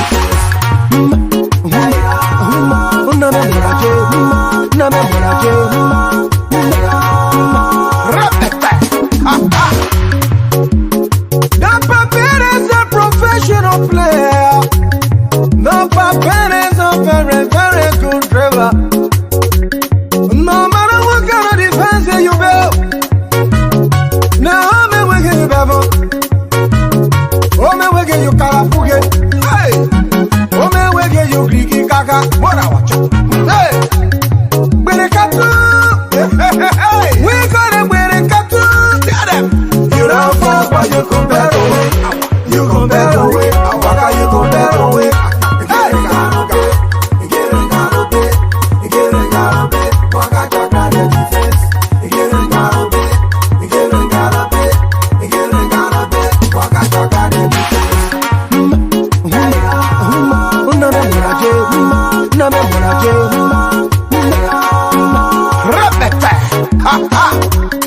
The game is on, and everybody's watching the game.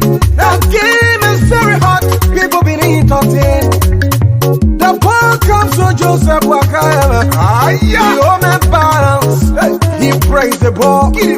Move it. I see 6 opposition attack the Baba. The old man is very skillful. He getting put in the key kara. I get confused, don't know where to go. They didn't even see the ball. They hit moving, looking behind, opposite behind. The Mbappe moving, and he bought with 4 defenders, and he beat the defenders. Several defenders, and he beat the defenders. And he kicks,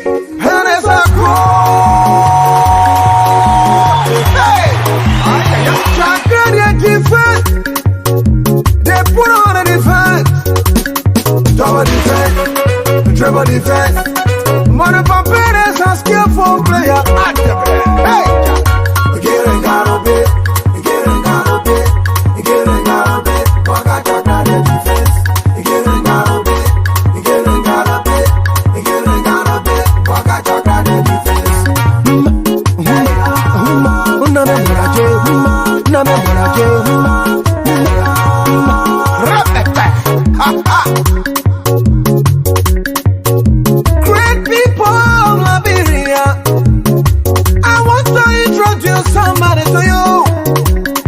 A man of impeccable character. He's a reconciler, developmental oriented, man of integrity, principle, knowledge and experience. Join him, let's move this country forward. Hey, please be Joseph Boaga. Hey, yeah, the president Joseph Boaga, that Joseph Boaga, that Joseph Boaga, the president Joseph Boaga. Let us join Boaga, and together we can take Liberia. Love Liberia, and we all can build Liberia.